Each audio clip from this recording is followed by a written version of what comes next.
Chapter 25. The intercourse of the two families was at this period more nearly restored to what it had been in the autumn than any member of the old intimacy had thought ever likely to be again. The return of Henry Crawford and the arrival of William Price had much to do with it, but much was still owing to Sir Thomas's more than toleration of the neighbourly attempts at the parsonage. His mind, now disengaged from the cares which had pressed on him at first, was at leisure to find the Grants and their young inmates really worth visiting. And though infinitely above scheming or contriving for any the most advantageous matrimonial establishment that could be among the apparent possibilities of anyone most dear to him, and disdaining even as a littleness the being quick-sighted on such points, he could not avoid perceiving, in a grand and careless way, that Mr. Crawford was somewhat distinguishing his niece, nor perhaps refrain, though unconsciously, from giving a more willing assent to invitations on that account. His readiness, however, in agreeing to dine at the parsonage, when the general invitation was at last hazarded, after many debates and many doubts as to whether it were worth while, because Sir Thomas seemed so ill-inclined, and Lady Bertram was so indolent, proceeded from good breeding and goodwill alone, and had nothing to do with Mr. Crawford, but as being one in an agreeable group. For it was in the course of that very visit that he first began to think that anyone in the habit of such idle observations would have thought that Mr. Crawford was the admirer of Fanny Price. The meeting was generally felt to be a pleasant one, being composed in a good proportion of those who would talk and those who would listen. And the dinner itself was elegant and plentiful, according to the usual style of the Grants, and too much according to the usual habits of all to raise any emotion except in Mrs. Norris, who could never behold either the wide table or the number of dishes on it with patience, and who did always contrive to experience some evil from the passing of the servants behind her chair, and to bring away some fresh conviction of its being impossible among so many dishes but that some must be cold. In the evening it was found, according to the predetermination of Mrs. Grant and her sister, that after making up the whist table there would remain sufficient for a round game, and everybody being as perfectly complying and without a choice as on such occasions they always are, speculation was decided on almost as soon as whist, and Lady Bertram soon found herself in the critical situation of being applied to for her own choice between the games, and being required either to draw a card for whist or not. She hesitated. Luckily Sir Thomas was at hand. "What shall I do, Sir Thomas? Whist and speculation. Which will amuse me most?" Sir Thomas, after a moment's thought, recommended speculation. He was a whist player himself, and perhaps might feel that it would not much amuse him to have her for a partner. "Very well," was her ladyship's contented answer. "Then speculation, if you please, Mrs. Grant. I know nothing about it, but Fanny must teach me." Here Fanny interposed, however, with anxious protestations of her own equal ignorance. She had never played the game nor seen it played in her life, and Lady Bertram felt a moment's indecision again. But upon everybody's assuring her that nothing could be so easy, that it was the easiest game on the cards, and Henry Crawford stepping forward with a most earnest request to be allowed to sit between her ladyship and Miss Price and teach them both, it was so settled. And Sir Thomas, Mrs. Norris, and Dr. and Mrs. Grant being seated at the table of prime intellectual state and dignity, the remaining 6, under Miss Crawford's direction, were arranged round the other. It was a fine arrangement for Henry Crawford, who was close to Fanny, and with his hands full of business, having 2 persons' cards to manage as well as his own. For though it was impossible for Fanny not to feel herself mistress of the rules of the game in 3 minutes, he had yet to inspirit her play, sharpen her avarice, and harden her heart, which, especially in any competition with William, was a work of some difficulty. And as for Lady Bertram, he must continue in charge of all her fame and fortune through the whole evening, and if quick enough to keep her from looking at her cards when the deal began, must direct her in whatever was to be done with them to the end of it. He was in high spirits, doing everything with happy ease, and preeminent in all the lively turns, quick resources, and playful impudence that could do honor to the game. And the round table was altogether a very comfortable contrast to the steady sobriety and orderly silence of the other. Twice had Sir Thomas inquired into the enjoyment and success of his lady, but in vain. No pause was long enough for the time his measured manner needed, and very little of her state could be known till Mrs. Grant was able, at the end of the first rubber, to go to her and pay her compliments. "I hope your ladyship is pleased with the game." "Oh dear, yes, very entertaining indeed. A very odd game. I do not know what it is all about. I am never to see my cards, and Mr. Crawford does all the rest." "Bertram," said Crawford, some time afterwards, taking the opportunity of a little languor in the game, "I have never told you what happened to me yesterday in my ride home." They had been hunting together, and were in the midst of a good run, and at some distance from Mansfield, when his horse being found to have flung a shoe, Henry Crawford had been obliged to give up, and make the best of his way back. "I told you I lost my way after passing that old farmhouse with the yew trees, because I can never bear to ask. But I have not told you that, with my usual luck, for I never do wrong without gaining by it, I found myself in due time in the very place which I had a curiosity to see. I was suddenly, upon turning the corner of a steepish downy field, in the midst of a retired little village between gently rising hills, a small stream before me to be forded, a church standing on a sort of knoll to my right, which church was strikingly large and handsome for the place, and not a gentleman or half a gentleman's house to be seen, excepting one to be presumed the parsonage within a stone's throw of the said knoll and church. I found myself, in short, in Thornton Lacey. It sounds like it, said Edmund. But which way did you turn after passing Sewell's farm? I answer no such irrelevant and insidious questions. Though were I to answer all that you could put in the course of an hour, you would never be able to prove that it was not Thornton Lacey, for such it certainly was. You inquired, then? No, I never inquire. But I told a man mending a hedge that it was Thornton Lacey, and he agreed to it. You have a good memory. I had forgotten having ever told you half so much of the place. Thornton Lacey was the name of his impending living, as Miss Crawford well knew, and her interest in a negotiation for William Price's nave increased. Well, continued Edmund, and how did you like what you saw? Very much indeed. You are a lucky fellow. There will be work for 5 summers at least before the place is livable. No, not so bad as that. The farmyard must be moved, I grant you, but I am not aware of anything else. The house is by no means bad, and when the yard is removed, there may be a very tolerable approach to it. The farmyard must be cleared away entirely and planted up to shut out the blacksmith's shop. The house must be turned to front the east instead of the north. The entrance and principal rooms, I mean, must be on that side, where the view is really very pretty. I am sure it may be done, and there must be your approach through what is at present the garden. You must make a new garden at what is now the back of the house, which will be giving it the best aspect in the world, sloping to the southeast. The ground seems precisely formed for it. I rode 50 yards up the lane, between the church and the house, in order to look about me, and saw how it might all be. Nothing can be easier. The meadows beyond what will be the garden, as well as what now is, sweeping round from the lane I stood into the northeast, that is, to the principal road through the village, must be all laid together, of course. Very pretty meadows they are, finely sprinkled with timber. They belong to the living, I suppose. If not, you must purchase them. Then the stream, something must be done with the stream. But I could not quite determine what. I had 2 or 3 ideas. And I have 2 or 3 ideas also, said Edmund, and one of them is that very little of your plan for Thornton Lacey will ever be put in practice. I must be satisfied with rather less ornament and beauty. I think the house and premises may be made comfortable and given the air of a gentleman's residence without any very heavy expense, and that must suffice me, and, I hope, may suffice all who care about me. Miss Crawford, a little suspicious and resentful of a certain tone of voice and a certain half-look attending the last expression of his hope, made a hasty finish of her dealings with William Price, and securing his nave at an exorbitant rate, exclaimed, "There, I will stake my last like a woman of spirit. No cold prudence for me. I am not born to sit still and do nothing. If I lose the game, it shall not be from not striving for it." The game was hers, and only did not pay her for what she had given to secure it. Another deal proceeded, and Crawford began again about Thornton Lacey. My plan may not be the best possible. I had not many minutes to form it in, but you must do a good deal. The place deserves it, and you will find yourself not satisfied with much less than it is capable of. Excuse me, your ladyship must not see your cards. There, let them lie just before you. The place deserves it, Bertram. You talk of giving it the air of a gentleman's residence. That will be done by the removal of the farmyard. For, independent of that terrible nuisance, I never saw a house of the kind which had in itself so much the air of a gentleman's residence, so much the look of a something above a mere parsonage house, above the expenditure of a few hundreds a year. It is not a scrambling collection of low single rooms with as many roofs as windows. It is not cramped into the vulgar compactness of a square farmhouse. It is a solid, roomy, mansion-like looking house, such as one might suppose a respectable old country family had lived in from generation to generation, through 2 centuries at least, and were now spending from 2,000 to 3,000 a year in. Miss Crawford listened, and Edmund agreed to this. The air of a gentleman's residence, therefore, you cannot but give it if you do anything. But it is capable of much more.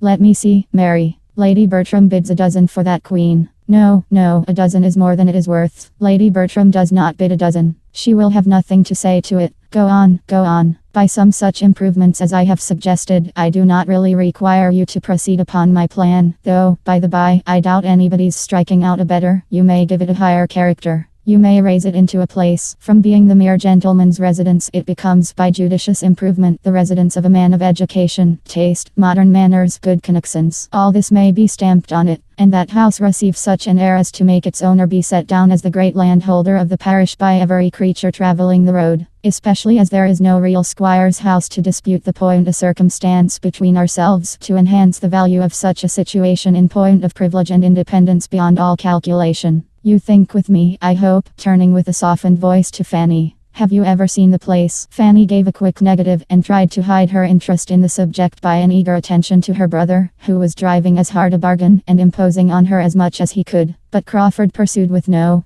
you must not part with the Queen. You have bought her too dearly, and your brother does not offer half her value. No, sir. Hands off, hands off. Your sister does not part with the Queen. She is quite determined. The game will be yours. Turning to her again. It will certainly be yours. And Fanny had much rather it were William's, said Edmund, smiling at her. Poor Fanny. Not allowed to cheat herself as she wishes, Mr. Bertram, said Miss Crawford a few minutes afterwards. You know Henry to be such a capital improver that you cannot possibly engage in anything of the sort at Thornton Lacey without accepting his help. Only think how useful he was at Southerton. Only think what grand things were produced there by our all going with him one hot day in August to drive about the grounds and see his genius take fire. There we went and there we came home again. And what was done there is not to be told. Fanny's eyes were turned on Crawford for a moment with an expression more than grave, even reproachful, but on catching his were instantly withdrawn. With something of consciousness he shook his head at his sister and laughingly replied, I cannot say there was much done at Southerton, but it was a hot day and we were all walking after each other and bewildered. As soon as a general buzz gave him shelter, he added, in a low voice directed solely at Fanny, I should be sorry to have my powers of planning judged of by the day at Southerton. I see things very differently now. Do not think of me as I appeared then. Southerton was a word to catch Mrs. Norris, and being just then in the happy leisure which followed securing the odd trick by Sir Thomas's capital play and her own against Dr. and Mrs. Grant's great hands, she called out in high good humour, Southerton. Yes, that is a place indeed, and we had a charming day there. William, you are quite out of luck, but the next time you come, I hope dear Mr. and Mrs. Rushworth will be at home, and I am sure I can answer for your being kindly received by both. Your cousins are not of a sort to forget their relations, and Mr. Rushworth is a most amiable man. They are at Brighton now, you know, in one of the best houses there, as Mr. Rushworth's fine fortune gives them a right to be. I do not exactly know the distance, but when you get back to Portsmouth, if it is not very far off, you ought to go over and pay your respects to them. And I could send a little parcel by you that I want to get conveyed to your cousins. I should be very happy, Aunt, but Brighton is almost by Beachy Head, and if I could get so far, I could not expect to be welcome in such a smart place as that poor scrubby midshipman as I am. Mrs. Norris was beginning an eager assurance of the affability he might depend on, when she was stopped by Sir Thomas's saying with authority, I do not advise your going to Brighton, William, as I trust you may soon have more convenient opportunities of meeting. But my daughters would be happy to see their cousins anywhere, and you will find Mr. Rushworth most sincerely disposed to regard all the connections of our family as his own. I would rather find him private secretary to the First Lord than anything else, was William's only answer, in an under voice not meant to reach far, and the subject dropped. As yet Sir Thomas had seen nothing to remark in Mr. Crawford's behaviour, but when the whist table broke up at the end of the second rubber, and leaving Dr. Grant and Mrs. Norris to dispute over their last play, he became a looker-on at the other. He found his niece the object of attentions, or rather of professions, of a somewhat pointed character. Henry Crawford was in the first glow of another scheme about Thornton Lacey, and not being able to catch Edmund's ear, was detailing it to his fair neighbour with a look of considerable earnestness. His scheme was to rent the house himself the following winter, that he might have a home of his own in that neighbourhood, and it was not merely for the use of it in the hunting season, as he was then telling her, though that consideration had certainly some weight, feeling as he did that, in spite of all Dr. Grant's very great kindness, it was impossible for him and his horses to be accommodated where they now were without material inconvenience. But his attachment to that neighbourhood did not depend upon one amusement or one season of the year. He had set his heart upon having a something there that he could come to at any time, a little homestall at his command, where all the holidays of his year might be spent, and he might find himself continuing, improving, and perfecting that friendship and intimacy with the Mansfield Park family which was increasing in value to him every day. Sir Thomas heard and was not offended. There was no want of respect in the young man's address, and Fanny's reception of it was so proper and modest, so calm and uninviting, that he had nothing to censure in her. She said little, assented only here and there, and betrayed no inclination either of appropriating any part of the compliment to herself or of strengthening his views in favour of Northamptonshire. Finding by whom he was observed, Henry Crawford addressed himself on the same subject to Sir Thomas in a more everyday tone, but still with feeling. I want to be your neighbour, Sir Thomas, as you have, perhaps, heard me telling Miss Price. May I hope for your acquiescence, and for your not influencing your son against such a tenant? Sir Thomas, politely bowing, replied, It is the only way, sir, in which I could not wish you established as a permanent neighbour. But I hope and believe that Edmund will occupy his own house at Thornton Lacey. Edmund, am I saying too much? Edmund, on this appeal, had first to hear what was going on, but on understanding the question, was at no loss for an answer. Certainly, sir, I have no idea but of residence. But, Crawford, though I refuse you as a tenant, come to me as a friend. Consider the house as half your own every winter, and we will add to the stables on your own improved plan, and with all the improvements of your improved plan that may occur to you this spring. We shall be the losers, continued Sir Thomas. His going, though only 8 miles, will be an unwelcome contraction of our family circle. But I should have been deeply mortified if any son of mine could reconcile himself to doing less. It is perfectly natural that you should not have thought much on the subject, Mr. Crawford. But a parish has wants and claims which can be known only by a clergyman constantly resident, and which no proxy can be capable of satisfying to the same extent. Edmund might, in the common phrase, do the duty of Thornton, that is, he might read prayers and preach without giving up Mansfield Park. He might ride over every Sunday to a house nominally inhabited and go through divine service. He might be the clergyman of Thornton Lacey every 7th day, for 3 or 4 hours, if that would content him. But it will not. He knows that human nature needs more lessons than a weekly sermon can convey, and that if he does not live among his parishioners and prove himself, by constant attention, their well-wisher and friend, he does very little either for their good or his own.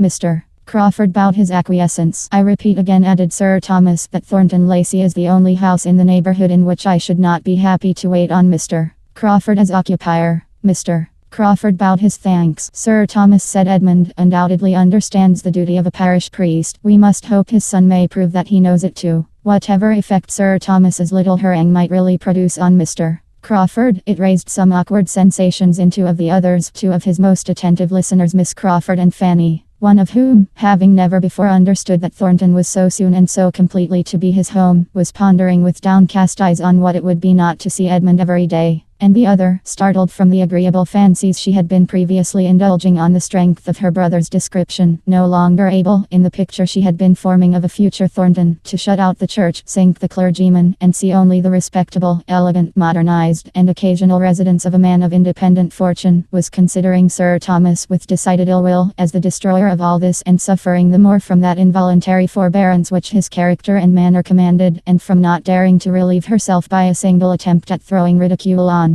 his cause. All the agreeable of her speculation was over for that hour. It was time to have done with cards, if sermons prevailed, and she was glad to find it necessary to come to a conclusion, and be able to refresh her spirits by a change of place and neighbor. The chief of the party were now collected irregularly round the fire, and waiting the final break-up. William and Fanny were the most detached. They remained together at the otherwise deserted card table, talking very comfortably, and not thinking of the rest, till some of the rest began to think of them. Henry Crawford's chair was the first to be given a direction towards them, and he sat silently observing them for a few minutes, himself, in the meanwhile, observed by Sir Thomas, who was standing in chat with Dr. Grant. This is the assembly night, said William. If I were at Portsmouth I should be at it, perhaps, but you do not wish yourself at Portsmouth, William. No, Fanny, that I do not. I shall have enough of Portsmouth and of dancing too, when I cannot have you. And I do not know that there would be any good in going to the assembly, for I might not get a partner. The Portsmouth girls turn up their noses at anybody who has not a commission. One might as well be nothing as a midshipman. One is nothing, indeed. You remember the Gregorys. They are grown-up amazing fine girls, but they will hardly speak to me, because Lucy is courted by a lieutenant. Oh, shame, shame. But never mind it, William, her own cheeks in a glow of indignation as she spoke. It is not worth minding. It is no reflection on you. It is no more than what the greatest admirals have all experienced more or less in their time. You must think of that, you must try to make up your mind to it as one of the hardships which fall to every sailor's share, like bad weather and hard living, only with this advantage, that there will be an end to it, that there will come a time when you will have nothing of that sort to endure. When you are lieutenant, only think, William, when you are lieutenant, how little you will care for any nonsense of this kind. I begin to think I shall never be a lieutenant, Fanny. Everybody gets made but me. Oh, my dear William, do not talk so. Do not be so desponding. My uncle says nothing, but I am sure he will do everything in his power to get you made. He knows, as well as you do, of what consequence it is. She was checked by the sight of her uncle much nearer to them than she had any suspicion of, and each found it necessary to talk of something else. Are you fond of dancing, Fanny? Yes, very. Only I am soon tired. I should like to go to a ball with you and see you dance. Have you never any balls at Northampton? I should like to see you dance, and I'd dance with you if you would, for nobody would know who I was here, and I should like to be your partner once more. We used to jump about together many a time, did not we? when the hand organ was in the street. "I am a pretty good dancer in my way, but I dare say you are better." And turning to his uncle, who was now close to them, "Is not Fanny a very good dancer, sir?" Fanny, in dismay at such an unprecedented question, did not know which way to look or how to be prepared for the answer. Some very grave reproof, or at least the coldest expression of indifference, must be coming to distress her brother and sink her to the ground. But on the contrary, it was no worse than, "I am sorry to say that I am unable to answer your question. I have never seen Fanny dance since she was a little girl, but I trust we shall both think she acquits herself like a gentlewoman when we do see her, which, perhaps, we may have an opportunity of doing ere long. I have had the pleasure of seeing your sister dance, Mr. Price," said Henry Crawford, leaning forward, "and will engage to answer every inquiry which you can make on the subject, to your entire satisfaction. But I believe," seeing Fanny look distressed, "it must be at some other time. There is one person in company who does not like to have Miss Price spoken of." True enough, he had once seen Fanny dance, and it was equally true that he would now have answered for her gliding about with quiet, light elegance and in admirable time. But, in fact, he could not for the life of him recall what her dancing had been, and rather took it for granted that she had been present than remembered anything about her. He passed, however, for an admirer of her dancing,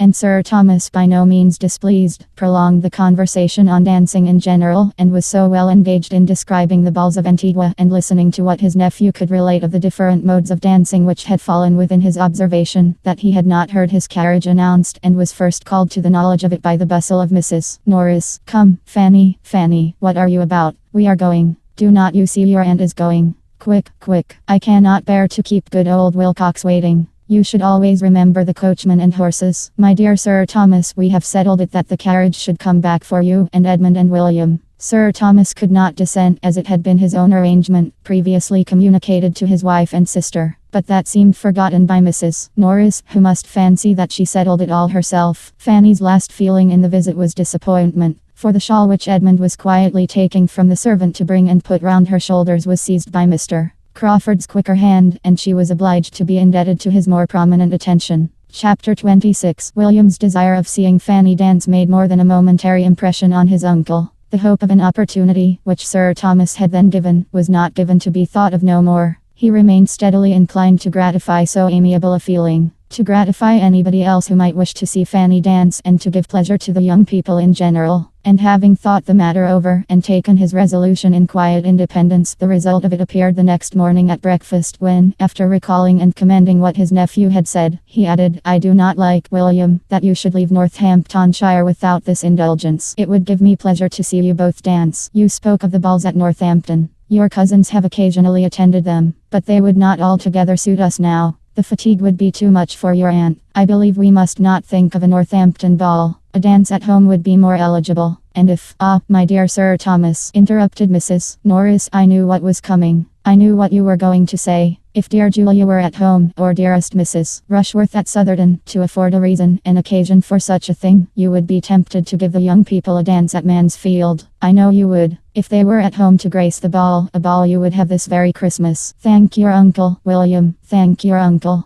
"My daughters," replied Sir Thomas, gravely interposing, "have their pleasures at Brighton, and I hope are very happy. But the dance which I think of giving at Mansfield will be for their cousins. Could we be all assembled, our satisfaction would undoubtedly be more complete, but the absence of some is not to debar the others of amusement." Mrs. Norris had not another word to say. She saw decision in his looks, and her surprise and vexation required some minutes' silence to be settled into composure. A ball at such a time, his daughters absent and herself not consulted. There was comfort, however, soon at hand. She must be the doer of everything. Lady Bertram would of course be spared all thought and exertion, and it would all fall upon her. She should have to do the honors of the evening, and this reflection quickly restored so much of her good humor as enabled her to join in with the others before their happiness and thanks were all expressed. Edmund, William, and Fanny did, in their different ways, look and speak as much grateful pleasure in the promised ball as Sir Thomas could desire. Edmund's feelings were for the other two. His father had never conferred a favor or shewn a kindness more to his satisfaction. Lady Bertram was perfectly quiescent and contented, and had no objections to make. Sir Thomas engaged for its giving her very little trouble, and she assured him that she was not at all afraid of the trouble. Indeed, she could not imagine there would be any. Mrs. Norris was ready with her suggestions as to the rooms he would think fittest to be used, but found it all prearranged, and when she would have conjectured and hinted about the day, it appeared that the day was settled too. Sir Thomas had been amusing himself with shaping a very complete outline of the business, and as soon as she would listen quietly, could read his list of the families to be invited, from whom he calculated, with all necessary allowance for the shortness of the notice, to collect young people enough to form 12 or 14 couple, and could detail the considerations which had induced him to fix on the 22nd as the most eligible day. William was required to be at Portsmouth on the 24th. The 22nd would therefore be the last day of his visit, but where the days were so few it would be unwise to fix on any earlier. Mrs. Norris was obliged to be satisfied with thinking just the same, and with having been on the point of proposing the 22nd herself as by far the best day for the purpose. The ball was now a settled thing, and before the evening a proclaimed thing to all whom it concerned. Invitations were sent with dispatch, and many a young lady went to bed that night with her head full of happy cares, as well as Fanny. To her the cares were sometimes almost beyond the happiness, for young and inexperienced, with small means of choice and no confidence in her own taste, the how she should be dressed was a point of painful solicitude. And the almost solitary ornament in her possession, a very pretty amber cross which William had brought her from Sicily, was the greatest distress of all, for she had nothing but a bit of ribbon to fasten it to, and though she had worn it in that manner once, would it be allowable at such a time in the midst of all the rich ornaments which she supposed all the other young ladies would appear in, and yet not to wear it? William had wanted to buy her a gold chain too, but the purchase had been beyond his means, and therefore not to wear the cross might be mortifying him. These were anxious considerations, enough to sober her spirits even under the prospect of a ball given principally for her gratification. The preparations meanwhile went on, and Lady Bertram continued to sit on her sofa without any inconvenience from them. She had some extra visits from the housekeeper, and her maid was rather hurried in making up a new dress for her. Sir Thomas gave orders, and Mrs. Norris ran about, but all this gave her no trouble, and as she had foreseen, there was in fact no trouble in the business. Edmund was at this time particularly full of cares, his mind being deeply occupied in the consideration of two important events now at hand, which were to fix his fate in life: ordination and matrimony, events of such a serious character as to make the ball, which would be very quickly followed by one of them, appear of less moment in his eyes than in those of any other person in the house. On the 23rd he was going to a friend near Peterborough, in the same situation as himself, and they were to receive ordination in the course of the Christmas week. Half his destiny would then be determined, but the other half might not be so very smoothly wooed. His duties would be established, but the wife who was to share and animate and reward those duties might yet be unattainable. He knew his own mind, but he was not always perfectly assured of knowing Miss Crawford's. There were points on which they did not quite agree. There were moments in which she did not seem propitious, and though trusting altogether to her affection, so far as to be almost resolved on bringing it to a decision within a very short time, as soon as the variety of business before him were arranged, and he knew what he had to offer her, he had many anxious feelings, many doubting hours as to the result. His conviction of her regard for him was sometimes very strong. He could look back on a long course of encouragement, and she was as perfect in disinterested attachment as in everything else. But at other times doubt and alarm intermingled with his hopes, and when he thought of her acknowledged disinclination for privacy and retirement, her decided preference of a London life, what could he expect but a determined rejection? Unless it were an acceptance even more to be deprecated, demanding such sacrifices of situation and employment on his side as conscience must forbid. The issue of all depended on one question. Did she love him well enough to forego what had used to be essential points? Did she love him well enough to make them no longer essential? And this question, which he was continually repeating to himself, though oftenest answered with a yes, had sometimes its no. Miss Crawford was soon to leave Mansfield, and on this circumstance the no and the yes had been very recently in alternation. He had seen her eyes sparkle as she spoke of the dear friend's letter, which claimed a long visit from her in London, and of the kindness of Henry in engaging to remain where he was till January, that he might convey her thither. He had heard her speak of the pleasure of such a journey with an animation which had no in every tone, but this had occurred on the first day of its being settled, within the first hour of the burst of such enjoyment, when nothing but the friends she was to visit was before her. He had since heard her express herself differently, with other feelings, more checkword feelings. He had heard her tell Mrs. Grant that she should leave her with regret, that she began to believe neither the friends nor the pleasures she was going to were worth those she left behind, and that though she felt she must go, and knew she should enjoy herself when once away, she was already looking forward to being at Mansfield again. Was there not a yes in all this? With such matters to ponder over, and arrange, and rearrange, Edmund could not on his own account think very much of the evening, which the rest of the family were looking forward to with a more equal degree of strong interest. Independent of his two cousins' enjoyment in it, the evening was to him of no higher value than any other appointed meeting of the two families might be. In every meeting there was a hope of receiving farther confirmation of Miss Crawford's attachment, but the whirl of a ballroom, perhaps, was not particularly favorable to the excitement or expression of serious feelings. To engage her early for the two first dances was all the command of individual happiness which he felt in his power, and the only preparation for the ball which he could enter into, in spite of all that was passing around him on the subject, from morning till night. Thursday was the day of the ball, and on Wednesday morning Fanny, still unable to satisfy herself as to what she ought to wear, determined to seek the counsel of the more enlightened, and apply to Mrs. Grant and her sister, whose acknowledged taste would certainly bear her blameless. And as Edmund and William were gone to Northampton, and she had reason to think Mr. Crawford likewise out, she walked down to the parsonage without much fear of wanting an opportunity for private discussion. And the privacy of such a discussion was a most important part of it to Fanny, being more than half ashamed of her own solicitude. She met Miss Crawford within a few yards of the parsonage, just setting out to call on her, and as it seemed to her that her friend, though obliged to insist on turning back, was unwilling to lose her walk, she explained her business at once, and observed that if she would be so kind as to give her opinion, it might be all talked over as well without doors as within. Miss Crawford appeared gratified by the application, and after a moment's thought urged Fanny's returning with her in a much more cordial manner than before, and proposed their going up into her room, where they might have a comfortable cause without disturbing Dr. and Mrs. Grant, who were together in the drawing room. It was just the plan to suit Fanny, and with a great deal of gratitude on her side for such ready and kind attention, they proceeded indoors and upstairs, and were soon deep in the interesting subject. Miss Crawford, pleased with the appeal, gave her all her best judgment and taste, made everything easy by her suggestions, and tried to make everything agreeable by her encouragement. The dress being settled in all its grander parts. "But what shall you have by way of necklace?" said Miss Crawford. "Shall not you wear your brother's cross?" And as she spoke she was undoing a small parcel, which Fanny had observed in her hand when they met. Fanny acknowledged her wishes and doubts on this point. She did not know how either to wear the cross or to refrain from wearing it. She was answered by having a small trinket box placed before her, and being requested to choose from among several gold chains and necklaces. Such had been the parcel with which Miss Crawford was provided, and such the object of her intended visit. And in the kindest manner she now urged Fanny's taking one for the cross and to keep for her sake, saying everything she could think of to obviate the scruples which were making Fanny start back at first with a look of horror at the proposal. "You see what a collection I have," said she. "More by half than I ever use or think of. I do not offer them as new. I offer nothing but an old necklace. You must forgive the liberty, and oblige me." Fanny still resisted, and from her heart, the gift was too valuable. But Miss Crawford persevered, and argued the case with so much affectionate earnestness through all the heads of William and the cross and the ball and herself, as to be finally successful. Fanny found herself obliged to yield, that she might not be accused of pride or indifference or some other littleness, and having with modest reluctance given her consent, proceeded to make the selection. She looked and looked, longing to know which might be least valuable, and was determined in her choice at last, by fancying there was one necklace more frequently placed before her eyes than the rest. It was of gold, prettily worked, and though Fanny would have preferred a longer and a plainer chain as more adapted for her purpose, she hoped, in fixing on this, to be choosing what Miss Crawford least wished to keep.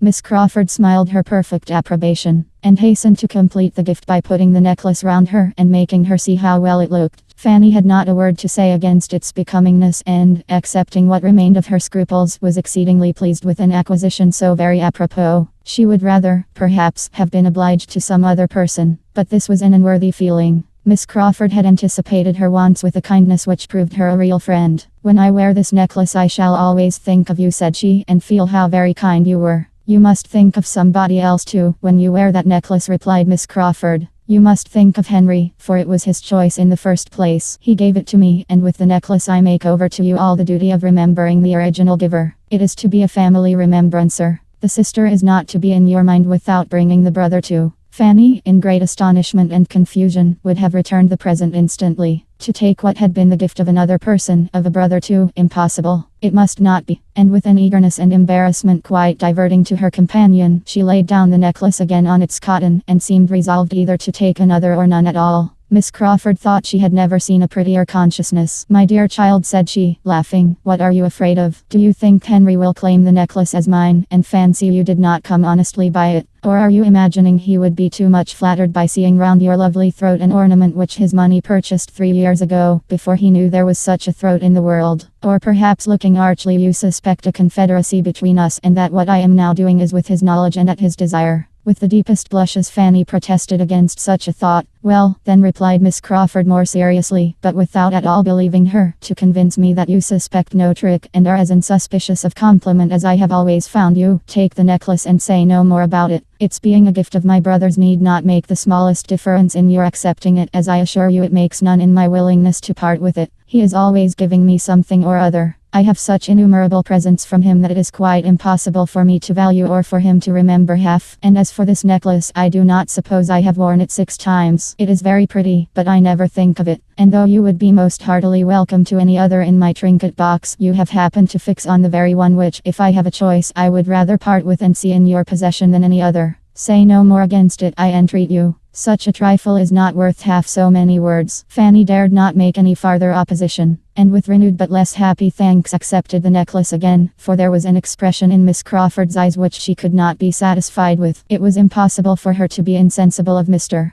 Crawford's change of manners. She had long seen it. He evidently tried to please her. He was gallant, he was attentive, he was something like what he had been to her cousins. He wanted, she supposed, to cheat her of her tranquility as he had cheated them. And whether he might not have some concern in this necklace she could not be convinced that he had not, for Miss Crawford, complacent as a sister, was careless as a woman and a friend. Reflecting and doubting, and feeling that the possession of what she had so much wished for did not bring much satisfaction, she now walked home again, with a change rather than a diminution of cares since her treading that path before. Chapter 27. On reaching home, Fanny went immediately upstairs to deposit this unexpected acquisition, this doubtful good of a necklace, in some favorite box in the east room, which held all her smaller treasures. But on opening the door, what was her surprise to find her cousin Edmund there writing at the table. Such a sight, having never occurred before, was almost as wonderful as it was welcome. "Fanny," said he directly, leaving his seat and his pen, and meeting her with something in his hand, "I beg your pardon for being here. I came to look for you, and after waiting a little while in hope of your coming in, was making use of your inkstand to explain my errand. You will find the beginning of a note to yourself, but I can now speak my business, which is merely to beg your acceptance of this little trifle, a chain for William's cross. You ought to have had it a week ago, but there has been a delay from my brother's not being in town by several days so soon as I expected, and I have only just now received it at Northampton. I hope you will like the chain itself, Fanny. I endeavored to consult the simplicity of your taste, but at any rate I know you will be kind to my intentions and consider it, as it really is, a token of the love of one of your oldest friends." And so saying, he was hurrying away, before Fanny, overpowered by 1,000 feelings of pain and pleasure, could attempt to speak. But quickened by one sovereign wish, she then called out, "Oh,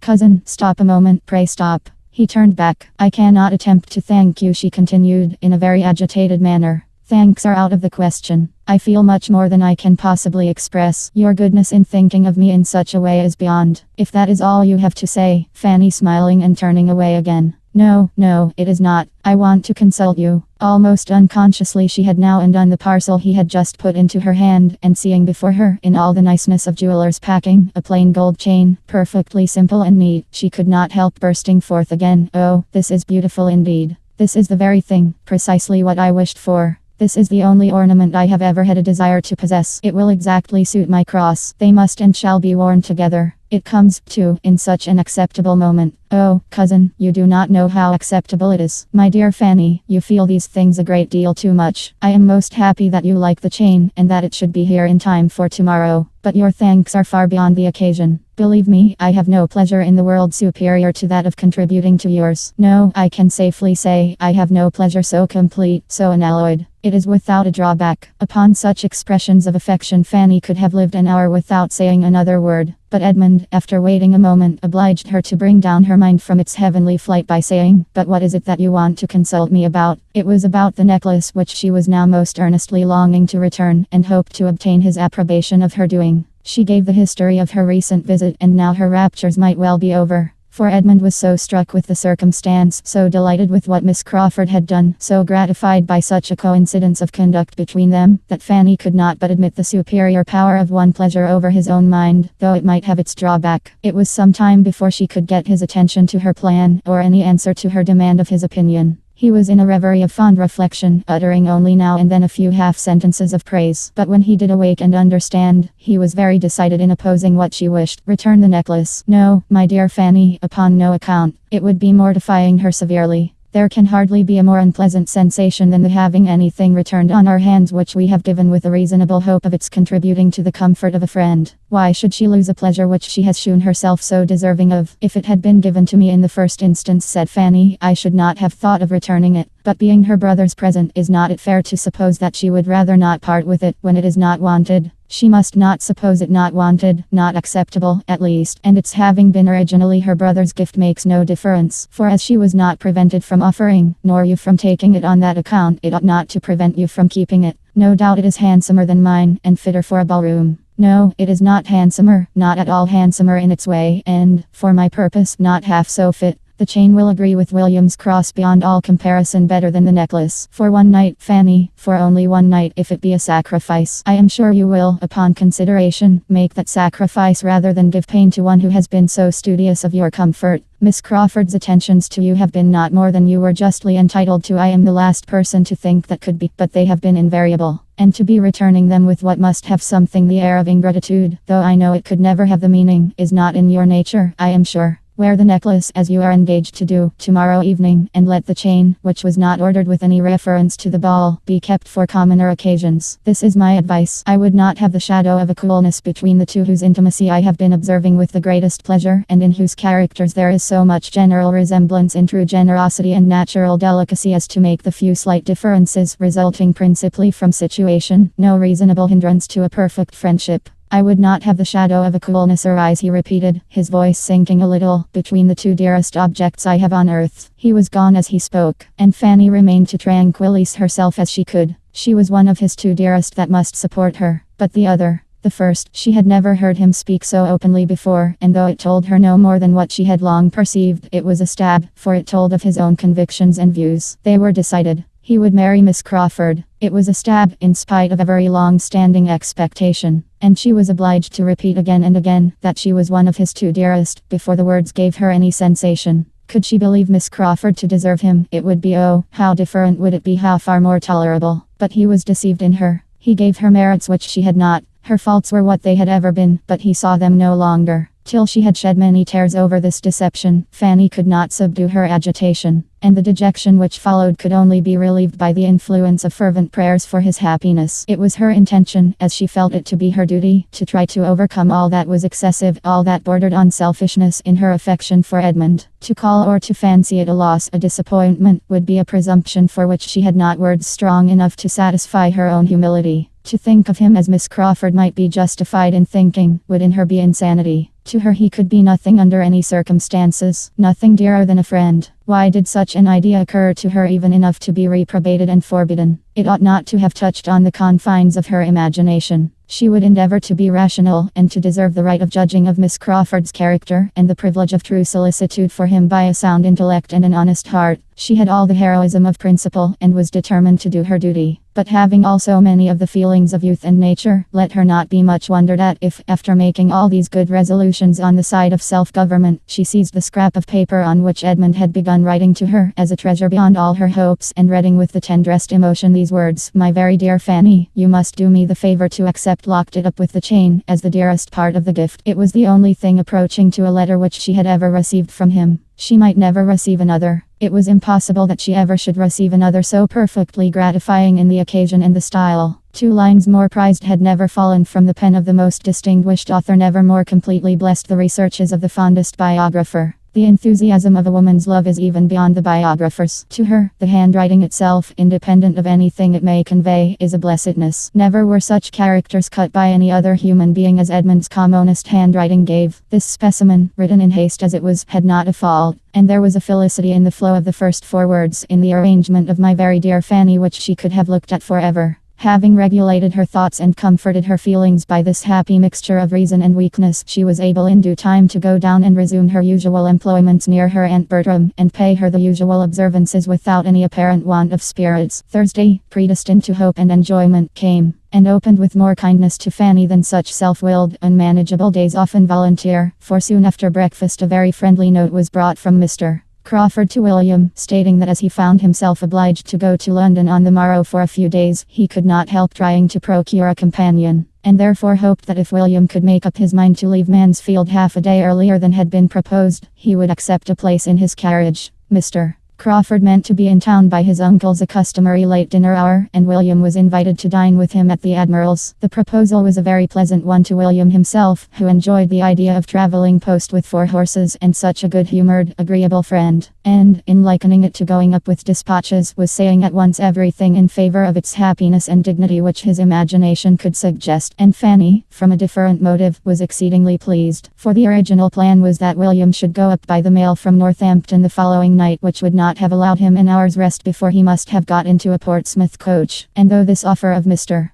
Crawford's would rob her of many hours of his company, she was too happy in having William spared from the fatigue of such a journey to think of anything else. Sir Thomas approved of it for another reason. His nephew's introduction to Admiral Crawford might be of service. The Admiral, he believed, had interest. Upon the whole, it was a very joyous note. Fanny's spirits lived on it half the morning, deriving some accession of pleasure from its writer being himself to go away. As for the ball, so near at hand, she had too many agitations and fears to have half the enjoyment in anticipation which she ought to have had, or must have been supposed to have by the many young ladies looking forward to the same event in situations more at ease, but under circumstances of less novelty, less interest, less peculiar gratification, than would be attributed to her. Miss Price, known only by name to half the people invited, was now to make her first appearance, and must be regarded as the queen of the evening. Who could be happier than Miss Price? But Miss Price had not been brought up to the trade of coming out, and had she known in what light this ball was in general considered respecting her, it would very much have lessened her comfort by increasing the fears she already had of doing wrong and being looked at. To dance without much observation or any extraordinary fatigue, to have strength and partners for about half the evening, to dance a little with Edmund and not a great deal with Mr. Crawford, to see William enjoy himself and be able to keep away from her Aunt Norris was the height of her ambition, and seemed to comprehend her greatest possibility of happiness. As these were the best of her hopes, they could not always prevail, and in the course of a long morning, spent principally with her 2 aunts, she was often under the influence of much less sanguine views. William, determined to make this last day a day of thorough enjoyment, was out snipe shooting. Edmund, she had too much reason to suppose, was at the parsonage, and left alone to bear the worrying of Mrs. Norris, who was cross because the housekeeper would have her own way with the supper, and whom she could not avoid though the housekeeper might. Fanny was worn down at last to think everything an evil belonging to the ball, and when sent off with a parting worry to dress, moved as languidly towards her own room, and felt as incapable of happiness as if she had been allowed no share in it. As she walked slowly upstairs she thought of yesterday. It had been about the same hour that she had returned from the parsonage, and found Edmund in the east room. "Suppose I were to find him there again today," said she to herself in a fond indulgence of fancy. Fanny said a voice at that moment near her. Starting and looking up, she saw, across the lobby she had just reached, Edmund himself, standing at the head of a different staircase. He came towards her. "You look tired and fagged, Fanny. You have been walking too far." "No, I have not been out at all." "Then you have had fatigues within doors, which are worse. You had better have gone out." Fanny, not liking to complain, found it easiest to make no answer. And though he looked at her with his usual kindness, she believed he had soon ceased to think of her countenance. He did not appear in spirits. Something unconnected with her was probably amiss. They proceeded upstairs together, their rooms being on the same floor above. "I come from Dr. Grant's," said Edmund presently. "You may guess my errand there, Fanny." And he looked so conscious that Fanny could think but of one errand, which turned her too sick for speech. "I wished to engage Miss Crawford for the 2 first dances," was the explanation that followed, and brought Fanny to life again, enabling her, as she found she was expected to speak, to utter something like an inquiry as to the result. "Yes," he answered, "she is engaged to me." But with a smile that did not sit easy, "She says it is to be the last time that she ever will dance with me. She is not serious. I think, I hope, I am sure she is not serious, but I would rather not hear it. She never has danced with a clergyman, she says, and she never will. For my own sake, I could wish there had been no ball just at not this very week, this very day. Tomorrow I leave home." Fanny struggled for speech, and said, "I am very sorry that anything has occurred to distress you. This ought to be a day of pleasure."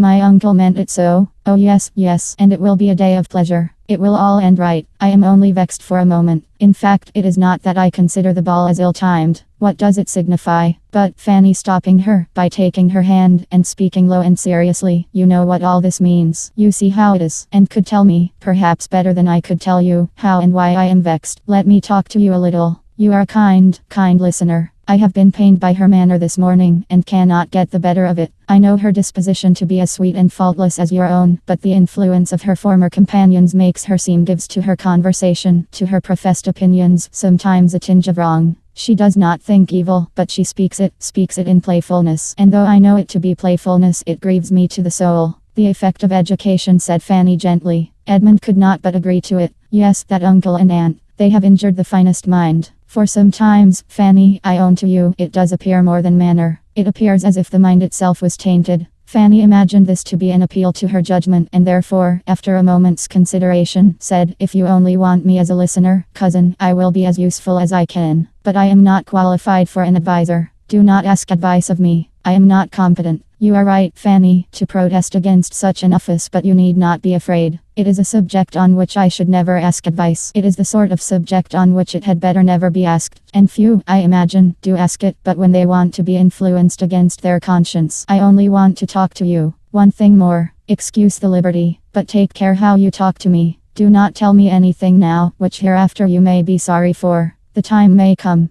The color rushed into her cheeks as she spoke. Dearest Fanny, cried Edmund, pressing her hand to his lips with almost as much warmth as if it had been Miss Crawford's. You are all considerate thought, but it is unnecessary here. The time will never come. No such time as you allude to will ever come. I begin to think it most improbable. The chances grow less and less, and even if it should, there will be nothing to be remembered by either you or me that we need be afraid of, for I can never be ashamed of my own scruples, and if they are removed, it must be by changes that will only raise her character the more by the recollection of the faults she once had. You are the only being upon earth to whom I should say what I have said, but you have always known my opinion of her. You can bear me witness, Fanny, that I have never been blinded. How many a time have we talked over her little errors? You need not fear me. I have almost given up every serious idea of her, but I must be a blockhead indeed if, whatever befell me, I could think of your kindness and sympathy without the sincerest gratitude. He had said enough to shake the experience of 18. He had said enough to give Fanny some happier feelings than she had lately known, and with a brighter look she answered, yes, cousin, I am convinced that you would be incapable of anything else, though perhaps some might not. I cannot be afraid of hearing anything you wish to say. Do not check yourself. Tell me whatever you like. They were now on the second floor, and the appearance of a housemaid prevented any farther conversation. For Fanny's present comfort it was concluded, perhaps at the happiest moment. Had he been able to talk another 5 minutes, there is no saying that he might not have talked away all Miss Crawford's faults and his own despondence. But as it was, they parted with looks on his side of grateful affection, and with some very precious sensations on hers. She had felt nothing like it for hours, since the first joy from Mr.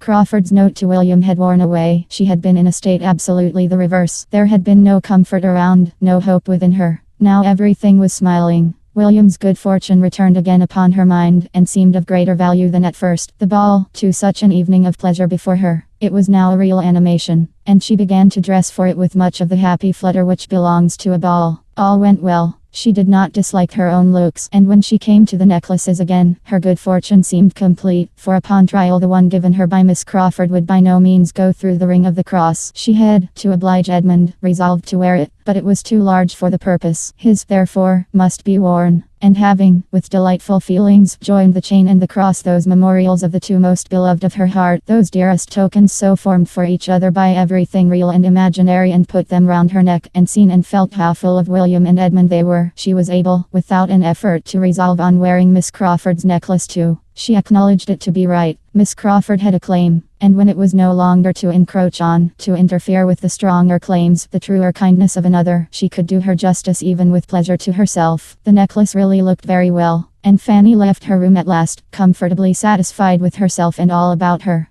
Her Aunt Bertram had recollected her on this occasion with an unusual degree of wakefulness. It had really occurred to her, unprompted, that Fanny, preparing for a ball, might be glad of better help than the upper housemaids, and when dressed herself, she actually sent her own maid to assist her. Too late, of course, to be of any use. Mrs. Chapman had just reached the attic floor when Miss Price came out of her room completely dressed, and only civilities were necessary. But Fanny felt her aunt's attention almost as much as Lady Bertram or Mrs. Chapman could do themselves. Chapter 28. Her uncle and both her aunts were in the drawing room when Fanny went down. To the former she was an interesting object, and he saw with pleasure the general elegance of her appearance and her being in remarkably good looks. The neatness and propriety of her dress was all that he would allow himself to commend in her presence, but upon her leaving the room again soon afterwards, he spoke of her beauty with very decided praise. "Yes," said Lady Bertram, "she looks very well. I sent Chapman to her." "Look well?" "Oh, yes," cried Mrs. Norris. "She has good reason to look well with all her advantages. Brought up in this family as she has been, with all the benefit of her cousin's manners before her. Only think, my dear Sir Thomas, what extraordinary advantages you and I have been the means of giving her. The very gown you have been taking notice of is your own generous present to her when dear Mrs. Rushworth married. What would she have been if we had not taken her by the hand?" Sir Thomas said no more. But when they sat down to table, the eyes of the two young men assured him that the subject might be gently touched again. When the ladies withdrew, with more success, Fanny saw that she was approved, and the consciousness of looking well made her look still better. From a variety of causes she was happy, and she was soon made still happier. For in following her aunts out of the room, Edmund, who was holding open the door, said, as she passed him, "You must dance with me, Fanny. You must keep 2 dances for me. Any 2 that you like, except the first." She had nothing more to wish for. She had hardly ever been in a state so nearly approaching high spirits in her life. Her cousin's former gaiety on the day of a ball was no longer surprising to her. She felt it to be indeed very charming, and was actually practicing her steps about the drawing room as long as she could be safe from the notice of her Aunt Norris, who was entirely taken up at first in fresh arranging and enduring the noble fire which the butler had prepared. Half an hour followed that would have been at least languid under any other circumstances, but Fanny's happiness still prevailed. It was but to think of her conversation with Edmund, and what was the restlessness of Mrs. Norris, what were the yawns of Lady Bertram. The gentlemen joined them, and soon after began the sweet expectation of a carriage, when a general spirit of ease and enjoyment seemed diffused, and they all stood about and talked and laughed, and every moment had its pleasure and its hope.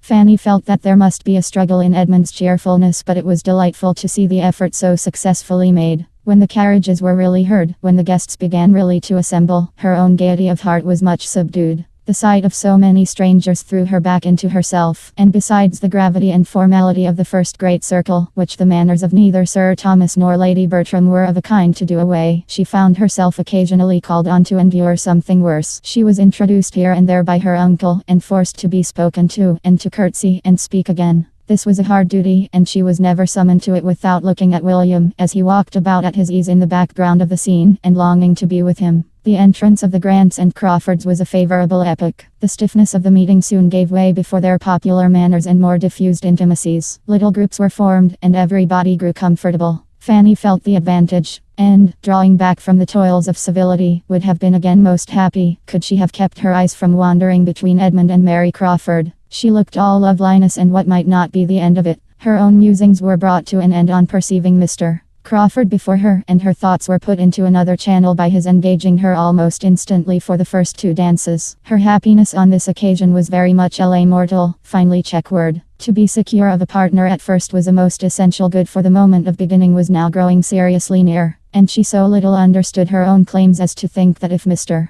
Crawford had not asked her, she must have been the last to be sought after, and should have received a partner only through a series of inquiry and bustle and interference which would have been terrible. But at the same time there was a pointedness in his manner of asking her which she did not like, and she saw his eye glancing for a moment at her necklace with a smile. She thought there was a smile which made her blush and feel wretched. And though there was no second glance to disturb her, though his object seemed then to be only quietly agreeable, she could not get the better of her embarrassment, heightened as it was by the idea of his perceiving it, and had no composure till he turned away to someone else. Then she could gradually rise up to the genuine satisfaction of having a partner, a voluntary partner, secured against the dancing began. When the company were moving into the ballroom, she found herself for the first time near Miss Crawford, whose eyes and smiles were immediately and more unequivocally directed as her brother's had been, and who was beginning to speak on the subject, when Fanny, anxious to get the story over, hastened to give the explanation of the second necklace, the real chain. Miss Crawford listened, and all her intended compliments and insinuations to Fanny were forgotten. She felt only one thing, and her eyes, bright as they had been before, shewing they could yet be brighter, she exclaimed with eager pleasure, "Did he Did Edmund? That was like himself. No other man would have thought of it. I honor him beyond expression. And she looked around as if longing to tell him so. He was not near. He was attending a party of ladies out of the room. And Mrs. Grant coming up to the two girls and taking an arm of each, they followed with the rest. Fanny's heart sunk, but there was no leisure for thinking long even of Miss Crawford's feelings. They were in the ballroom, the violins were playing, and her mind was in a flutter that forbade its fixing on anything serious. She must watch the general arrangements and see how everything was done. In a few minutes Sir Thomas came to her and asked if she were engaged, and the "Yes, sir," to Mr.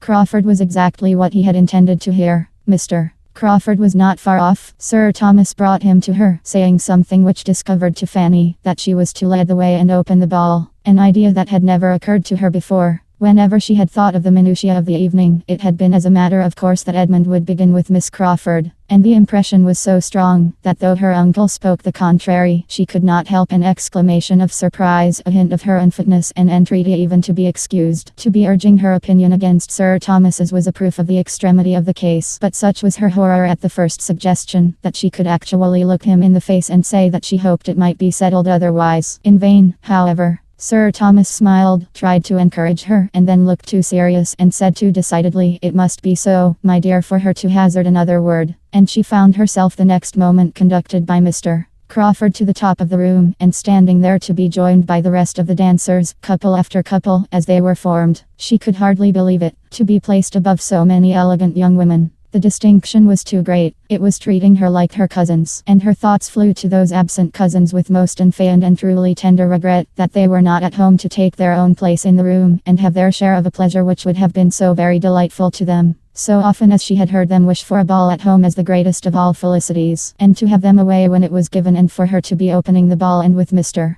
Crawford too. She hoped they would not envy her that distinction now, but when she looked back to the state of things in the autumn, to what they had all been to each other when once dancing in that house before, the present arrangement was almost more than she could understand herself. The ball began. It was rather honor than happiness to Fanny, for the first dance at least. Her partner was in excellent spirits and tried to impart them to her, but she was a great deal too much frightened to have any enjoyment till she could suppose herself no longer looked at. Young, pretty, and gentle, however, she had no awkwardnesses that were not as good as graces, and there were few persons present that were not disposed to praise her. She was attractive, she was modest, she was Sir Thomas's niece, and she was soon said to be admired by Mr. Crawford. It was enough to give her general favor. Sir Thomas himself was watching her progress down the dance with much complacency. He was proud of his niece, and without attributing all her personal beauty, as Mrs. Norris seemed to do, to her transplantation to Mansfield, he was pleased with himself for having supplied everything else. Education and manners she owed to him. Miss Crawford saw much of Sir Thomas's thoughts as he stood, and having, in spite of all his wrongs towards her, a general prevailing desire of recommending herself to him, took an opportunity of stepping aside to say something agreeable of Fanny. Her praise was warm, and he received it as she could wish, joining in it as far as discretion and politeness and slowness of speech would allow, and certainly appearing to greater advantage on the subject than his lady did soon afterwards, when Mary, perceiving her on a sofa very near, turned round before she began to dance, to compliment her on Miss Price's looks. "Yes, she does look very well," was Lady Bertram's placid reply. "Chapman helped her to dress. I sent Chapman to her." Not but that she was really pleased to have Fanny admired, but she was so much more struck with her own kindness in sending Chapman to her, that she could not get it out of her head.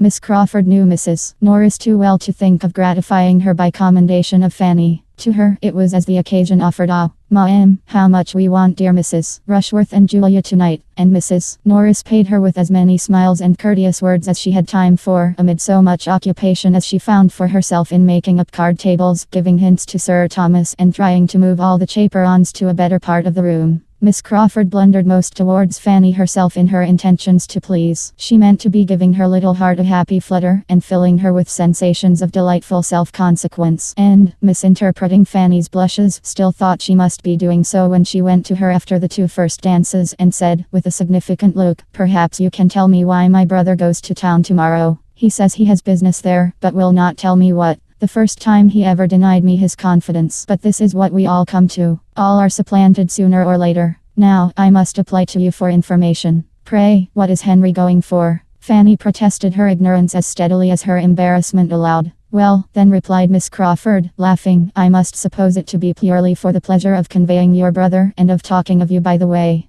Fanny was confused, but it was the confusion of discontent. While Miss Crawford wondered, she did not smile, and thought her over anxious, or thought her odd, or thought her anything rather than insensible of pleasure in Henry's attentions. Fanny had a good deal of enjoyment in the course of the evening, but Henry's attentions had very little to do with it. She would much rather not have been asked by him again so very soon, and she wished she had not been obliged to suspect that his previous inquiries of Mrs. Norris about the supper hour were all for the sake of securing her at that part of the evening. But it was not to be avoided. He made her feel that she was the object of all, though she could not say that it was unpleasantly done, that there was indelicacy or ostentation in his manner. And sometimes, when he talked of William, he was really not unagreeable, and shewed even a warmth of heart which did him credit. But still his attentions made no part of her satisfaction. She was happy whenever she looked at William, and saw how perfectly he was enjoying himself in every 5 minutes that she could walk about with him and hear his account of his partners. She was happy in knowing herself admired, and she was happy in having the 2 dances with Edmund still to look forward to, during the greatest part of the evening, her hand being so eagerly sought after that her indefinite engagement with him was in continual perspective. She was happy even when they did take place, but not from any flow of spirits on his side, or any such expressions of tender gallantry as had blessed the morning.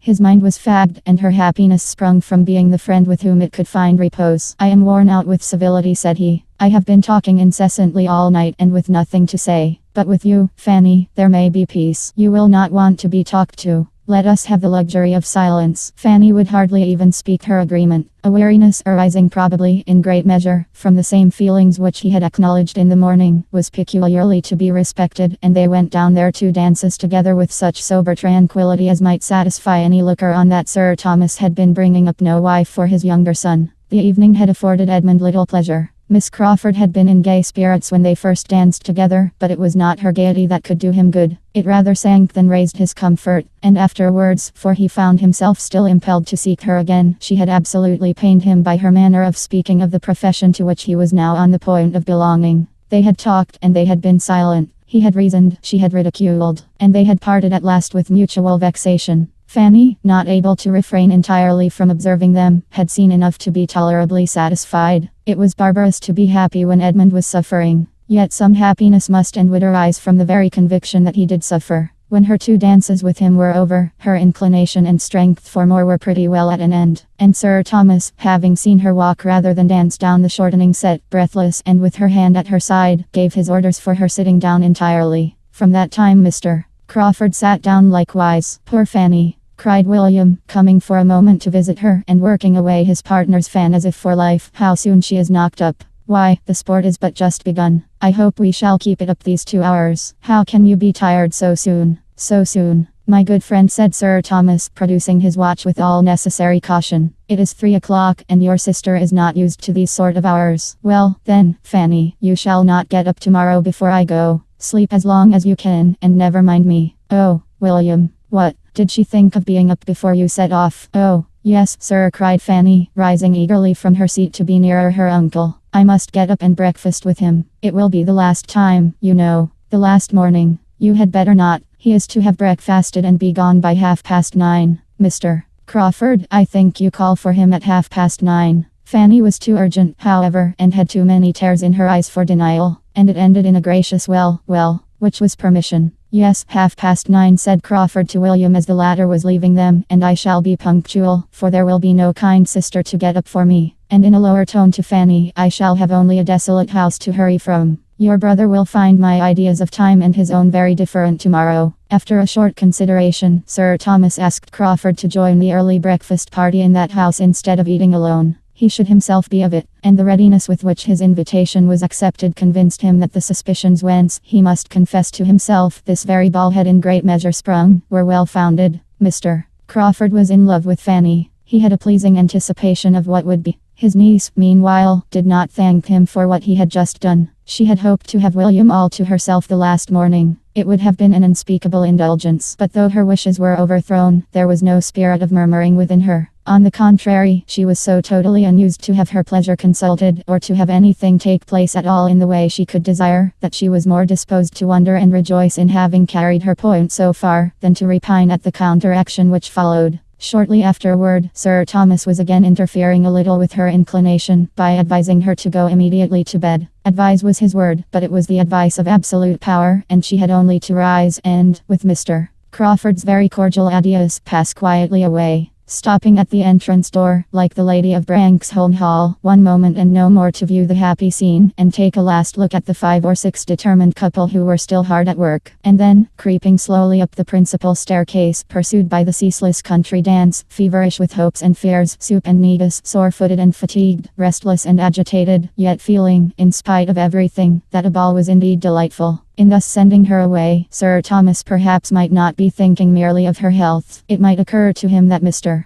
Crawford had been sitting by her long enough, or he might mean to recommend her as a wife by shewing her persuadableness. Chapter 29. The ball was over, and the breakfast was soon over too. The last kiss was given, and William was gone. Mr. Crawford had, as he foretold, been very punctual, and short and pleasant had been the meal. After seeing William to the last moment, Fanny walked back to the breakfast room with a very saddened heart to grieve over the melancholy change. And there her uncle kindly left her to cry in peace, conceiving, perhaps, that the deserted chair of each young man might exercise her tender enthusiasm, and that the remaining cold pork bones and mustard in William's plate might but divide her feelings with the broken eggshells in Mr. Crawford's. She sat and cried con amore as her uncle intended, but it was con amore fraternal and no other. William was gone, and she now felt as if she had wasted half his visit in idle cares and selfish solicitudes unconnected with him. Fanny's disposition was such that she could never even think of her Aunt Norris in the meagreness and cheerlessness of her own small house without reproaching herself for some little want of attention to her when they had been last together. Much less could her feelings acquit her of having done and said and thought everything by William that was due to him for a whole fortnight. It was a heavy, melancholy day. Soon after the second breakfast, Edmund bade them goodbye for a week, and mounted his horse for Peterborough, and then all were gone. Nothing remained of last night but remembrances which she had nobody to share in. She talked to her Aunt Bertram she must talk to somebody of the ball, but her aunt had seen so little of what had passed, and had so little curiosity, that it was heavy work. Lady Bertram was not certain of anybody's dress or anybody's place at supper but her own. She could not recollect what it was that she had heard about one of the Miss Maddoxes, or what it was that Lady Prescott had noticed in Fanny. She was not sure whether Colonel Harrison had been talking of Mr.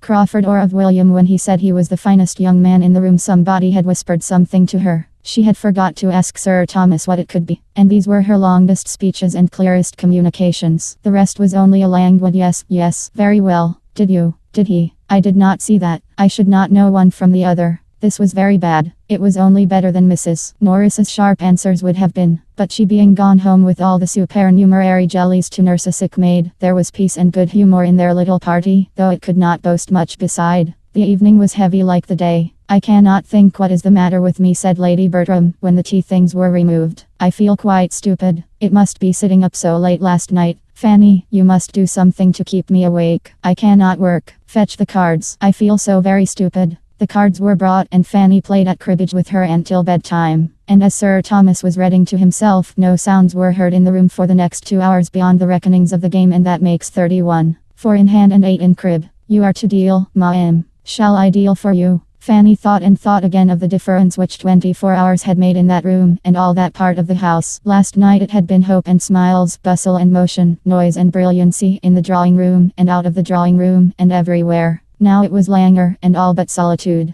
A good night's rest improved her spirits. She could think of William the next day more cheerfully. And as the morning afforded her an opportunity of talking over Thursday night with Mrs. Grant and Miss Crawford, in a very handsome style, with all the heightenings of imagination, and all the laughs of playfulness which are so essential to the shade of a departed ball, she could afterwards bring her mind without much effort into its everyday state, and easily conform to the tranquillity of the present quiet week. They were indeed a smaller party than she had ever known there for a whole day together, and he was gone on whom the comfort and cheerfulness of every family meeting and every meal chiefly depended. But this must be learned to be endured. He would soon be always gone, and she was thankful that she could now sit in the same room with her uncle, hear his voice, receive his questions, and even answer them, without such wretched feelings as she had formerly known. We miss our 2 young men, was Sir Thomas's observation on both the first and second day, as they formed their very reduced circle after dinner. And in consideration of Fanny's swimming eyes, nothing more was said on the first day than to drink their good health. But on the second it led to something farther. William was kindly commended and his promotion hoped for. And there is no reason to suppose, added Sir Thomas, but that his visits to us may now be tolerably frequent. As to Edmund, we must learn to do without him.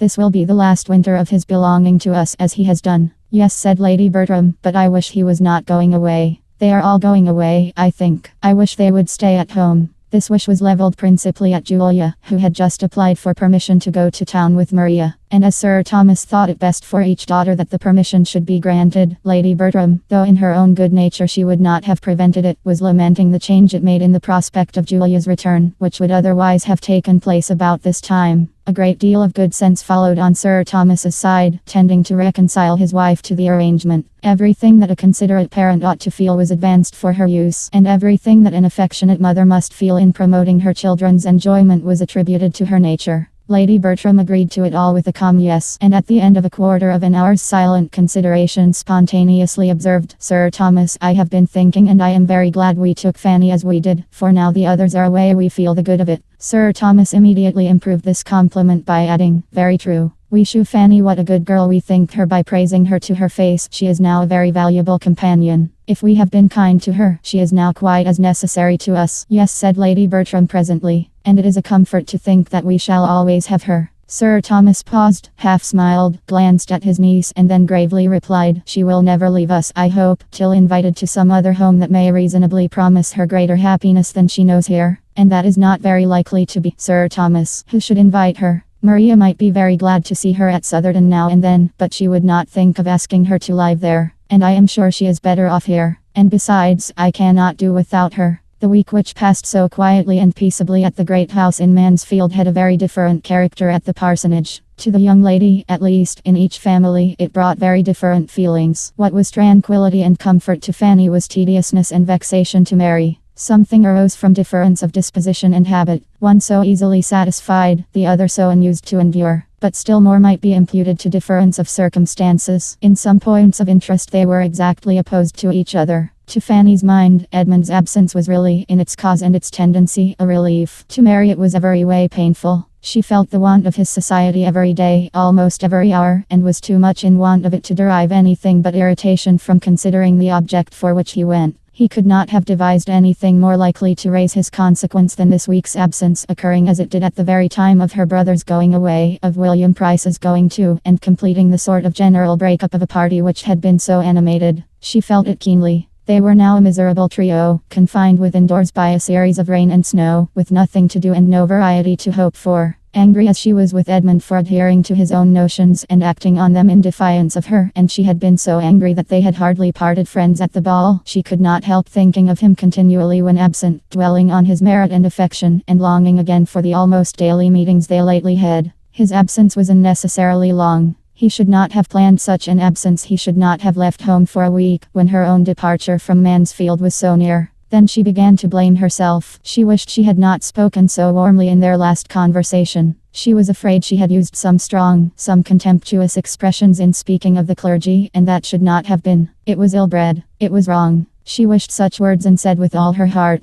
Her vexation did not end with the week. All this was bad, but she had still more to feel when Friday came round again and brought no Edmund. When Saturday came and still no Edmund. And when, through the slight communication with the other family which Sunday produced, she learned that he had actually written home to defer his return, having promised to remain some days longer with his friend. If she had felt impatience and regret before, if she had been sorry for what she said, and feared its too strong effect on him, she now felt and feared it all tenfold more. She had, moreover, to contend with one disagreeable emotion entirely new to her: jealousy. His friend Mr. Owen had sisters. He might find them attractive, but at any rate, his staying away at a time when, according to all preceding plans, she was to remove to London, meant something that she could not bear. Had Henry returned, as he talked of doing, at the end of 3 or 4 days, she should now have been leaving Mansfield. It became absolutely necessary for her to get to Fanny and try to learn something more. She could not live any longer in such solitary wretchedness, and she made her way to the park, through difficulties of walking which she had deemed unconquerable a week before, for the chance of hearing a little in addition, for the sake of at least hearing his name. The first half hour was lost, for Fanny and Lady Bertram were together, and unless she had Fanny to herself she could hope for nothing. But at last Lady Bertram left the room, and then almost immediately Miss Crawford thus began, with a voice as well regulated as she could: "And how do you like your cousin Edmund's staying away so long? Being the only young person at home, I consider you as the greatest sufferer. You must miss him. Does his staying longer surprise you?" "I do not know," said Fanny hesitatingly. "Yes, I had not particularly expected it.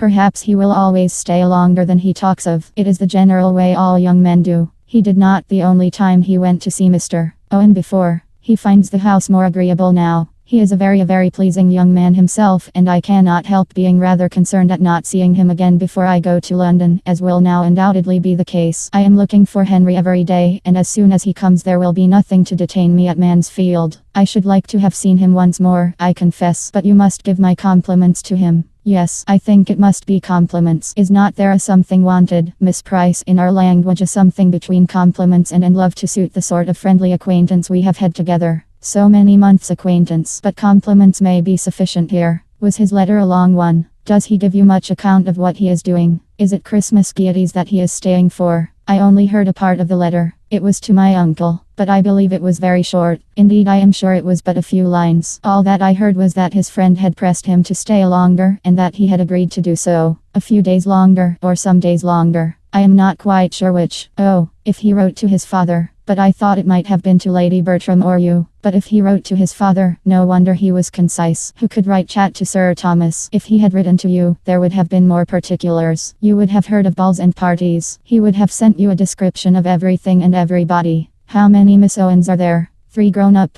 Are they musical? I do not at all know. I never heard. That is the first question, you know, said Miss Crawford, trying to appear gay and unconcerned, which every woman who plays herself is sure to ask about another. But it is very foolish to ask questions about any young ladies, about any 3 sisters just grown up. For one knows, without being told, exactly what they are. All very accomplished and pleasing, and one very pretty. There is a beauty in every family. It is a regular thing. 2 play on the pianoforte and 1 on the harp. And all sing, or would sing if they were taught, or sing all the better for not being taught, or something like it. I know nothing of the Miss Owens, said Fanny calmly. You know nothing and you care less, as people say. Never did tone express indifference plainer. Indeed, how can one care for those one has never seen? Well, when your cousin comes back, he will find Mansfield very quiet. All the noisy ones gone, your brother and mine and myself. I do not like the idea of leaving Mrs. Grant now the time draws near. She does not like my going. Fanny felt obliged to speak. You cannot doubt your being missed by many, said she. You will be very much missed. Miss Crawford turned her eye on her, as if wanting to hear or see more, and then laughingly said, oh yes, missed as every noisy evil is missed when it is taken away. That is, there is a great difference felt. But I am not fishing. Don't compliment me. If I am missed, it will appear. I may be discovered by those who want to see me. I shall not be in any doubtful, or distant, or unapproachable region. Now Fanny could not bring herself to speak, and Miss Crawford was disappointed, for she had hoped to hear some pleasant assurance of her power from one who she thought must know, and her spirits were clouded again. The Miss Owens, said she, soon afterwards. Suppose you were to have one of the Miss Owens settled at Thornton Lacey. How should you like it? Stranger things have happened. I dare say they are trying for it, and they are quite in the right, for it would be a very pretty establishment for them. I do not at all wonder or blame them. It is everybody's duty to do as well for themselves as they can. Sir Thomas Bertram's son is somebody, and now he is in their own line. Their father is a clergyman, and their brother is a clergyman, and they are all clergymen together. He is their lawful property. He fairly belongs to them. You don't speak, Fanny. Miss Price, you don't speak. But honestly now, do not you rather expect it than otherwise? No, said Fanny stoutly, I do not expect it at all. Not at all, cried Miss Crawford with alacrity. I wonder at that, but I dare say you know exactly. I always imagine you are. Perhaps you do not think him likely to marry at all, or not at present. No, I do not, said Fanny softly, hoping she did not err either in the belief or the acknowledgement of it. Her companion looked at her keenly, and gathering greater spirit from the blush soon produced from such a look, only said, he is best off as he is, and turned the subject. Chapter 30. Miss Crawford's uneasiness was much lightened by this conversation, and she walked home again in spirits which might have defied almost another week of the same small party in the same bad weather, had they been put to the proof. But as that very evening brought her brother down from London again in quite, or more than quite, his usual cheerfulness, she had nothing farther to try her own. His still refusing to tell her what he had gone for was but the promotion of gaiety. A day before it might have irritated, but now it was a pleasant joke suspected only of concealing something planned as a pleasant surprise to herself, and the next day did bring a surprise to her. Henry had said he should just go and ask the Bertrams how they did, and be back in 10 minutes, but he was gone above an hour. And when his sister, who had been waiting for him to walk with her in the garden, met him at last most impatiently in the sweep, and cried out, "My dear Henry, where can you have been all this time?"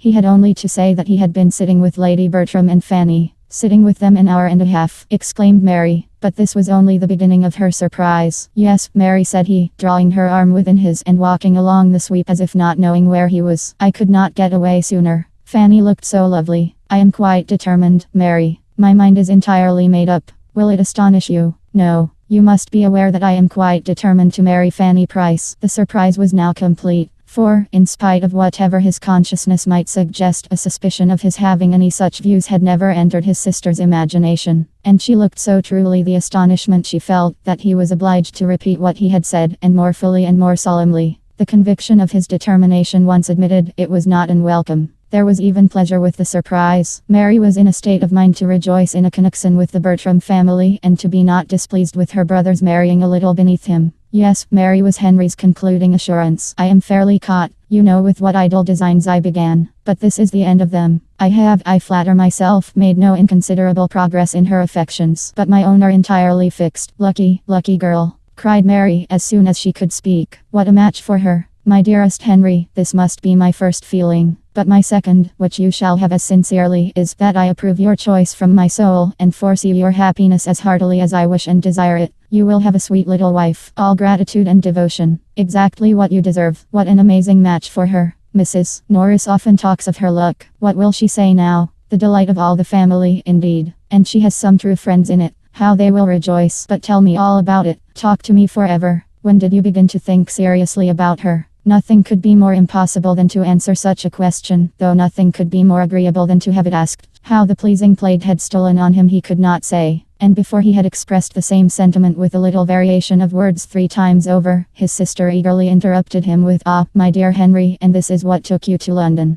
This was your business. You chose to consult the Admiral before you made up your mind." But this he stoutly denied. He knew his uncle too well to consult him on any matrimonial scheme. The Admiral hated marriage, and thought it never pardonable in a young man of independent fortune. "When Fanny is known to him," continued Henry, "he will dote on her. She is exactly the woman to do away every prejudice of such a man as the Admiral, for she is exactly such a woman as he thinks does not exist in the world. She is the very impossibility he would describe, if indeed he has now delicacy of language enough to embody his own ideas. But till it is absolutely settled beyond all interference, he shall know nothing of the matter. No, Mary, you are quite mistaken. You have not discovered my business yet. Well, I am satisfied. I know now to whom it must relate, and am in no hurry for the rest. Fanny Price. Wonderful, quite wonderful. That Mansfield should have done so much for that you should have found your fate in Mansfield. But you are quite right. You could not have chosen better. There is not a better girl in the world, and you do not want for fortune. And as to her connections, they are more than good.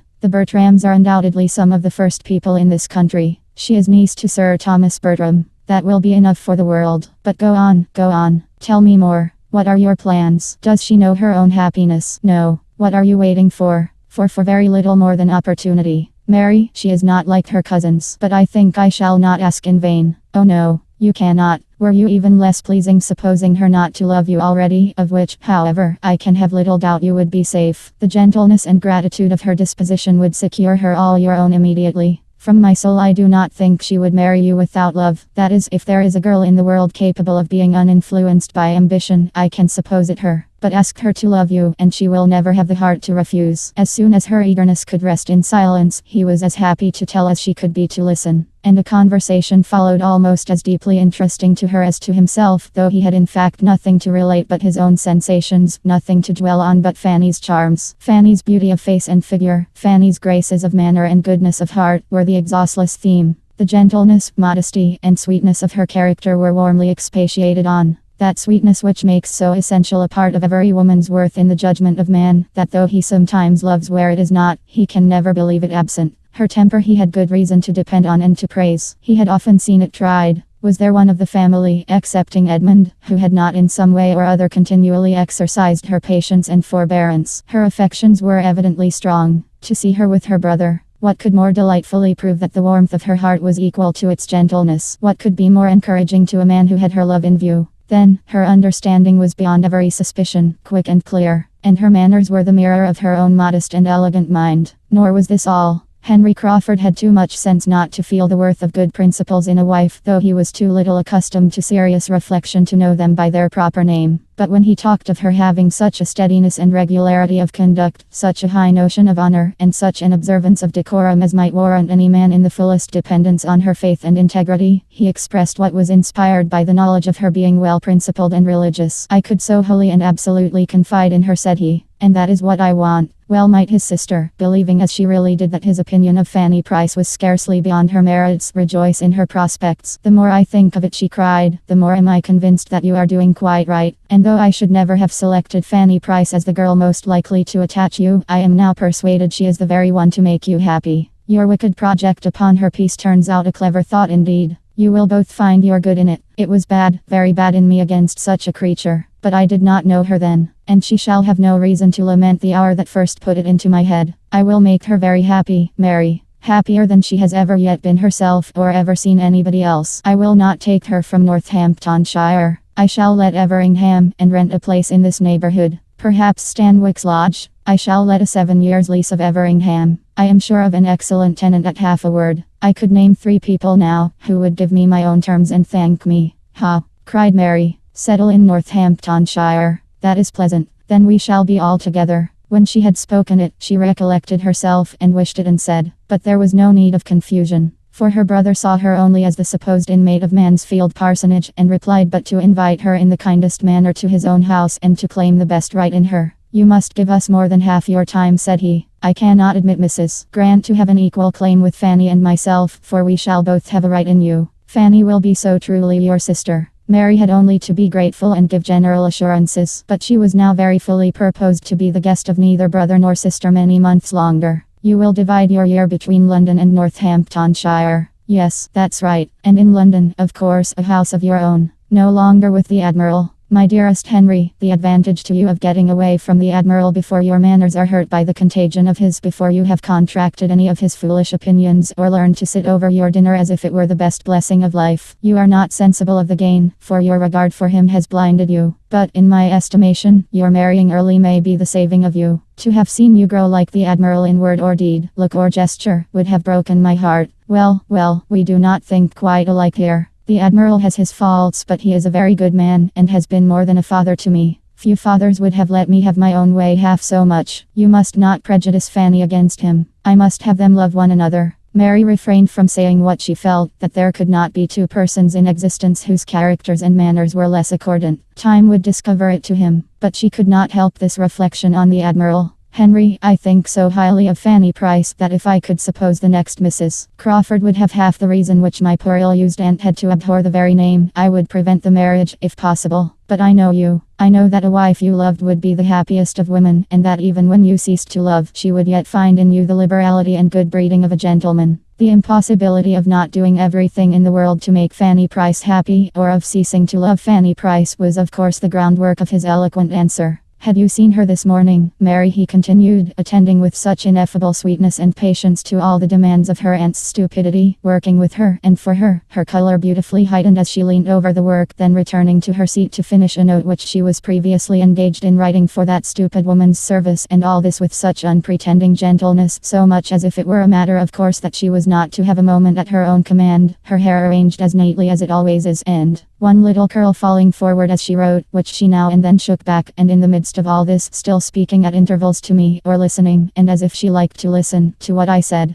Had you seen her so, Mary, you would not have implied the possibility of her power over my heart ever ceasing. My dearest Henry, cried Mary, stopping short, and smiling in his face, how glad I am to see you so much in love. It quite delights me. But what will Mrs. Rushworth and Julia say? I care neither what they say nor what they feel. They will now see what sort of woman it is that can attach me, that can attach a man of sense. I wish the discovery may do them any good. And they will now see their cousin treated as she ought to be, and I wish they may be heartily ashamed of their own abominable neglect and unkindness. They will be angry, he added, after a moment's silence, and in a cooler tone. Mrs. Rushworth will be very angry. It will be a bitter pill to her. That is, like other bitter pills, it will have 2 moments ill flavor, and then be swallowed and forgotten. For I am not such a coxcomb as to suppose her feelings more lasting than other women's, though I was the object of them. Yes, Mary, my Fanny will feel a difference indeed, a daily, hourly difference in the behavior of every being who approaches her. and it will be the completion of my happiness to know that I am the doer of it, that I am the person to give the consequence so justly her due. Now she is dependent, helpless, friendless, neglected, forgotten. Nay, Henry, not by all, not forgotten by all, not friendless or forgotten. Her cousin Edmund never forgets her. Edmund, true, I believe he is, generally speaking, kind to her, and so is Sir Thomas in his way, but it is the way of a rich, superior, long-worded, arbitrary uncle. What can Sir Thomas and Edmund together do? What do they do for her happiness, comfort, honor, and dignity in the world? To what I shall do. Chapter 31. Henry Crawford was at Mansfield Park again the next morning, and at an earlier hour than common, visiting warrants. The two ladies were together in the breakfast room, and, fortunately for him, Lady Bertram was on the very point of quitting it as he entered. She was almost at the door, and not choosing by any means to take so much trouble in vain, she still went on, after a civil reception, a short sentence about being waited for, and to let Sir Thomas know to the servant. Henry, overjoyed to have her go, bowed and watched her off, and without losing another moment, turned instantly to Fanny, and, taking out some letters, said, with a most animated look, I must acknowledge myself infinitely obliged to any creature who gives me such an opportunity of seeing you alone. I have been wishing it more than you can have any idea. Knowing as I do what your feelings as a sister are, I could hardly have borne that anyone in the house should share with you in the first knowledge of the news I now bring. He is made. Your brother is a lieutenant. I have the infinite satisfaction of congratulating you on your brother's promotion. Here are the letters which announce it this moment come to hand. You will, perhaps, like to see them. Fanny could not speak, but he did not want her to speak. To see the expression of her eyes, the change of her complexion, the progress of her feelings, their doubt, confusion, and felicity, was enough. She took the letters as he gave them. The first was from the Admiral to inform his nephew, in a few words, of his having succeeded in the object he had undertaken, the promotion of young Price, and enclosing two more, one from the Secretary of the First Lord to a friend, whom the Admiral had set to work in the business, the other from that friend to himself, by which it appeared that his lordship had the very great happiness of attending to the recommendation of Sir Charles, that Sir Charles was much delighted in having such an opportunity of proving his regard for Admiral Crawford, and that the circumstance of Mr. William Price's commission as second lieutenant of H.M. sloop Thrush being made out was spreading general joy through a wide circle of great people. While her hand was trembling under these letters, her eye running from one to the other, and her heart swelling with emotion, Crawford thus continued, with unfeigned eagerness to express his interest in the event. I will not talk of my own happiness, said he, great as it is, for I think only of yours. Compared with you, who has a right to be happy? I have almost grudged myself my own prior knowledge of what you ought to have known before all the world. I have not lost a moment, however. The post was late this morning, but there has not been since a moment's delay. How impatient, how anxious, how wild I have been on the subject, I will not attempt to describe.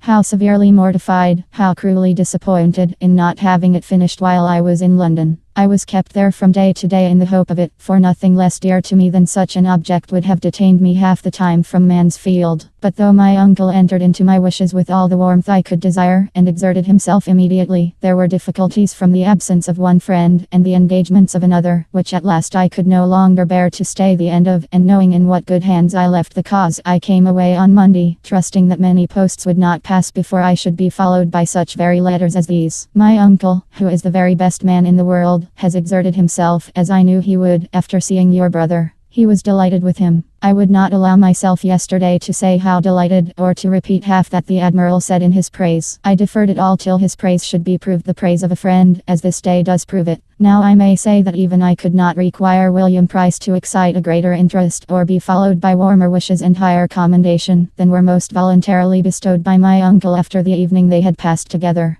Has this been all your doing, then? Cried Fanny. Good heaven! How very, very kind. Have you really? Was it by your desire? I beg your pardon, but I am bewildered. Did Admiral Crawford apply? How was it? I am stupefied. Henry was most happy to make it more intelligible, by beginning at an earlier stage, and explaining very particularly what he had done. His last journey to London had been undertaken with no other view than that of introducing her brother in Hill Street, and prevailing on the Admiral to exert whatever interest he might have for getting him on. This had been his business. He had communicated it to no creature. He had not breathed a syllable of it even to Mary. While uncertain of the issue, he could not have borne any participation of his feelings, but this had been his business, and he spoke with such a glow of what his solicitude had been, and used such strong expressions, was so abounding in the deepest interest, in twofold motives, in views and wishes more than could be told, that Fanny could not have remained insensible of his drift, had she been able to attend. But her heart was so full and her senses still so astonished, that she could listen but imperfectly even to what he told her of William, and saying only when he paused, "How kind! How very kind! Oh, Mr. Crawford, we are infinitely obliged to you. Dearest, dearest William." She jumped up and moved in haste towards the door, crying out, "I will go to my uncle. My uncle ought to know it as soon as possible." But this could not be suffered. The opportunity was too fair, and his feelings too impatient. He was after her immediately. She must not go, she must allow him 5 minutes longer, and he took her hand and led her back to her seat, and was in the middle of his farther explanation, before she had suspected for what she was detained. When she did understand it, however, and found herself expected to believe that she had created sensations which his heart had never known before, and that everything he had done for William was to be placed to the account of his excessive and unequalled attachment to her, she was exceedingly distressed, and for some moments unable to speak. She considered it all as nonsense, as mere trifling and gallantry, which meant only to deceive for the hour. She could not but feel that it was treating her improperly and unworthily, and in such a way as she had not deserved. But it was like himself, and entirely of a piece with what she had seen before. And she would not allow herself to shew half the displeasure she felt, because he had been conferring an obligation, which no want of delicacy on his part could make a trifle to her. While her heart was still bounding with joy and gratitude on William's behalf, she could not be severely resentful of anything that injured only herself, and after having twice drawn back her hand, and twice attempted in vain to turn away from him, she got up, and said only, with much agitation, "Don't, Mr.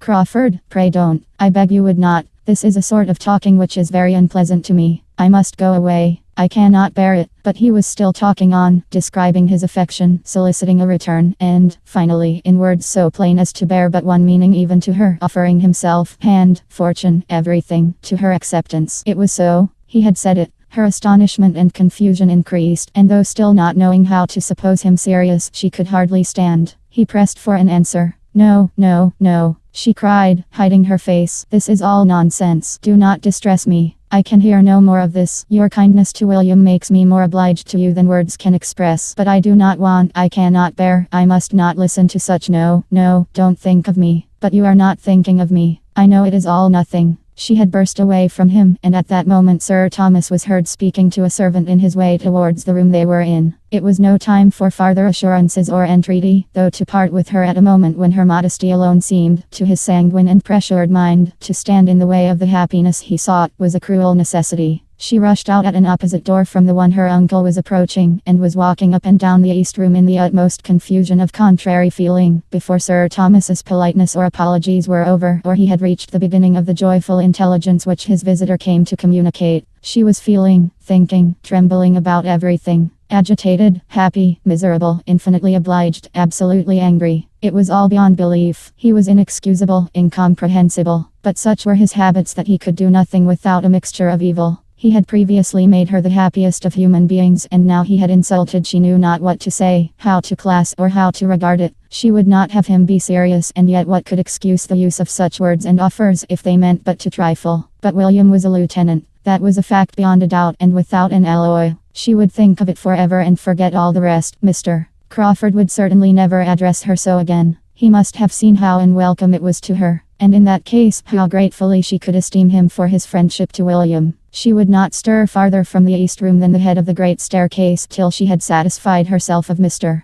Crawford's having left the house. But when convinced of his being gone, she was eager to go down and be with her uncle, and have all the happiness of his joy as well as her own, and all the benefit of his information or his conjectures as to what would now be William's destination. Sir Thomas was as joyful as she could desire, and very kind and communicative, and she had so comfortable a talk with him about William as to make her feel as if nothing had occurred to vex her, till she found, towards the close, that Mr. Crawford was engaged to return and dine there that very day. This was a most unwelcome hearing, for though he might think nothing of what had passed, it would be quite distressing to her to see him again so soon. She tried to get the better of it, tried very hard, as the dinner hour approached, to feel and appear as usual, but it was quite impossible for her not to look most shy and uncomfortable when their visitor entered the room. She could not have supposed it in the power of any concurrence of circumstances to give her so many painful sensations on the first day of hearing of William's promotion. Mr. Crawford was not only in the room, he was soon close to her. He had a note to deliver from his sister. Fanny could not look at him, but there was no consciousness of past folly in his voice. She opened her note immediately, glad to have anything to do, and happy, as she read it, to feel that the fidgetings of her Aunt Norris, who was also to dine there, screened her a little from view. My dear Fanny, for so I may now always call you, to the infinite relief of a tongue that has been stumbling at Miss Price for at least the last 6 weeks, I cannot let my brother go without sending you a few lines of general congratulation, and giving my most joyful consent and approval. Go on, my dear Fanny, and without fear. There can be no difficulties worth naming. I choose to suppose that the assurance of my consent will be something. So you may smile upon him with your sweetest smiles this afternoon, and send him back to me even happier than he goes. Yours affectionately, M.C. These were not expressions to do Fanny any good, for though she read in too much haste and confusion to form the clearest judgment of Miss Crawford's meaning, it was evident that she meant to compliment her on her brother's attachment, and even to appear to believe it serious. She did not know what to do, or what to think. There was wretchedness in the idea of its being serious. There was perplexity and agitation every way. She was distressed whenever Mr.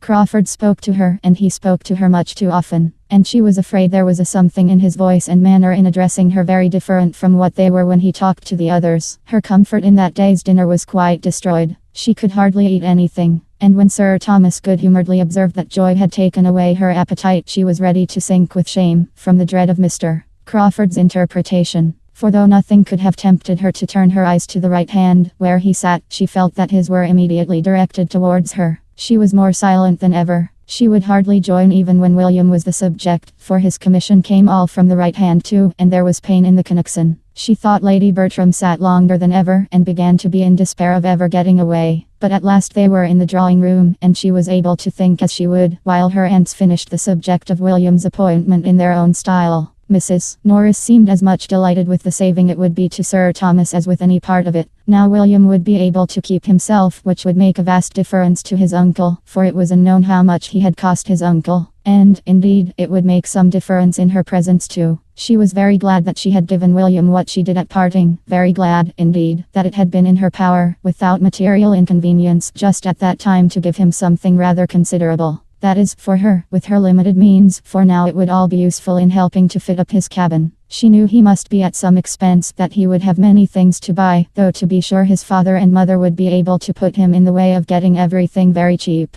But she was very glad she had contributed her mite towards it. I am glad you gave him something considerable, said Lady Bertram, with most unsuspicious calmness, for I gave him only 10. Indeed, cried Mrs. Norris, reddening. Upon my word, he must have gone off with his pockets well lined, and at no expense for his journey to London either. Sir Thomas told me 10 would be enough. Mrs. Norris, being not at all inclined to question its sufficiency, began to take the matter in another point. It is amazing, said she, how much young people cost their friends, what with bringing them up and putting them out in the world. They little think how much it comes to, or what their parents or their uncles and aunts pay for them in the course of the year. Now, here are my sister Price's children. Take them all together, I dare say nobody would believe what a sum they cost Sir Thomas every year, to say nothing of what I do for them. Very true, sister, as you say. But poor things, they cannot help it, and you know it makes very little difference to Sir Thomas. Fanny, William must not forget my shawl if he goes to the East Indies, and I shall give him a commission for anything else that is worth having. I wish he may go to the East Indies, that I may have my shawl. I think I will have 2 shawls, Fanny. Fanny, meanwhile, speaking only when she could not help it, was very earnestly trying to understand what Mr. and Miss Crawford were at. There was everything in the world against their being serious but his words and manner. Everything natural, probable, reasonable, was against it. All their habits and ways of thinking, and all her own demerits. How could she have excited serious attachment in a man who had seen so many, and been admired by so many, and flirted with so many, infinitely her superiors, who seemed so little open to serious impressions, even where pains had been taken to please him?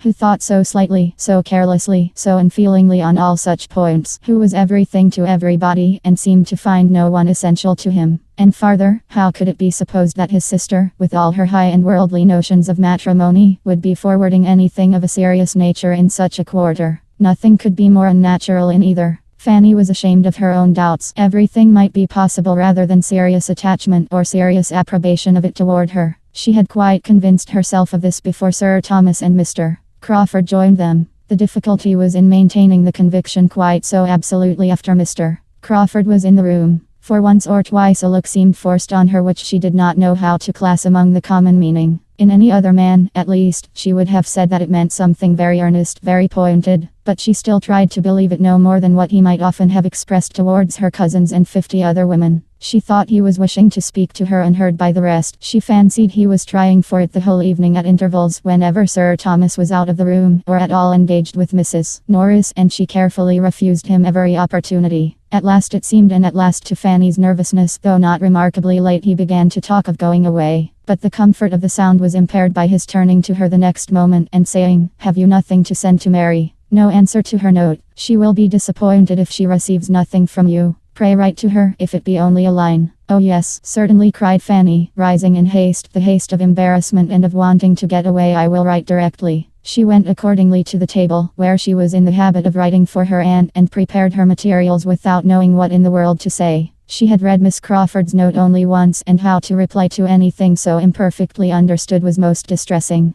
Quite unpractised in such sort of note writing, had there been time for scruples and fears as to style, she would have felt them in abundance. But something must be instantly written, and with only one decided feeling, that of wishing not to appear to think anything really intended, she wrote thus in great trembling both of spirits and hand: "I am very much obliged to you, my dear Miss Crawford, for your kind congratulations as far as they relate to my dearest William. The rest of your note I know means nothing, but I am so unequal to anything of the sort, that I hope you will excuse my begging you to take no farther notice. I have seen too much of Mr. Crawford not to understand his manners. If he understood me as well, he would, I dare say, behave differently. I do not know what I write, but it would be a great favor of you never to mention the subject again. With thanks for the honor of your note, I remain, dear Miss Crawford, C.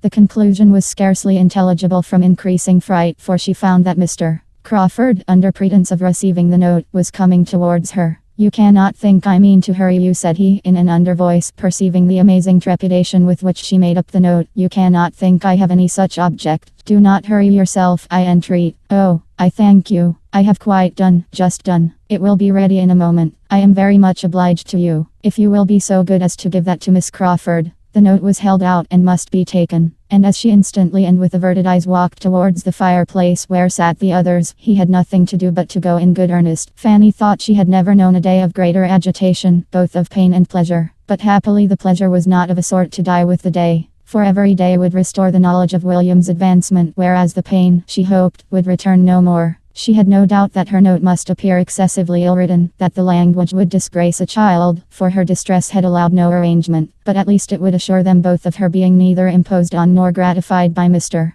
Crawford's attentions. Chapter 32. Fanny had by no means forgotten Mr. Crawford when she awoke the next morning, but she remembered the purport of her note and was not less sanguine as to its effect than she had been the night before. If Mr. Crawford would but go away, that was what she most earnestly desired. Go and take his sister with him, as he was to do, and as he returned to Mansfield on purpose to do. And why it was not done already she could not devise, for Miss Crawford certainly wanted no delay. Fanny had hoped, in the course of his yesterday's visit, to hear the day named, but he had only spoken of their journey as what would take place ere long. Having so satisfactorily settled the conviction her note would convey, she could not but be astonished to see Mr. Crawford, as she accidentally did, coming up to the house again, and at an hour as early as the day before. His coming might have nothing to do with her, but she must avoid seeing him if possible, and being then on her way upstairs, she resolved there to remain during the whole of his visit unless actually sent for, and as Mrs. Norris was still in the house, there seemed little danger of her being wanted. She sat some time in a good deal of agitation, listening, trembling, and fearing to be sent for every moment, but as no footsteps approached the east room, she grew gradually composed, could sit down, and be able to employ herself, and able to hope that Mr. Crawford had come and would go without her being obliged to know anything of the matter. Nearly half an hour had passed, and she was growing very comfortable, when suddenly the sound of a step in regular approach was heard. A heavy step, an unusual step in that part of the house. It was her uncle's. She knew it as well as his voice. She had trembled at it as often, and began to tremble again, at the idea of his coming up to speak to her, whatever might be the subject. It was indeed Sir Thomas who opened the door and asked if she were there, and if he might come in. The terror of his former occasional visits to that room seemed all renewed, and she felt as if he were going to examine her again in French and English. She was all attention, however, in placing a chair for him, and trying to appear honored. and, in her agitation, had quite overlooked the deficiencies of her apartment till he, stopping short as he entered, said, with much surprise, "Why have you no fire today?" There was snow on the ground, and she was sitting in a shawl. She hesitated. "I am not cold, sir. I never sit here long at this time of year. But you have a fire in general." "No, sir." "How comes this about? Here must be some mistake. I understood that you had the use of this room by way of making you perfectly comfortable. In your bedchamber I know you cannot have a fire. Here is some great misapprehension which must be rectified. It is highly unfit for you to sit, be it only half an hour a day, without a fire. You are not strong. You are chilly. Your aunt cannot be aware of this." Fanny would rather have been silent, but being obliged to speak, she could not forbear, in justice to the aunt she loved best, from saying something in which the words "my Aunt Norris" were distinguishable. "I understand," cried her uncle, recollecting himself, and not wanting to hear more. "I understand. Your Aunt Norris has always been an advocate, and very judiciously, for young people's being brought up without unnecessary indulgences. But there should be moderation in everything.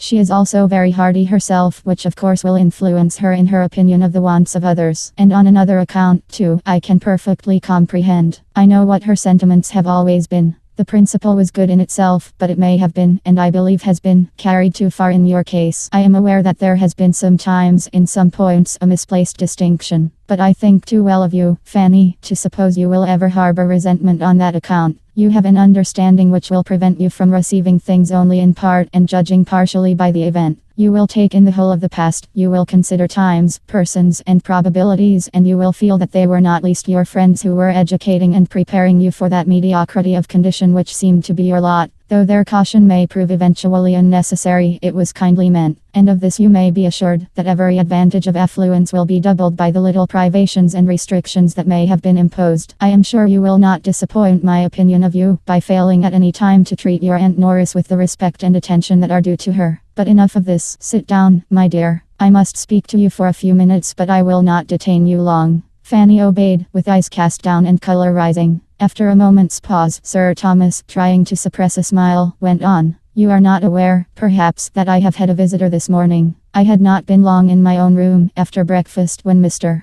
Crawford was shewn in. His errand you may probably conjecture." Fanny's colour grew deeper and deeper, and her uncle, perceiving that she was embarrassed to a degree that made either speaking or looking up quite impossible, turned away his own eyes, and without any farther pause proceeded in his account of Mr. Crawford's visit. Mr. Crawford's business had been to declare himself the lover of Fanny, make decided proposals for her, and entreat the sanction of the uncle, who seemed to stand in the place of her parents. And he had done it all so well, so openly, so liberally, so properly, that Sir Thomas, feeling, moreover, his own replies and his own remarks to have been very much to the purpose, was exceedingly happy to give the particulars of their conversation, and little aware of what was passing in his niece's mind, conceived that by such details he must be gratifying her far more than himself. He talked, therefore, for several minutes without Fanny's daring to interrupt him. She had hardly even attained the wish to do it. Her mind was in too much confusion. She had changed her position, and, with her eyes fixed intently on one of the windows, was listening to her uncle in the utmost perturbation and dismay. For a moment he ceased, but she had barely become conscious of it when, rising from his chair, he said, "And now, Fanny, having performed one part of my commission, and shewn you everything placed on a basis the most assured and satisfactory, I may execute the remainder by prevailing on you to accompany me downstairs, where, though I cannot but presume on having been no unacceptable companion myself, I must submit to your finding one still better worth listening to.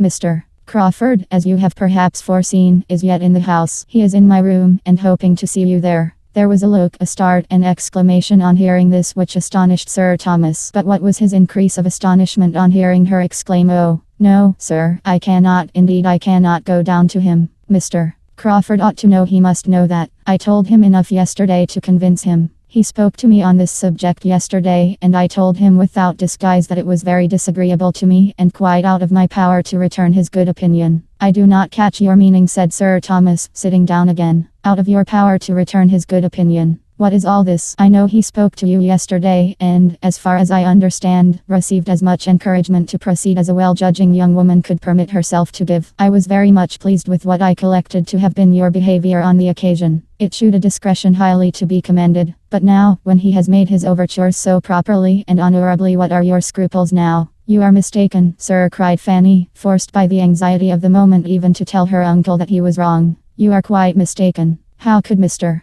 Crawford say such a thing? I gave him no encouragement yesterday. On the contrary, I told him, I cannot recollect my exact words, but I am sure I told him that I would not listen to him, that it was very unpleasant to me in every respect, and that I begged him never to talk to me in that manner again. I am sure I said as much as that and more, and I should have said still more, if I had been quite certain of his meaning anything seriously. But I did not like to be, I could not bear to be imputing more than might be intended. I thought it might all pass for nothing with him. She could say no more. Her breath was almost gone. Am I to understand, said Sir Thomas after a few moments' silence, that you mean to refuse Mr. Crawford? Yes, sir. Refuse him. Yes, sir. Refuse Mr. Crawford. Upon what plea? For what reason? I cannot like him, sir, well enough to marry him. This is very strange, said Sir Thomas in a voice of calm displeasure. There is something in this which my comprehension does not reach. Here is a young man wishing to pay his addresses to you, with everything to recommend him. Not merely situation in life, fortune, and character, but with more than common agreeableness, with address and conversation pleasing to everybody. And he is not an acquaintance of today. You have now known him some time.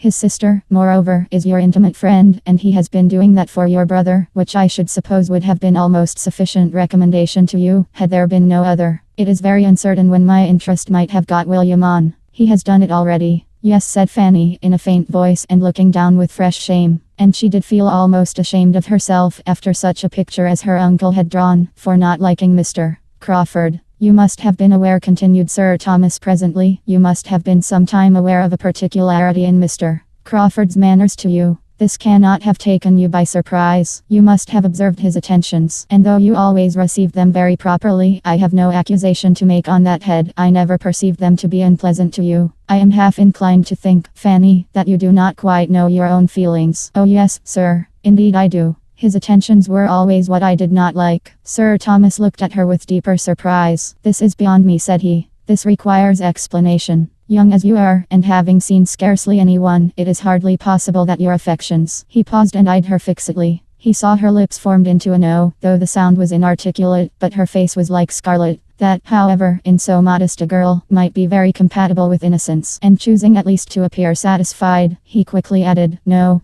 I know that is quite out of the question. Quite impossible. Well, there is nothing more to be said. And for a few minutes he did say nothing. He was deep in thought. His niece was deep in thought likewise, trying to harden and prepare herself against farther questioning. She would rather die than own the truth, and she hoped, by a little reflection, to fortify herself beyond betraying it, independently of the interest which Mr. Crawford's choice seemed to justify, said Sir Thomas, beginning again, and very composedly. His wishing to marry at all so early is recommendatory to me. I am an advocate for early marriages where there are means in proportion, and would have every young man, with a sufficient income, settle as soon after 24 as he can. This is so much my opinion, that I am sorry to think how little likely my own eldest son, your cousin, Mr. Bertram, is to marry early. But at present, as far as I can judge, matrimony makes no part of his plans or thoughts. I wish he were more likely to fix. Here was a glance at Fanny. Edmund, I consider, from his dispositions and habits, as much more likely to marry early than his brother. He, indeed, I have lately thought, has seen the woman he could love, which I am convinced my eldest son has not. Am I right? Do you agree with me, my dear? Yes, sir. It was gently, but it was calmly said, and Sir Thomas was easy on the score of the cousins. But the removal of his alarm did his niece no service. As her unaccountableness was confirmed, his displeasure increased, and getting up and walking about the room with a frown, which Fanny could picture to herself, though she dared not lift up her eyes, he shortly afterwards, and in a voice of authority, said, Have you any reason, child, to think ill of Mr.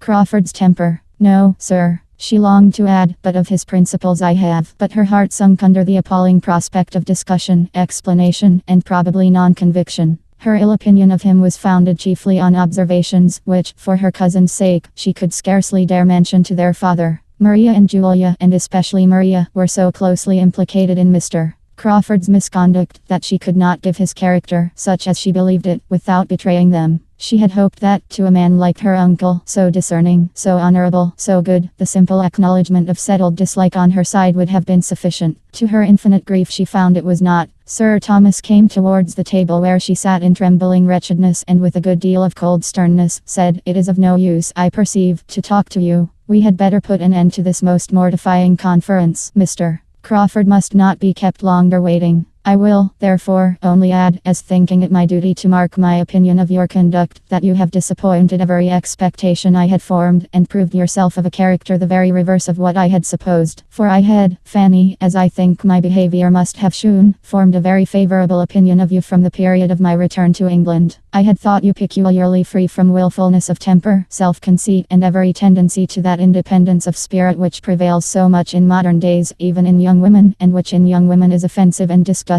beyond all common offense. But you have now shewn me that you can be wilful and perverse, that you can and will decide for yourself, without any consideration or deference for those who have surely some right to guide you, without even asking their advice. You have shewn yourself very, very different from anything that I had imagined. The advantage or disadvantage of your family, of your parents, your brothers and sisters, never seems to have had a moment's share in your thoughts on this occasion. How they might be benefited, how they must rejoice in such an establishment for you, is nothing to you. You think only of yourself, and because you do not feel for Mr. Crawford exactly what a young heated fancy imagines to be necessary for happiness, you resolve to refuse him at once, without wishing even for a little time to consider of it, a little more time for cool consideration, and for really examining your own inclinations, and are, in a wild fit of folly, throwing away from you such an opportunity of being settled in life, eligibly, honorably, nobly settled, as will, probably, never occur to you again. Here is a young man of sense, of character, of temper, of manners, and of fortune, exceedingly attached to you, and seeking your hand in the most handsome and disinterested way. And let me tell you, Fanny, that you may alive 18 years longer in the world without being addressed by a man of half Mr.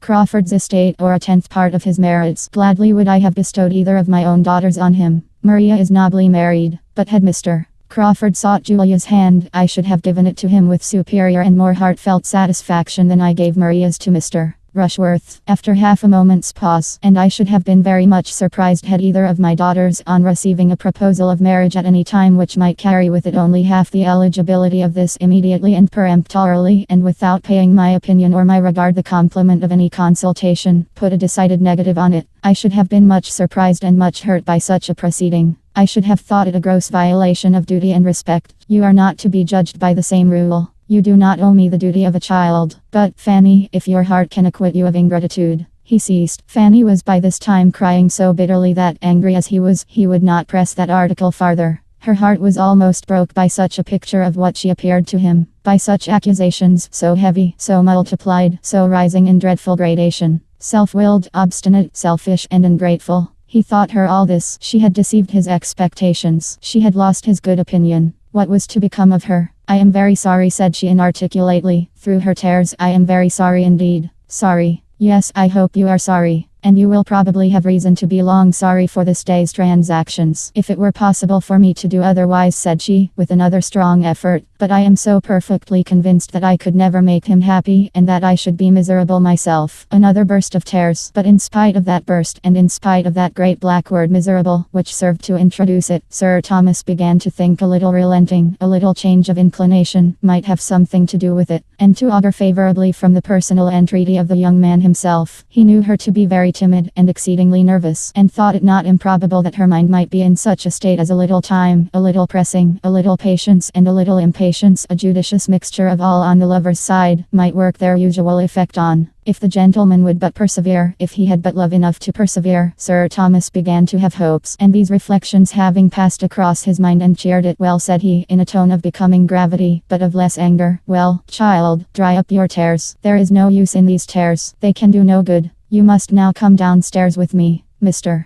Crawford has been kept waiting too long already. You must give him your own answer. We cannot expect him to be satisfied with less, and you only can explain to him the grounds of that misconception of your sentiments, which, unfortunately for himself, he certainly has imbibed. I am totally unequal to it. But Fanny shewed such reluctance, such misery, at the idea of going down to him, that Sir Thomas, after a little consideration, judged it better to indulge her. His hopes from both gentleman and lady suffered a small depression in consequence, but when he looked at his niece and saw the state of feature and complexion which her crying had brought her into, he thought there might be as much lost as gained by an immediate interview. With a few words, therefore, of no particular meaning, he walked off by himself, leaving his poor niece to sit and cry over what had passed, with very wretched feelings. Her mind was all disorder. The past, present, future, everything was terrible, but her uncle's anger gave her the severest pain of all. Selfish and ungrateful, to have appeared so to him. She was miserable forever. She had no one to take her part, to counsel, or speak for her. Her only friend was absent. He might have softened his father, but all, perhaps all, would think her selfish and ungrateful. She might have to endure the reproach again and again. She might hear it or see it or know it to exist forever in every connection about her. She could not but feel some resentment against Mr.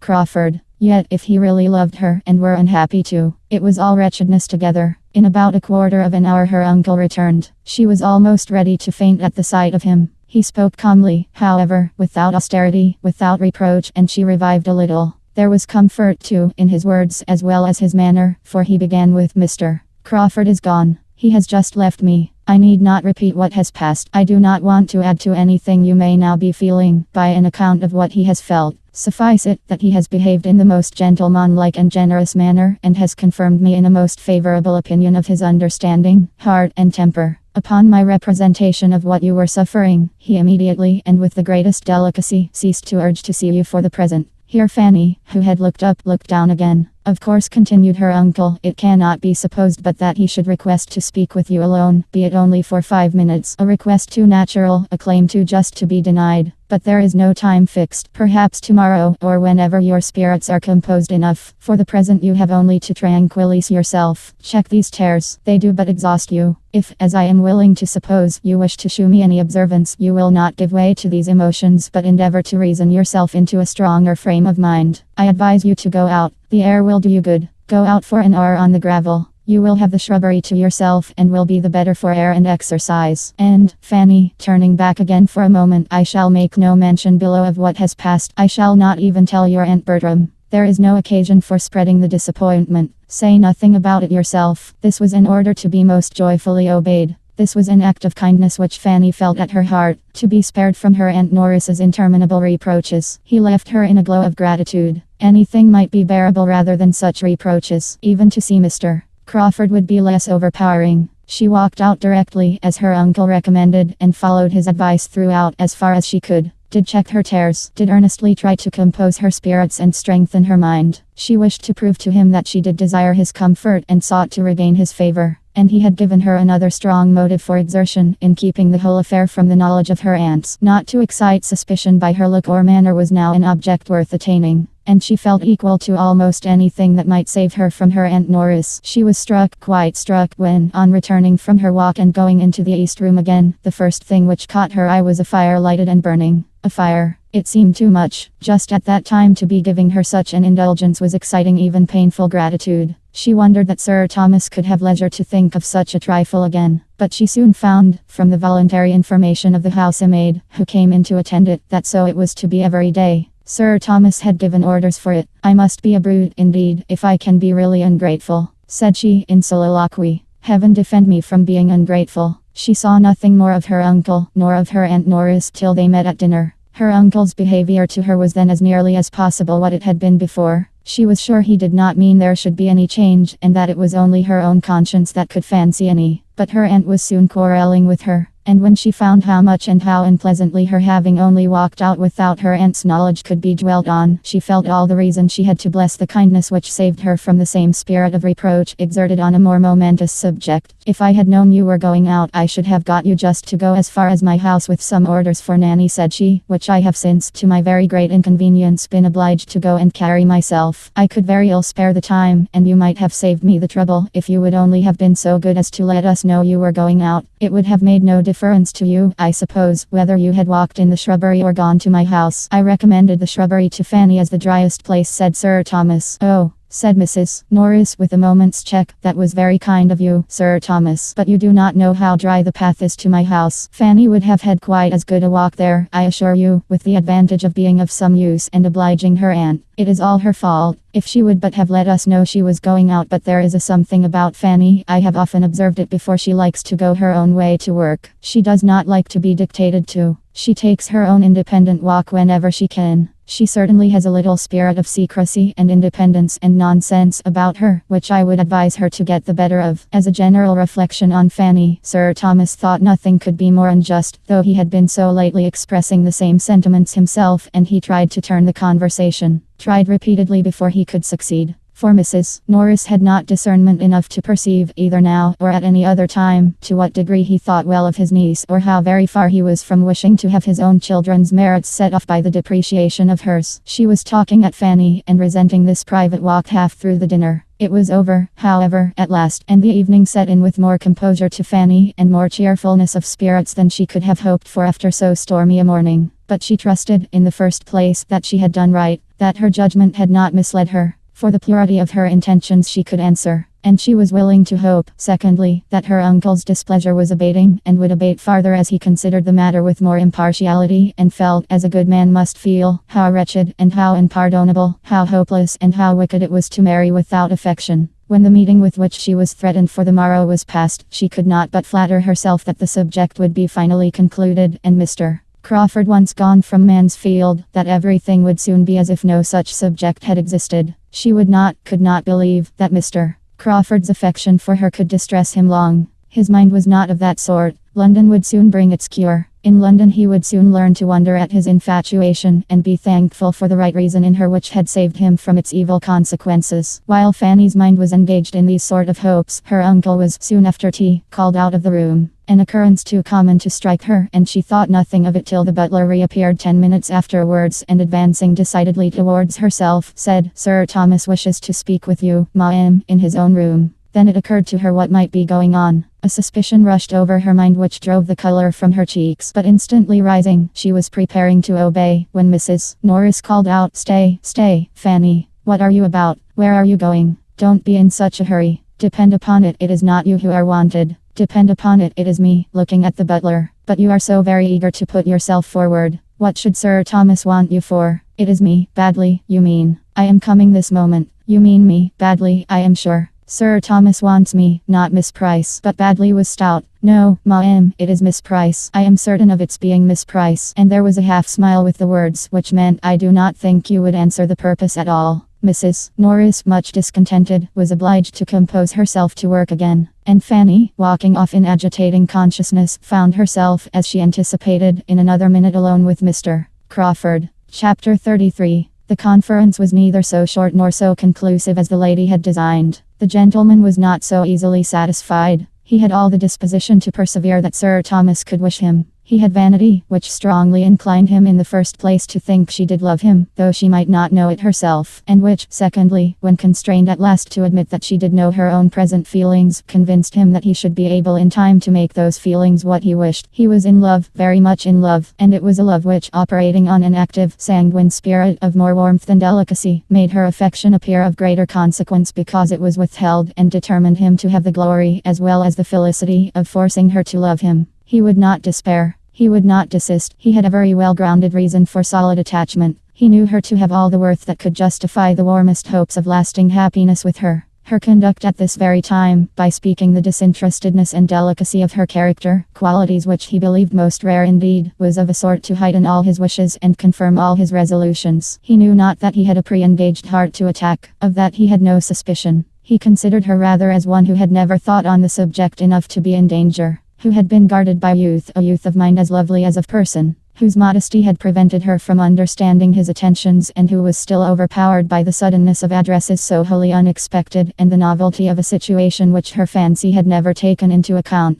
Must it not follow, of course, that, when he was understood, he should succeed? He believed it fully. Love such as his in a man like himself must with perseverance secure a return, and at no great distance. And he had so much delight in the idea of obliging her to love him in a very short time, that her not loving him now was scarcely regretted. A little difficulty to be overcome was no evil to Henry Crawford. He rather derived spirits from it. He had been apt to gain hearts too easily. His situation was new and animating. To Fanny, however, who had known too much opposition all her life to find any charm in it, all this was unintelligible. She found that he did mean to persevere, but how he could, after such language from her as she felt herself obliged to use, was not to be understood. She told him that she did not love him, could not love him, was sure she never should love him, that such a change was quite impossible, that the subject was most painful to her, that she must entreat him never to mention it again, to allow her to leave him at once and let it be considered as concluded forever. And when farther pressed, had added that in her opinion their dispositions were so totally dissimilar as to make mutual affection incompatible, and that they were unfitted for each other by nature, education, and habit. All this she had said, and with the earnestness of sincerity. Yet this was not enough, for he immediately denied there being anything uncongenial in their characters or anything unfriendly in their situations, and positively declared that he would still love and still hope.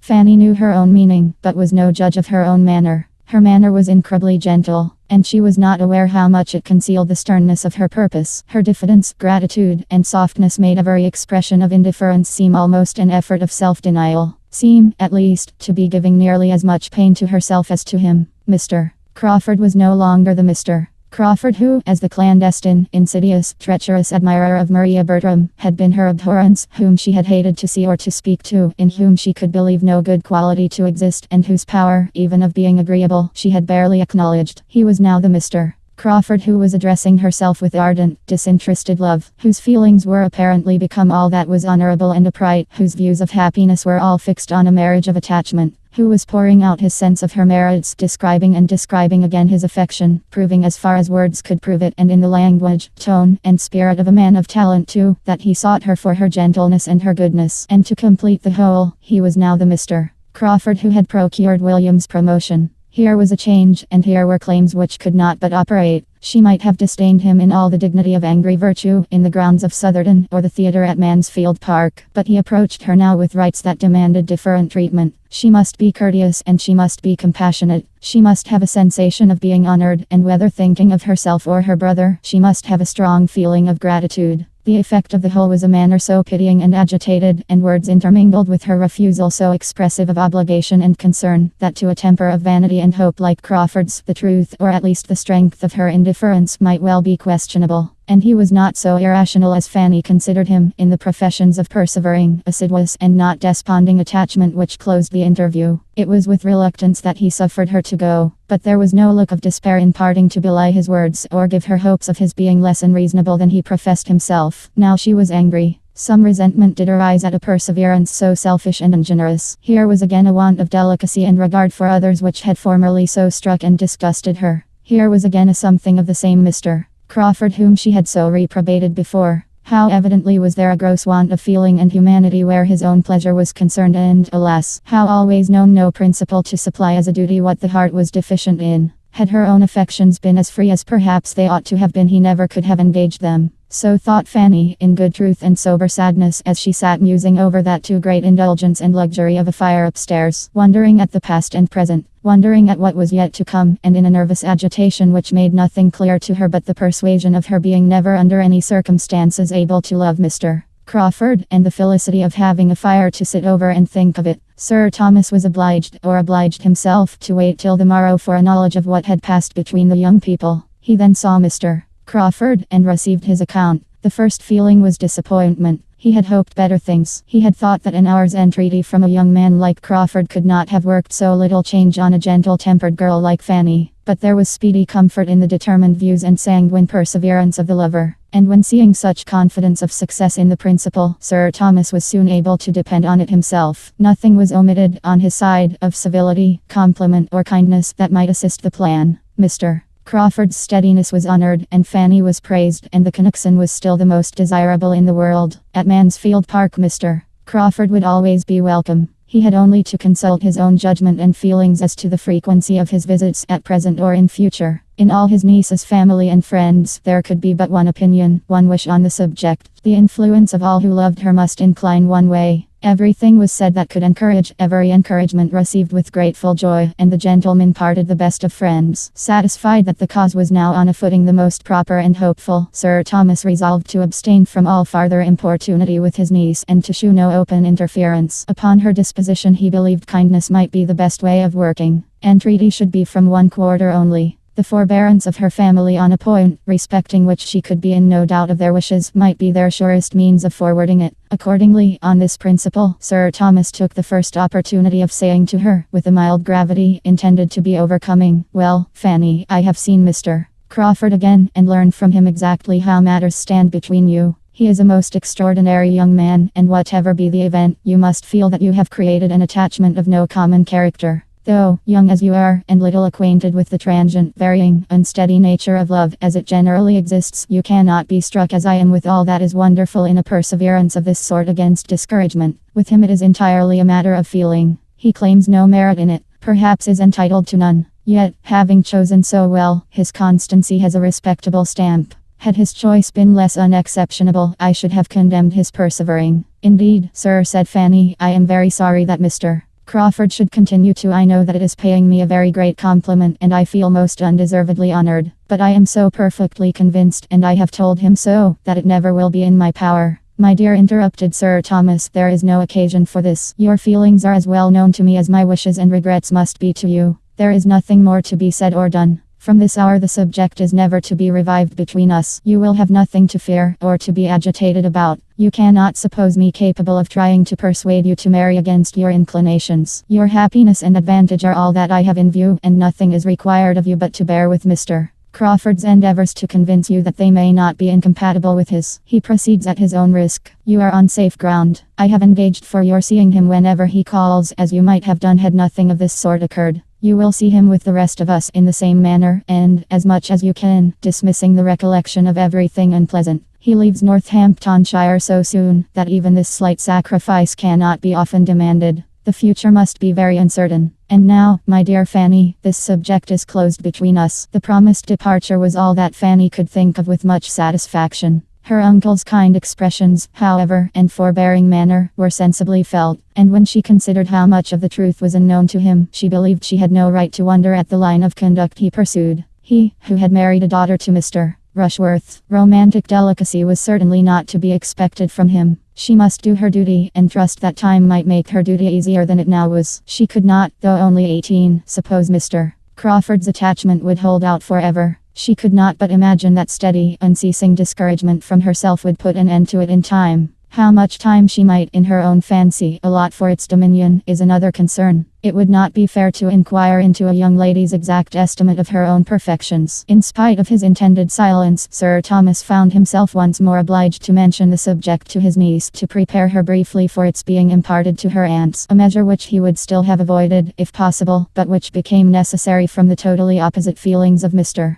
Crawford as to any secrecy of proceeding. He had no idea of concealment. It was all known at the parsonage, where he loved to talk over the future with both his sisters, and it would be rather gratifying to him to have enlightened witnesses of the progress of his success. When Sir Thomas understood this, he felt the necessity of making his own wife and sister-in-law acquainted with the business without delay. Though, on Fanny's account, he almost dreaded the effect of the communication to Mrs. Norris as much as Fanny herself. He deprecated her mistaken but well-meaning zeal. Sir Thomas, indeed, was by this time not very far from classing Mrs. Norris as one of those well-meaning people who are always doing mistaken and very disagreeable things. Mrs. Norris, however, relieved him. He pressed for the strictest forbearance and silence towards their niece. She not only promised, but did observe it. She only looked her increased ill will. Angry she was, bitterly angry. But she was more angry with Fanny for having received such an offer than for refusing it. It was an injury and affront to Julia, who ought to have been Mr. Crawford's choice, and, independently of that, she disliked Fanny, because she had neglected her, and she would have grudged such an elevation to one whom she had been always trying to depress. Sir Thomas gave her more credit for discretion on the occasion than she deserved, and Fanny could have blessed her for allowing her only to see her displeasure, and not to hear it. Lady Bertram took it differently. She had been a beauty, and a prosperous beauty, all her life, and beauty and wealth were all that excited her respect. To know Fanny to be sought in marriage by a man of fortune, raised her, therefore, very much in her opinion. By convincing her that Fanny was very pretty, which she had been doubting about before, and that she would be advantageously married, it made her feel a sort of credit in calling her niece. Well, Fanny, said she, as soon as they were alone together afterwards, and she really had known something like impatience to be alone with her, and her countenance, as she spoke, had extraordinary animation. Well, Fanny, I have had a very agreeable surprise this morning. I must just speak of it once. I told Sir Thomas I must once, and then I shall have done. I give you joy, my dear niece. And looking at her complacently, she added, humph, we certainly are a handsome family. Fanny colored, and doubted at first what to say. When, hoping to assail her on her vulnerable side, she presently answered, my dear aunt, you cannot wish me to do differently from what I have done, I am sure. You cannot wish me to marry, for you would miss me, should not you?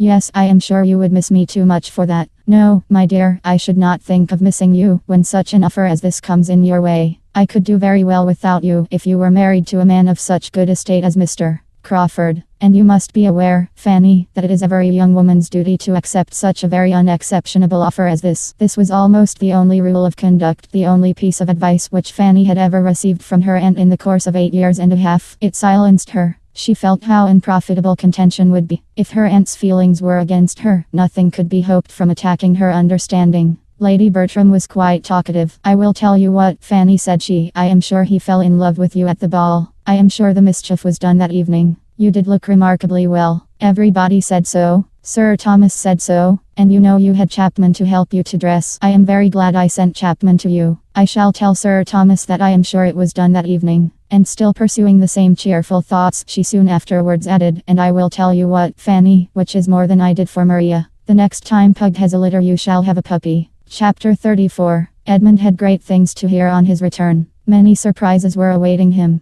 The first that occurred was not least in interest, the appearance of Henry Crawford and his sister walking together through the village as he rode into it. He had concluded he had meant them to be far distant. His absence had been extended beyond a fortnight purposely to avoid Miss Crawford. He was returning to Mansfield with spirits ready to feed on melancholy remembrances and tender associations when her own fair self was before him, leaning on her brother's arm, and he found himself receiving a welcome, unquestionably friendly, from the woman whom, 2 moments before, he had been thinking of as 70 miles off, and as farther, much farther, from him in inclination than any distance could express. Her reception of him was of a sort which he could not have hoped for, had he expected to see her. Coming as he did from such a purport fulfilled as had taken him away, he would have expected anything rather than a look of satisfaction and words of simple, pleasant meaning. It was enough to set his heart in a glow and to bring him home in the properest state for feeling the full value of the other joyful surprises at hand. William's promotion, with all its particulars, he was soon master of, and with such a secret provision of comfort within his own breast to help the joy, he found in it a source of most gratifying sensation and envying cheerfulness all dinner time. After dinner, when he and his father were alone, he had Fanny's history. And then all the great events of the last fortnight and the present situation of matters at Mansfield were known to him. Fanny suspected what was going on.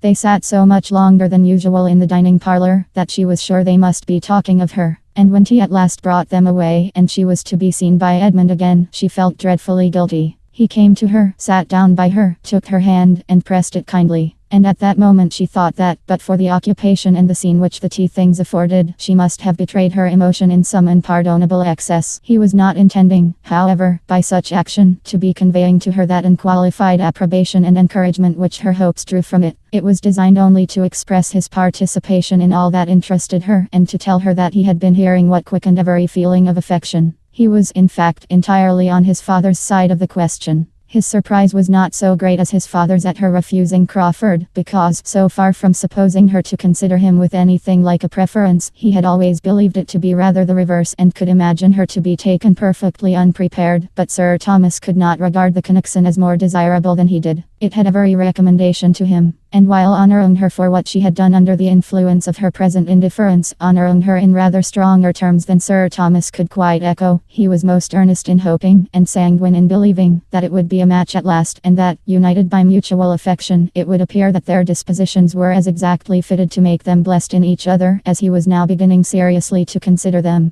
Crawford had been too precipitate. He had not given her time to attach herself. He had begun at the wrong end. With such powers as his, however, and such a disposition as hers, Edmund trusted that everything would work out a happy conclusion. Meanwhile, he saw enough of Fanny's embarrassment to make him scrupulously guard against exciting it a second time, by any word, or look, or movement. Crawford called the next day, and on the score of Edmund's return, Sir Thomas felt himself more than licensed to ask him to stay dinner. It was really a necessary compliment. He stayed, of course, and Edmund had then ample opportunity for observing how he sped with Fanny, and what degree of immediate encouragement for him might be extracted from her manners. And it was so little, so very, very little, every chance, every possibility of it, resting upon her embarrassment only. If there was not hope in her confusion, there was hope in nothing else, that he was almost ready to wonder at his friend's perseverance. Fanny was worth it all. He held her to be worth every effort of patience, every exertion of mind, but he did not think he could have gone on himself with any woman breathing, without something more to warm his courage than his eyes could discern in hers. He was very willing to hope that Crawford saw clearer, and this was the most comfortable conclusion for his friend that he could come to from all that he observed to pass before, and at, and after dinner. In the evening a few circumstances occurred which he thought more promising.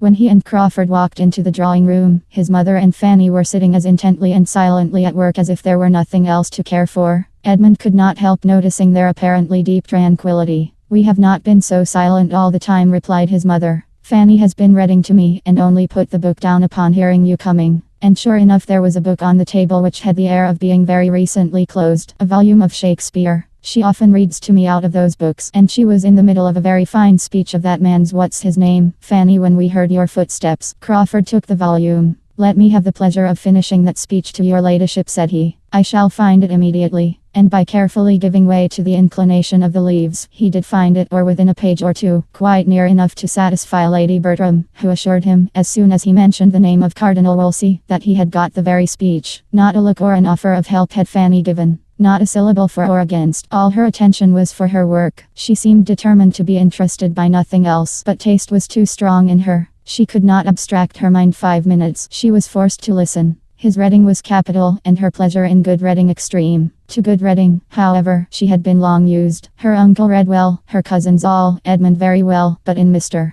Crawford's reading there was a variety of excellence beyond what she had ever met with. The King, the Queen, Buckingham, Wolsey, Cromwell, all were given in turn. For with the happiest knack, the happiest power of jumping and guessing, he could always alight at will on the best scene, or the best speeches of each. And whether it were dignity, or pride, or tenderness, or remorse, or whatever were to be expressed, he could do it with equal beauty. It was truly dramatic. His acting had first taught Fanny what pleasure a play might give, and his reading brought all his acting before her again. Nay, perhaps with greater enjoyment, for it came unexpectedly, and with no such drawback as she had been used to suffer in seeing him on the stage with Miss Bertram. Edmund watched the progress of her attention, and was amused and gratified by seeing how she gradually slackened in the needlework, which at the beginning seemed to occupy her totally. How it fell from her hand while she sat motionless over it, and at last, how the eyes which had appeared so studiously to avoid him throughout the day were turned and fixed on Crawford, fixed on him for minutes, fixed on him, in short, till the attraction drew Crawford's upon her, and the book was closed, and the charm was broken. Then she was shrinking again into herself, and blushing and working as hard as ever. But it had been enough to give Edmund encouragement for his friend, and as he cordially thanked him, he hoped to be expressing Fanny's secret feelings too. "That play must be a favorite with you," said he. "You read as if you knew it well." "It will be a favorite, I believe, from this hour," replied Crawford. "But I do not think I have had a volume of Shakespeare in my hand before since I was 15. I once saw Henry VIII acted, or I have heard of it from somebody who did, I am not certain which. But Shakespeare one gets acquainted with without knowing how. It is a part of an Englishman's constitution.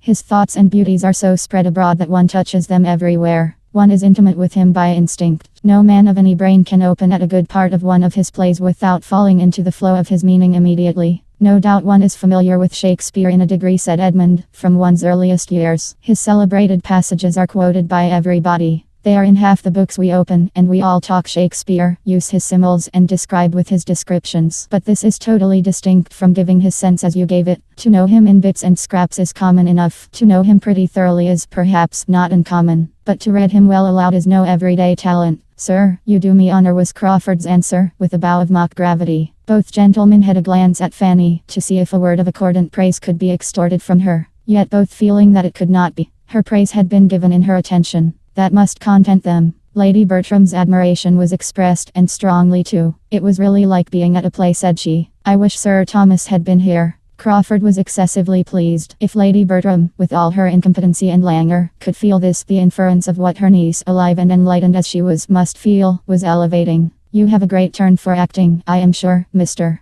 Crawford," said her ladyship soon afterwards, "and I will tell you what, I think you will have a theatre, some time or other, at your house in Norfolk. I mean when you are settled there. I do indeed. I think you will fit up a theatre at your house in Norfolk." "Do you, ma'am?" cried he, with quickness. No, that will never be. Your ladyship is quite mistaken. No theatre at Everingham. Oh no, and he looked at Fanny with an expressive smile, which evidently meant that lady will never allow theatre at Everingham. Edmund saw it all, and saw Fanny so determined not to see it as to make it clear that the voice was enough to convey the full meaning of the protestation. And such a quick consciousness of compliment, such a ready comprehension of a hint, he thought, was rather favourable than not. The subject of reading aloud was farther discussed. The two young men were the only talkers, but they, standing by the fire, talked over the too common neglect of the qualification, the total inattention to it in the ordinary school system for boys, the consequently natural, yet in some instances almost unnatural, degree of ignorance and uncouthness of men, of sensible and well-informed men, when suddenly called to the necessity of reading aloud, which had fallen within their notice, giving instances of blunders and failures with their secondary causes, the want of management of the voice, of proper modulation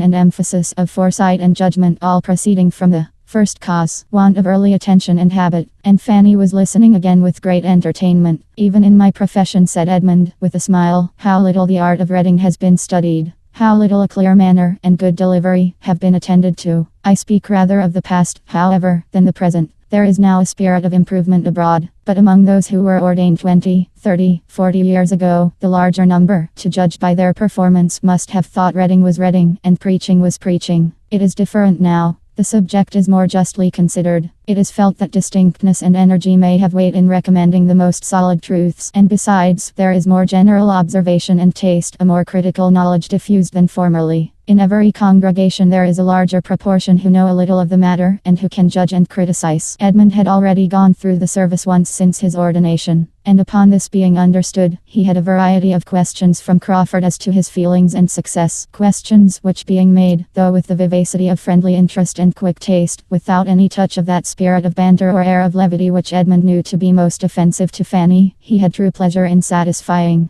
And when Crawford proceeded to ask his opinion and give his own as to the properest manner in which particular passages in the service should be delivered, shewing it to be a subject on which he had thought before, and thought with judgment, Edmund was still more and more pleased. This would be the way to Fanny's heart. She was not to be won by all that gallantry and wit and good nature together could do, or, at least, she would not be won by them nearly so soon, without the assistance of sentiment and feeling, and seriousness on serious subjects. Our liturgy, observed Crawford, has beauties which not even a careless, slovenly style of reading can destroy, but it has also redundancies and repetitions which require good reading not to be felt. For myself, at least, I must confess being not always so attentive as I ought to be. Here was a glance at Fanny. That 19 times out of 20 I am thinking how such a prayer ought to be read, and longing to have it to read myself. Did you speak? Stepping eagerly to Fanny, and addressing her in a softened voice, and upon her saying no, he added, Are you sure you did not speak? I saw your lips move. I fancied you might be going to tell me I ought to be more attentive, and not allow my thoughts to wander. Are not you going to tell me so? No, indeed, you know your duty too well for me to even supposing.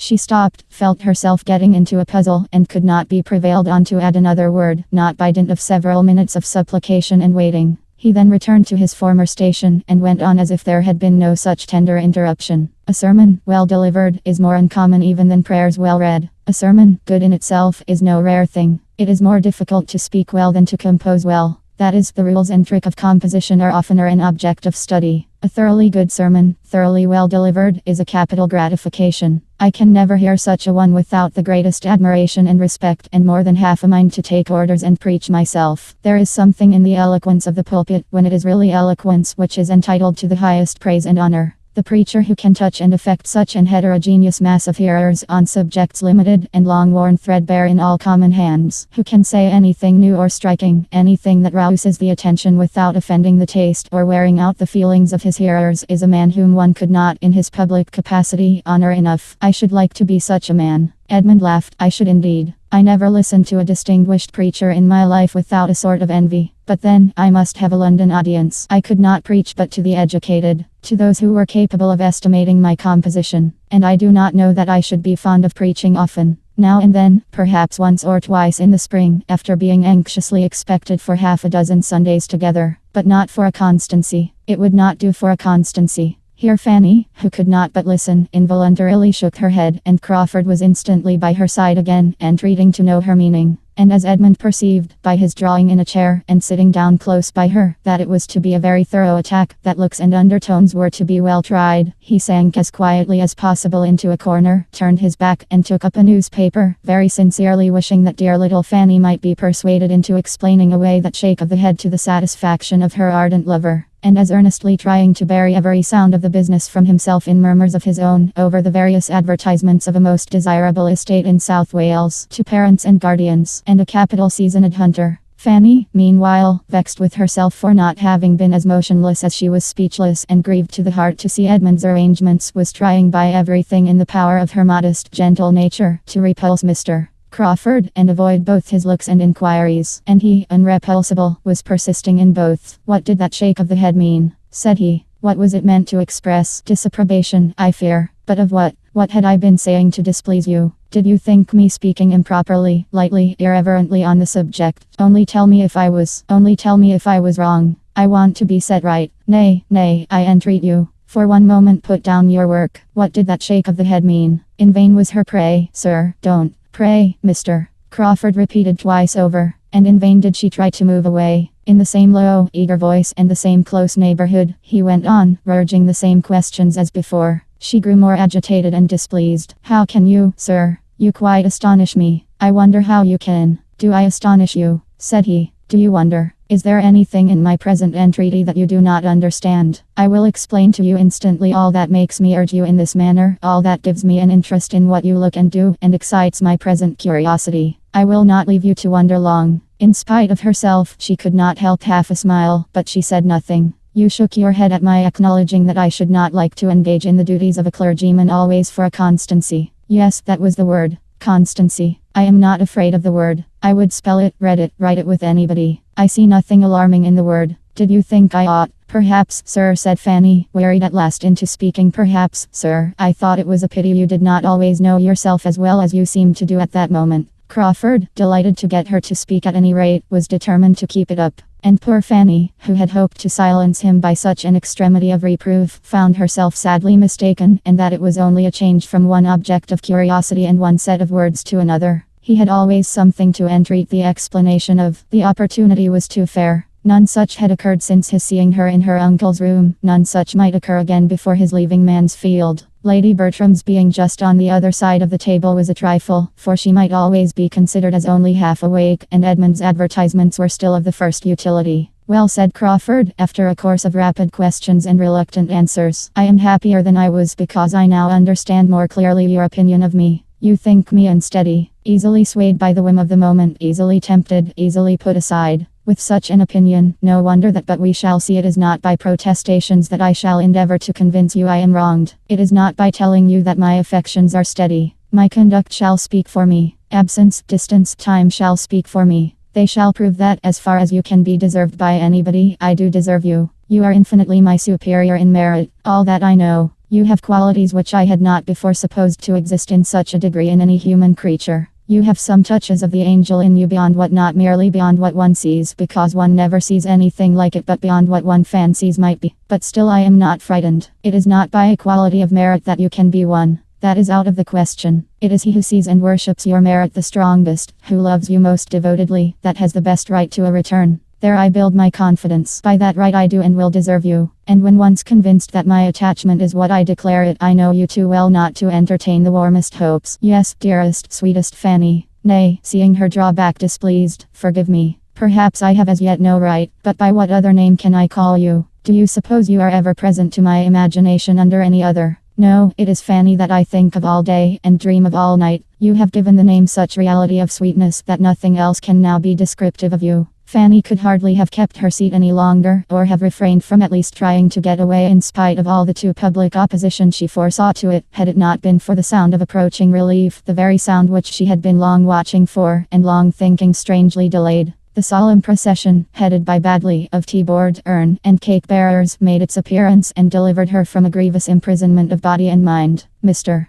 Crawford was obliged to move. She was at liberty, she was busy, she was protected. Edmund was not sorry to be admitted again among the number of those who might speak and hear. But though the conference had seemed full long to him, and though on looking at Fanny he saw rather a flush of vexation, he inclined to hope that so much could not have been said and listened to without some profit to the speaker. Chapter 35. Edmund had determined that it belonged entirely to Fanny to choose whether her situation with regard to Crawford should be mentioned between them or not, and that if she did not lead the way, it should never be touched on by him. But after a day or two of mutual reserve, he was induced by his father to change his mind and try what his influence might do for his friend. A day, and a very early day, was actually fixed for the Crawfords' departure, and Sir Thomas thought it might be as well to make one more effort for the young man before he left Mansfield, that all his professions and vows of unshaken attachment might have as much hope to sustain them as possible. Sir Thomas was most cordially anxious for the perfection of Mr. Crawford's character in that point. He wished him to be a model of constancy, and fancied the best means of effecting it would be by not trying him too long. Edmund was not unwilling to be persuaded to engage in the business. He wanted to know Fanny's feelings. She had been used to consult him in every difficulty, and he loved her too well to bear to be denied her confidence now. He hoped to be of service to her. He thought he must be of service to her. Whom else had she to open her heart to? If she did not need counsel, she must need the comfort of communication. Fanny, estranged from him, silent and reserved, was in a natural state of things, a state which he must break through, and which he could easily learn to think she was wanting him to break through. "I will speak to her, sir.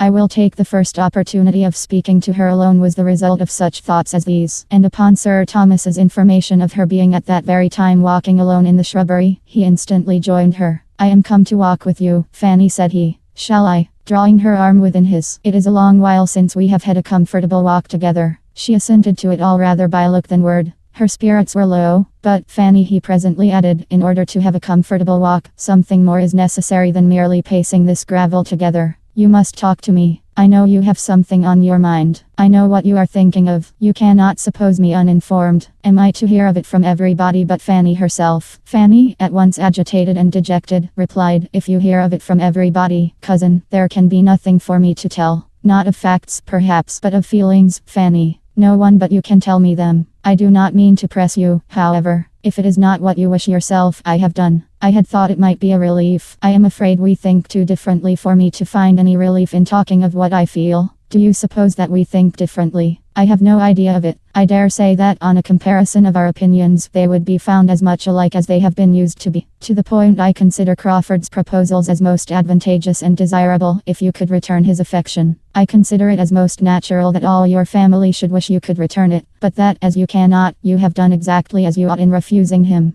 Can there be any disagreement between us here? Oh no, but I thought you blamed me. I thought you were against me. This is such a comfort. This comfort you might have had sooner, Fanny, had you sought it. But how could you possibly suppose me against you? How could you imagine me an advocate for marriage without love? Were I even careless in general on such matters, how could you imagine me so where your happiness was at stake? My uncle thought me wrong, and I knew he had been talking to you. As far as you have gone, Fanny, I think you perfectly right. I may be sorry, I may be surprised, though hardly that, for you had not had time to attach yourself, but I think you perfectly right. Can it admit of a question? It is disgraceful to us if it does. You did not love him. Nothing could have justified your accepting him. Fanny had not felt so comfortable for days and days. So far your conduct has been faultless, and they were quite mistaken who wished you to do otherwise. But the matter does not end here. Crawford's is no common attachment. He perseveres with the hope of creating that regard which had not been created before. This, we know, must be a work of time. But with an affectionate smile, let him succeed at last. Fanny, let him succeed at last. You have proved yourself upright and disinterested. Prove yourself grateful and tender-hearted. And then you will be the perfect model of a woman which I have always believed you born for. Oh, never, never, never. He never will succeed with me. And she spoke with a warmth which quite astonished Edmund, and which she blushed at the recollection of herself when she saw his look and heard him reply, "Never." Fanny, so very determined and positive. "This is not like yourself, your rational self. I mean," she cried, sorrowfully correcting herself, "that I think I never shall, as far as the future can be answered for. I think I never shall return his regard. I must hope better things. I am aware, more aware than Crawford can be, that the man who means to make you love him, you having due notice of his intentions, must have very uphill work, for there are all your early attachments and habits in battle array.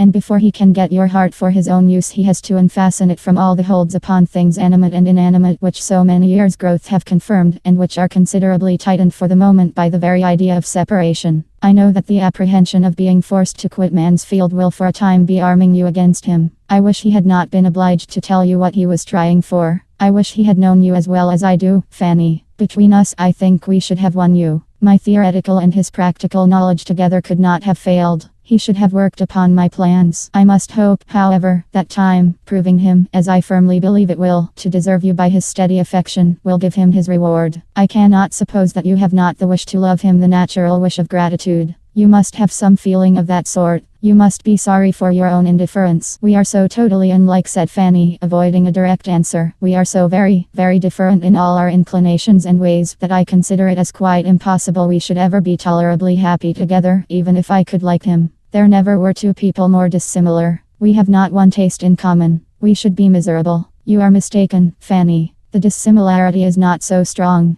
You are quite enough alike. You have tastes in common. You have moral and literary tastes in common. You have both warm hearts and benevolent feelings. And, Fanny, who that heard him read and saw you listen to Shakespeare the other night will think you unfitted as companions. You forget yourself. There is a decided difference in your tempers, I allow. He is lively, you are serious, but so much the better. His spirits will support yours. It is your disposition to be easily dejected and to fancy difficulties greater than they are. His cheerfulness will counteract this. He sees difficulties nowhere, and his pleasantness and gaiety will be a constant support to you. Your being so far unlike, Fanny, does not in the smallest degree make against the probability of your happiness together. Do not imagine it. I am myself convinced that it is rather a favorable circumstance. I am perfectly persuaded that the tempers had better be unlike. I mean unlike in the flow of the spirits, in the manners, in the inclination for much or little company, in the propensity to talk or to be silent, to be grave or to be gay. Some opposition here is, I am thoroughly convinced, friendly to matrimonial happiness. I exclude extremes, of course, and a very close resemblance in all those points would be the likeliest way to produce an extreme. A counteraction, gentle and continual, is the best safeguard of manners and conduct. Full well could Fanny guess where his thoughts were now. Miss Crawford's power was all returning. He had been speaking of her cheerfully from the hour of his coming home. His avoiding her was quite at an end. He had dined at the parsonage only the preceding day. After leaving him to his happier thoughts for some minutes, Fanny, feeling it due to herself, returned to Mr. Crawford, and said, "It is not merely in temper that I consider him as totally unsuited to myself, though, in that respect, I think the difference between us too great, infinitely too great. His spirits often oppress me, but there is something in him which I object to still more. I must say, cousin, that I cannot approve his character. I have not thought well of him from the time of the play. I then saw him behaving, as it appeared to me, so very improperly and unfeelingly. I may speak of it now because it is all over so improperly by poor Mr. Rushworth, not seeming to care how he exposed or hurt him, and paying attentions to my cousin Maria, which in short, at the time of the play, I received an impression which will never be got over." "My dear Fanny," replied Edmund, scarcely hearing her to the end, "let us not any of us be judged by what we appeared at that period of general folly. The time of the play is a time which I hate to recollect. Maria was wrong, Crawford was wrong, we were all wrong together, but none so wrong as myself. Compared with me, all the rest were blameless. I was playing the fool with my eyes open." "As a bystander," said Fanny, "perhaps I saw more than you did, and I do think that Mr. Rushworth was sometimes very jealous, very possibly. No wonder. Nothing could be more improper than the whole business. I am shocked whenever I think that Maria could be capable of it. But if she could undertake the part, we must not be surprised at the rest. Before the play, I am much mistaken if Julia did not think he was paying her attentions. Julia. I have heard before from someone of his being in love with Julia, but I could never see anything of it. And, Fanny, though I hope I do justice to my sister's good qualities, I think it very possible that they might one or both be more desirous of being admired by Crawford, and might shew that desire rather more unguardedly than was perfectly prudent. I can remember that they were evidently fond of his society. And with such encouragement, a man like Crawford, lively, and it may be a little unthinking, might be led on to there could be nothing very striking, because it is clear that he had no pretensions. His heart was reserved for you, and I must say, that its being for you has raised him inconceivably in my opinion. It does him the highest honor. It shews his proper estimation of the blessing of domestic happiness and pure attachment. It proves him unspoiled by his uncle. It proves him, in short, everything that I had been used to wish to believe him, and feared he was not. I am persuaded that he does not think as he ought on serious subjects. Say, rather, that he has not thought at all upon serious subjects, which I believe to be a good deal the case. How could it be otherwise, with such an education and adviser? Under the disadvantages, indeed, which both have had, is it not wonderful that they should be what they are?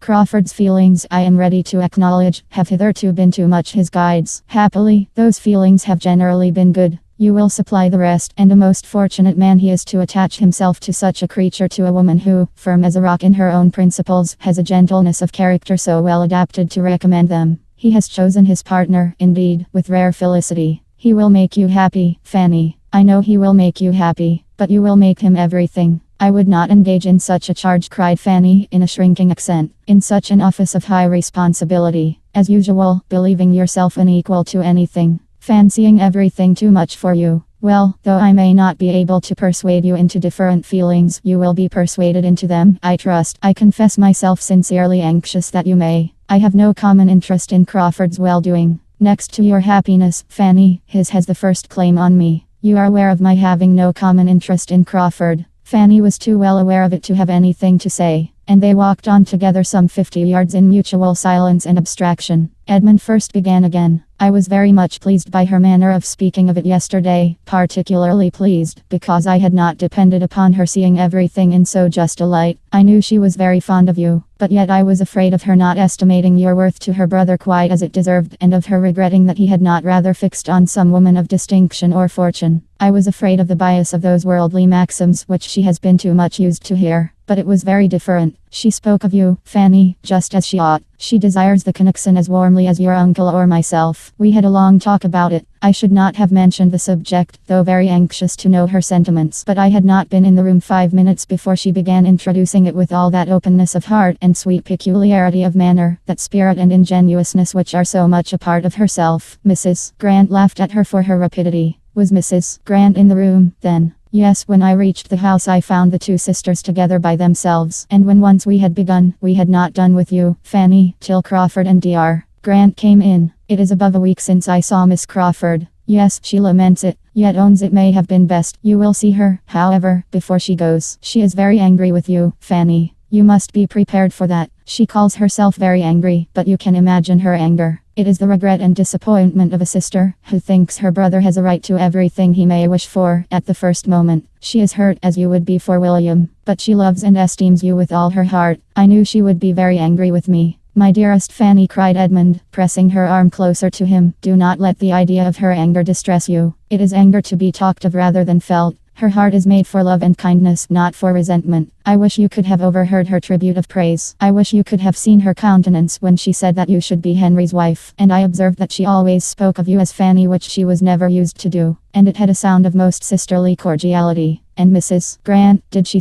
speak? Was she there all the time? Yes, she was agreeing exactly with her sister. The surprise of your refusal, Fanny, seems to have been unbounded. That you could refuse such a man as Henry Crawford seems more than they can understand. I said what I could for you, but in good truth, as they stated the case, you must prove yourself to be in your senses as soon as you can by a different conduct. Nothing else will satisfy them. But this is teasing you. I have done. Do not turn away from me. I should have thought, said Fanny, after a pause of recollection and exertion, that every woman must have felt the possibility of a man's not being approved, not being loved by someone of her sex at least, let him be ever so generally agreeable. Let him have all the perfections in the world. I think it ought not to be set down as certain that a man must be acceptable to every woman he may happen to like himself. But even supposing it is so, allowing Mr. Crawford to have all the claims which his sisters think he has, how was I to be prepared to meet him with any feeling answerable to his own? He took me wholly by surprise. I had not an idea that his behavior to me before had any meaning. And surely I was not to be teaching myself to like him only because he was taking what seemed very idle notice of me. In my situation, it would have been the extreme of vanity to be forming expectations on Mr.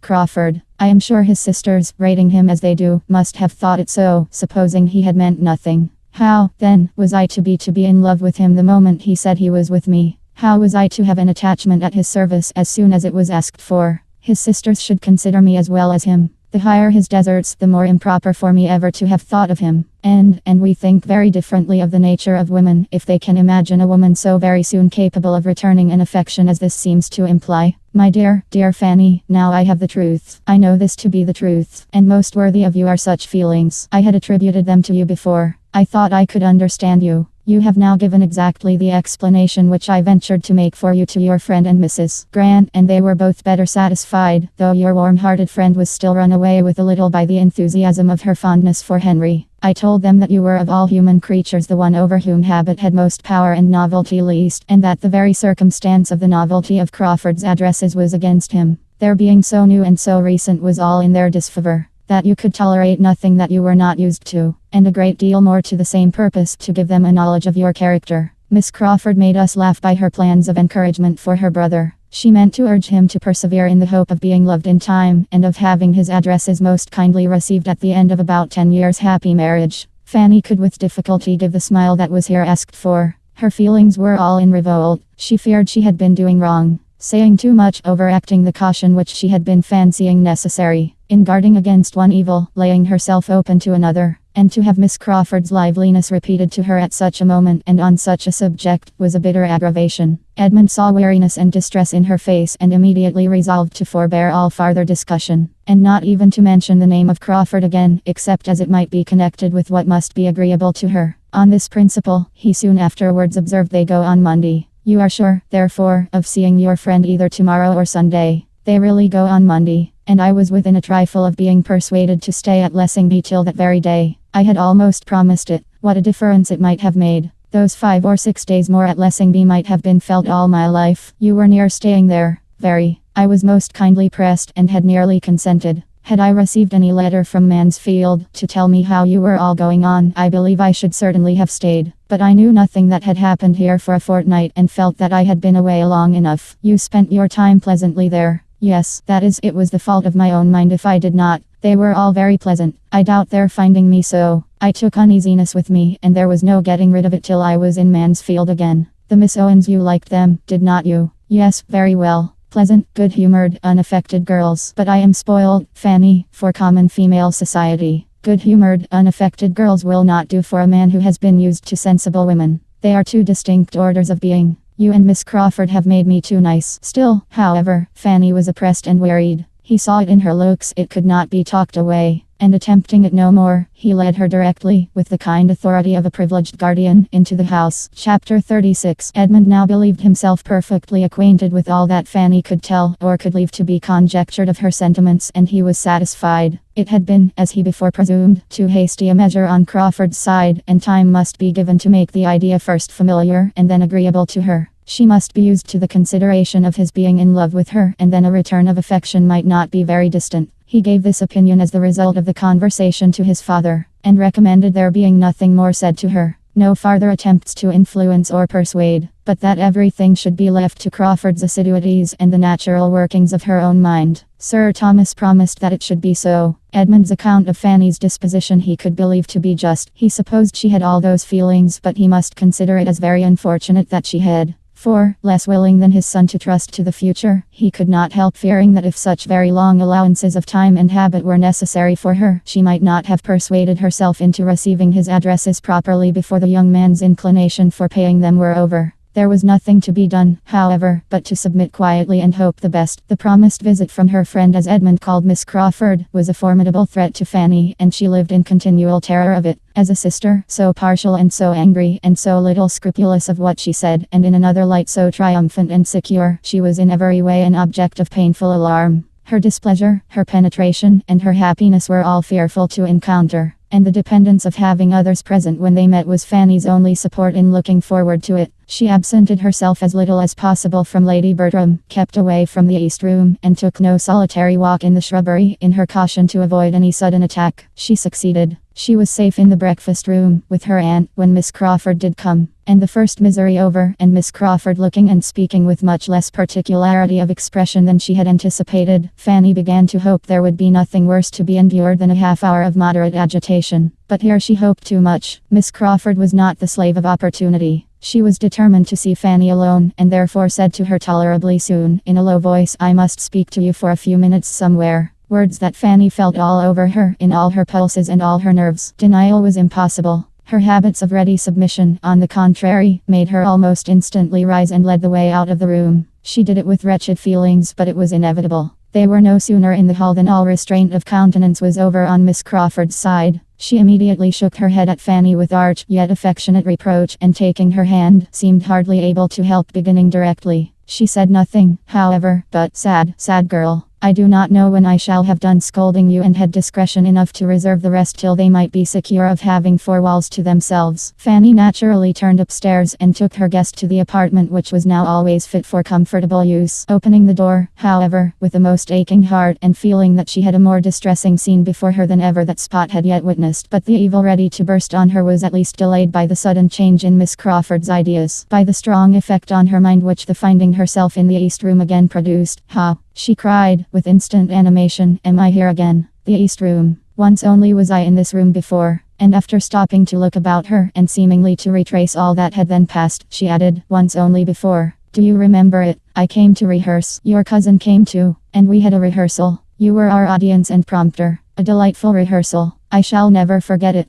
Here we were, just in this part of the room. Here was your cousin, here was I, here were the chairs. Oh, why will such things ever pass away?" Happily for her companion, she wanted no answer. Her mind was entirely self-engrossed. She was in a reverie of sweet remembrances. The scene we were rehearsing was so very remarkable. The subject of it so very, what shall I say? He was to be describing and recommending matrimony to me. I think I see him now, trying to be as demure and composed as Angel ought, through the two long speeches. When two sympathetic hearts meet in the marriage state, matrimony may be called a happy life. I suppose no time can ever wear out the impression I have of his looks and voice as he said those words. It was curious, very curious, that we should have such a scene to play. If I had the power of recalling any one week of my existence, it should be that week, that acting week. Say what you would, Fanny, it should be that. For I never knew such exquisite happiness in any other. His sturdy spirit to bend as it did. Oh, it was sweet beyond expression. But alas, that very evening destroyed it all. That very evening brought your most unwelcome uncle, poor Sir Thomas, who was glad to see you. Yet, Fanny, do not imagine I would now speak disrespectfully of Sir Thomas, though I certainly did hate him for many a week. No, I do him justice now. He is just what the head of such a family should be. Nay, in sober sadness, I believe I now love you all. And having said so, with a degree of tenderness and consciousness which Fanny had never seen in her before, and now thought only too becoming, she turned away for a moment to recover herself. "I have had a little fit since I came into this room, as you may perceive," said she presently, with a playful smile, "but it is over now. So let us sit down and be comfortable. For as to scolding you, Fanny, which I came fully intending to do, I have not the heart for it when it comes to the point." And embracing her very affectionately, "Good, gentle Fanny. When I think of this being the last time of seeing you for I do not know how long, I feel it quite impossible to do anything but love you." Fanny was affected. She had not foreseen anything of this, and her feelings could seldom withstand the melancholy influence of the word last. She cried as if she had loved Miss Crawford more than she possibly could. And Miss Crawford, yet farther softened by the sight of such emotion, hung about her with fondness, and said, "I hate to leave you. I shall see no one half so amiable where I am going.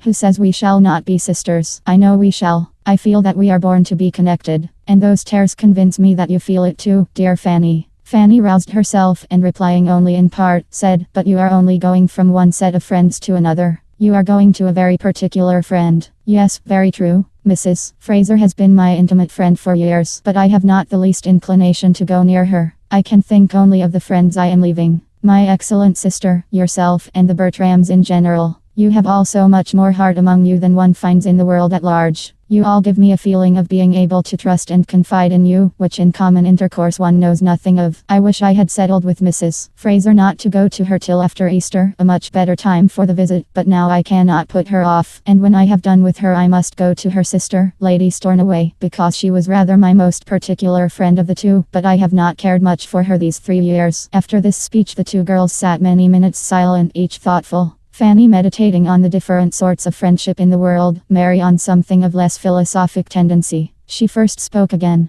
"How perfectly I remember my resolving to look for you upstairs, and setting off to find my way to the East Room, without having an idea whereabouts it was. How well I remember what I was thinking of as I came along, and my looking in and seeing you here sitting at this table at work. And then your cousin's astonishment, when he opened the door, at seeing me here. To be sure, your uncle's returning that very evening. There never was anything quite like it." Another short fit of abstraction followed, when, shaking it off, she thus attacked her companion. "Why, Fanny, you are absolutely in a reverie. Thinking, I hope, of one who is always thinking of you. Oh, that I could transport you for a short time into our circle in town, that you might understand how your power over Henry is thought of there. Oh, the envyings and heartburnings of dozens and dozens. The wonder, the incredulity that will be felt at hearing what you have done. For as to secrecy, Henry is quite the hero of an old romance and glories in his chains. You should come to London to know how to estimate your conquest, if you were to see how he is courted, and how I am courted for his sake. Now, I am well aware that I shall not be half so welcome to Mrs. Fraser in consequence of his situation with you. When she comes to know the truth she will, very likely, wish me in Northamptonshire again. For there is a daughter of Mr.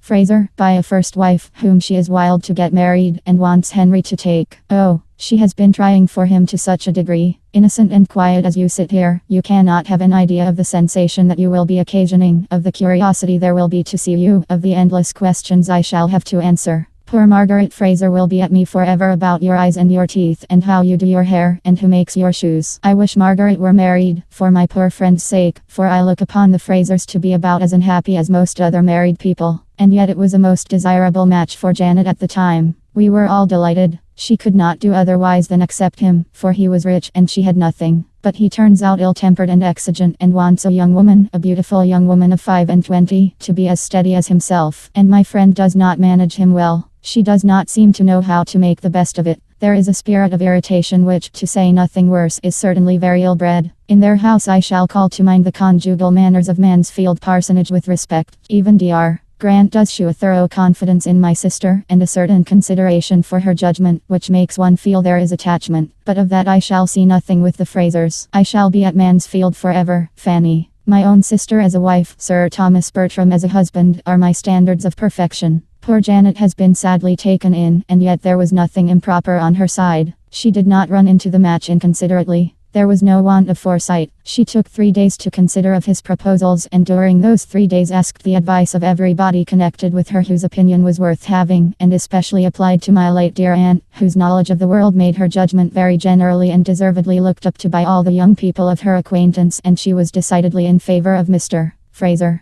This seems as if nothing were a security for matrimonial comfort. I have not so much to say for my friend Flora, who jilted a very nice young man in the blues for the sake of that horrid Lord Stornoway, who has about as much sense, Fanny, as Mr. Rushworth, but much worse looking, and with a blackguard character. I had my doubts at the time about her being right, for he has not even the air of a gentleman, and now I am sure she was wrong. By the by, Flora Ross was dying for Henry the first winter she came out, but were I to attempt to tell you of all the women whom I have known to be in love with him, I should never have done. It is you, only you, insensible Fanny, who can think of him with anything like indifference. But are you so insensible as you profess yourself? No, I see you are not. There was, indeed, so deep a blush over Fanny's face at that moment as might warrant strong suspicion in a predisposed mind. Excellent creature. I will not tease you. Everything shall take its course. But, dear Fanny, you must allow that you were not so absolutely unprepared to have the question asked as your cousin fancies. It is not possible but that you must have had some thoughts on the subject, some surmises as to what might be. You must have seen that he was trying to please you by every attention in his power. Was not he devoted to you at the ball? And then before the ball, the necklace. Oh, you received it just as it was meant. You were as conscious as heart could desire. I remember it perfectly. Do you mean, then, that your brother knew of the necklace beforehand? Oh, Miss Crawford, that was not fair. Knew of it. It was his own doing entirely, his own thought. I am ashamed to say that it had never entered my head, but I was delighted to act on his proposal for both your sakes. I will not say, replied Fanny, that I was not half afraid at the time of its being so, for there was something in your look that frightened me, but not at first. I was as unsuspicious of it at first, indeed I was. It is as true as that I sit here. And had I had an idea of it, nothing should have induced me to accept the necklace. As to your brother's behavior, certainly I was sensible of a particularity. I had been sensible of it some little time, perhaps 2 or 3 weeks, but then I considered it as meaning nothing. I put it down as simply being his way, and was as far from supposing as from wishing him to have any serious thoughts of me. I had not, Miss Crawford, been an inattentive observer of what was passing between him and some part of this family in the summer and autumn. I was quiet, but I was not blind. I could not but see that Mr. Crawford amused himself in gallantries which did mean nothing. Ah, I cannot deny it. He has now and then been a sad flirt, and cared very little for the havoc he might be making in young ladies' affections. I have often scolded him for it, but it is his only fault. And there is this to be said, that very few young ladies have any affections worth caring for. And then, Fanny, the glory of fixing one who has been shot at by so many, of having it in one's power to pay off the debts of one's sex. Oh, I am sure it is not in woman's nature to refuse such a triumph. Fanny shook her head. I cannot think well of a man who sports with any woman's feelings, and there may often be a great deal more suffered than a stander-by can judge of. I do not defend him. I leave him entirely to your mercy, and when he has got you at Everingham, I do not care how much you lecture him. But this I will say, that his fault, the liking to make girls a little in love with him, is not half so dangerous to a wife's happiness as a tendency to fall in love himself, which he has never been addicted to. And I do seriously and truly believe that he is attached to you in a way that he never was to any woman before. That he loves you with all his heart and will love you as nearly forever as possible. If any man ever loved a woman forever, I think Henry will do as much for you. Fanny could not avoid a faint smile, but had nothing to say. I cannot imagine Henry ever to have been happier, continued Mary presently, than when he had succeeded in getting your brother's commission. She had made a sure push at Fanny's feelings here. Oh, yes, how very, very kind of him. I know he must have exerted himself very much, for I know the parties he had to move. The Admiral hates trouble and scorns asking favors, and there are so many young men's claims to be attended to in the same way, that a friendship and energy, not very determined, is easily put by. What a happy creature William must be. I wish we could see him. Poor Fanny's mind was thrown into the most distressing of all its varieties. The recollection of what had been done for William was always the most powerful disturber of every decision against Mr.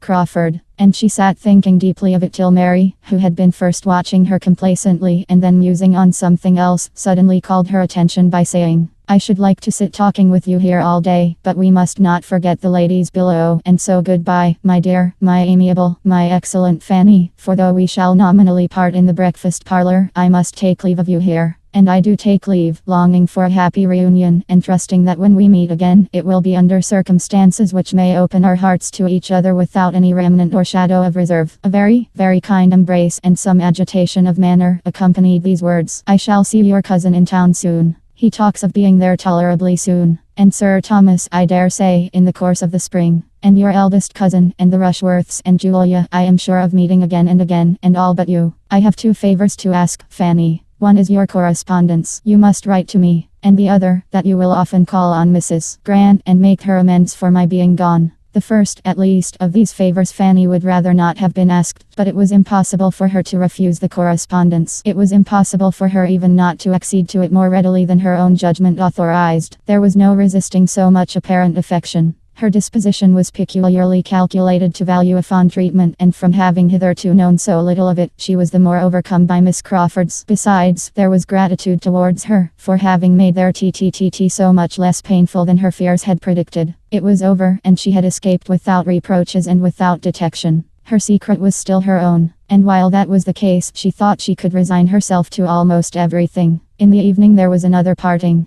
Henry Crawford came and sat some time with them, and her spirits not being previously in the strongest state, her heart was softened for a while towards him, because he really seemed to feel quite unlike his usual self. He scarcely said anything. He was evidently oppressed, and Fanny must grieve for him, though hoping she might never see him again till he were the husband of some other woman. When it came to the moment of parting, he would take her hand. He would not be denied it. He said nothing, however, or nothing that she heard, and when he had left the room, she was better pleased that such a token of friendship had passed. On the morrow the Crawfords were gone. Chapter 37. Mr. Crawford gone. Sir Thomas's next object was that he should be missed, and he entertained great hope that his niece would find a blank in the loss of those attentions which at the time she had felt or fancied an evil. She had tasted of consequence in its most flattering form, and he did hope that the loss of it, the sinking again into nothing, would awaken very wholesome regrets in her mind. He watched her with this idea, but he could hardly tell with what success. He hardly knew whether there were any difference in her spirits or not. She was always so gentle and retiring that her emotions were beyond his discrimination. He did not understand her. He felt that he did not, and therefore applied to Edmund to tell him how she stood affected on the present occasion, and whether she were more or less happy than she had been. Edmund did not discern any symptoms of regret, and thought his father a little unreasonable in supposing the first 3 or 4 days could produce any. What chiefly surprised Edmund was that Crawford's sister, the friend and companion who had been so much to her, should not be more visibly regretted. He wondered that Fanny spoke so seldom of her, and had so little voluntarily to say of her concern at this separation. Alas, it was this sister, this friend and companion, who was now the chief bane of Fanny's comfort. If she could have believed Mary's future fate as unconnected with Mansfield as she was determined the brothers should be, if she could have hoped her return thither to be as distant as she was much inclined to think his, she would have been light of heart indeed. But the more she recollected and observed, the more deeply was she convinced that everything was now in a fairer train for Miss Crawford's marrying Edmund than it had ever been before. On his side the inclination was stronger, on hers less equivocal. His objections, the scruples of his integrity, seemed all done away, nobody could tell how, and the doubts and hesitations of her ambition were equally got over and equally without apparent reason. It could only be imputed to increasing attachment. His good and her bad feelings yielded to love, and such love must unite them. He was to go to town as soon as some business relative to Thornton Lacey were completed, perhaps within a fortnight. He talked of going, he loved to talk of it, and when once with her again, Fanny could not doubt the rest. Her acceptance must be as certain as his offer. And yet there were bad feelings still remaining which made the prospect of it most sorrowful to her. Independently, she believed, independently of self. In their very last conversation, Miss Crawford, in spite of some amiable sensations and much personal kindness, had still been Miss Crawford.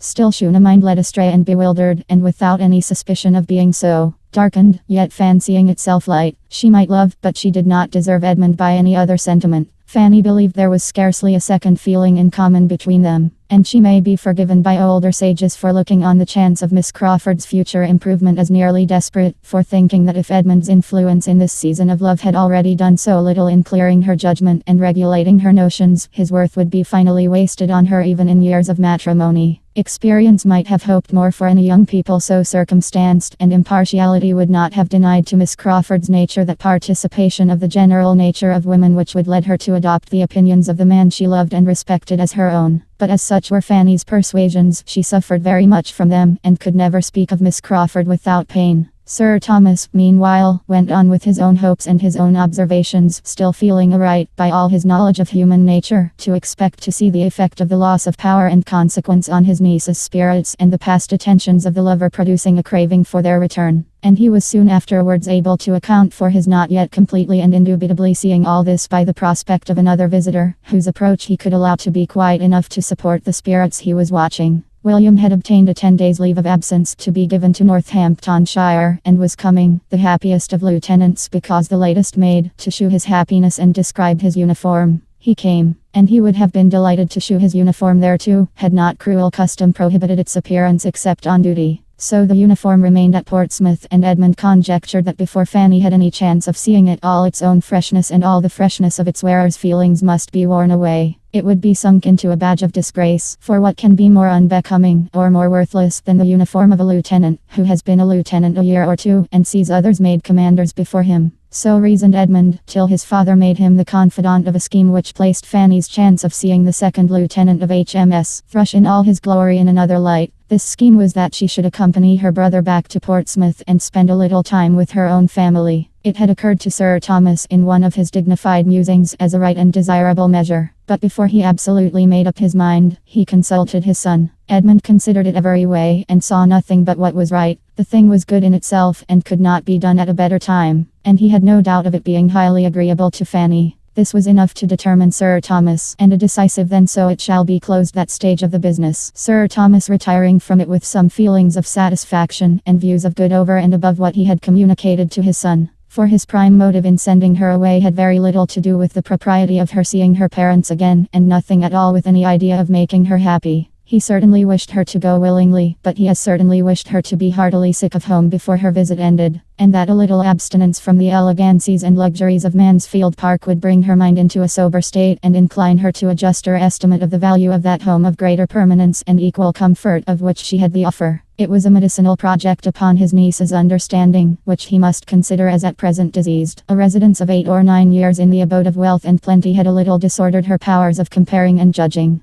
Her father's house would, in all probability, teach her the value of a good income, and he trusted that she would be the wiser and happier woman all her life for the experiment he had devised. Had Fanny been at all addicted to raptures, she must have had a strong attack of them when she first understood what was intended, when her uncle first made her the offer of visiting the parents and brothers and sisters from whom she had been divided almost half her life, of returning for a couple of months to the scenes of her infancy, with William for the protector and companion of her journey, and the certainty of continuing to see William to the last hour of his remaining on land. Had she ever given way to bursts of delight, it must have been then, for she was delighted, but her happiness was of a quiet, deep, heart-swelling sort, and though never a great talker, she was always more inclined to silence when feeling most strongly. At the moment she could only thank and accept. Afterwards, when familiarized with the visions of enjoyment so suddenly opened, she could speak more largely to William and Edmund of what she felt. But still there were emotions of tenderness that could not be clothed in words. The remembrance of all her earliest pleasures and of what she had suffered in being torn from them came over her with renewed strength, and it seemed as if to be at home again would heal every pain that had since grown out of the separation. To be in the center of such a circle, loved by so many, and more loved by all than she had ever been before. To feel affection without fear or restraint. To feel herself the equal of those who surrounded her. To be at peace from all mention of the Crawfords, safe from every look which could be fancied a reproach on their account. This was a prospect to be dwelt on with a fondness that could be but half acknowledged. Edmund, too, to be 2 months from him, and perhaps she might be allowed to make her absence 3, must do her good. At a distance, unassailed by his looks or his kindness, and safe from the perpetual irritation of knowing his heart and striving to avoid his confidence, she should be able to reason herself into a proper state. She should be able to think of him as in London, and arranging everything there, without wretchedness. What might have been hard to bear at Mansfield was to become a slight evil at Portsmouth. The only drawback was the doubt of her Aunt Bertram's being comfortable without her. She was of use to no one else, but there she might be missed to a degree that she did not like to think of, and that part of the arrangement was, indeed, the hardest for Sir Thomas to accomplish, and what only he could have accomplished at all. But he was master at Mansfield Park. When he had really resolved on any measure, he could always carry it through. And now by dint of long talking on the subject, explaining and dwelling on the duty of Fanny's sometimes seeing her family, he did induce his wife to let her go, obtaining it rather from submission, however, than conviction, for Lady Bertram was convinced of very little more than that Sir Thomas thought Fanny ought to go, and therefore that she must. In the calmness of her own dressing room, in the impartial flow of her own meditations, unbiased by his bewildering statements, she could not acknowledge any necessity for Fanny's ever going near a father and mother who had done without her so long, while she was so useful to herself. And as to the not missing her, which under Mrs. Norris's discussion was the point attempted to be proved, she set herself very steadily against admitting any such thing.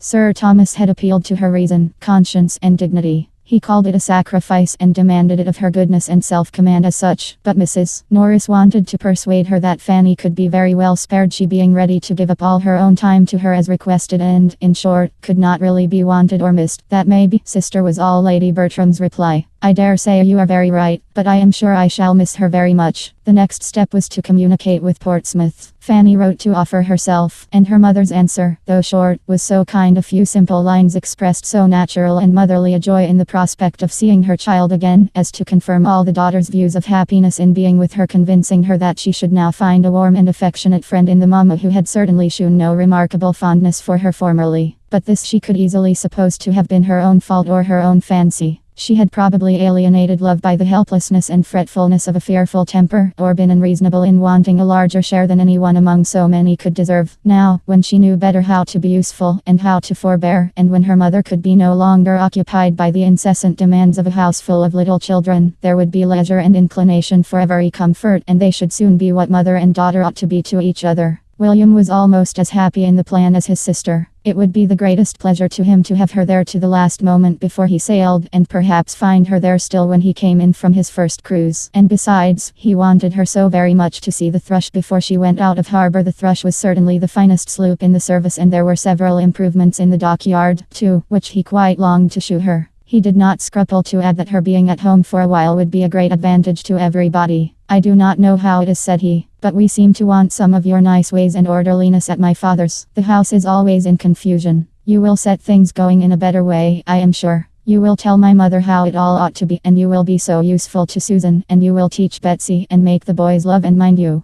How right and comfortable it will all be. By the time Mrs. Price's answer arrived, there remained but a very few days more to be spent at Mansfield, and for part of one of those days the young travellers were in a good deal of alarm on the subject of their journey, for when the mode of it came to be talked of, and Mrs. Norris found that all her anxiety to save her brother-in-law's money was vain, and that in spite of her wishes and hints for a less expensive conveyance of Fanny, they were to travel post. When she saw Sir Thomas actually give William notes for the purpose, she was struck with the idea of there being room for a third in the carriage, and suddenly seized with a strong inclination to go with them, to go and see her poor dear sister Price. She proclaimed her thoughts. She must say that she had more than half a mind to go with the young people. It would be such an indulgence to her. She had not seen her poor dear sister Price for more than 20 years, and it would be a help to the young people in their journey to have her older head to manage for them. And she could not help thinking her poor dear sister Price would feel it very unkind of her not to come by such an opportunity. William and Fanny were horror-struck at the idea. All the comfort of their comfortable journey would be destroyed at once. With woeful countenances they looked at each other.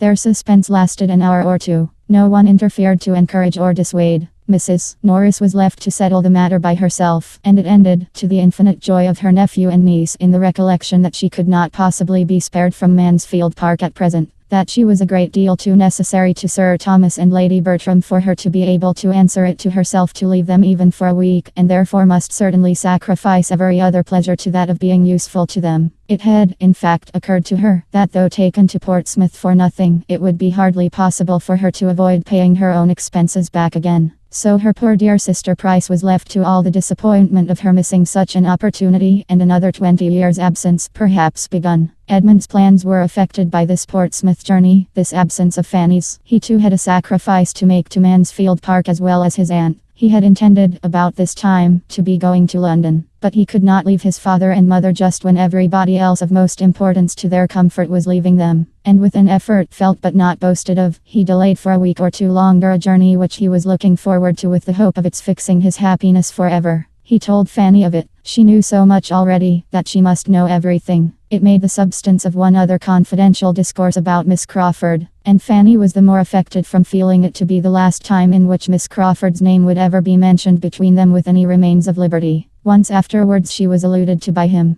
Lady Bertram had been telling her niece in the evening to write to her soon and often, and promising to be a good correspondent herself. And Edmund, at a convenient moment, then added in a whisper, "And I shall write to you, Fanny, when I have anything worth writing about, anything to say that I think you will like to hear, and that you will not hear so soon from any other quarter." Had she doubted his meaning while she listened, the glow in his face when she looked up at him would have been decisive. For this letter she must try to arm herself. That a letter from Edmund should be a subject of terror. She began to feel that she had not yet gone through all the changes of opinion and sentiment which the progress of time and variation of circumstances occasion in this world of changes. The vicissitudes of the human mind had not yet been exhausted by her. Poor Fanny! Though going as she did willingly and eagerly, the last evening at Mansfield Park must still be wretchedness. Her heart was completely sad at parting. She had tears for every room in the house, much more for every beloved inhabitant. She clung to her aunt, because she would miss her. She kissed the hand of her uncle with struggling sobs because she had displeased him. And as for Edmund, she could neither speak, nor look, nor think, when the last moment came with him. And it was not till it was over that she knew he was giving her the affectionate farewell of a brother. All this passed overnight, for the journey was to begin very early in the morning. And when the small, diminished party met at breakfast, William and Fanny were talked of as already advanced one stage. Chapter 38.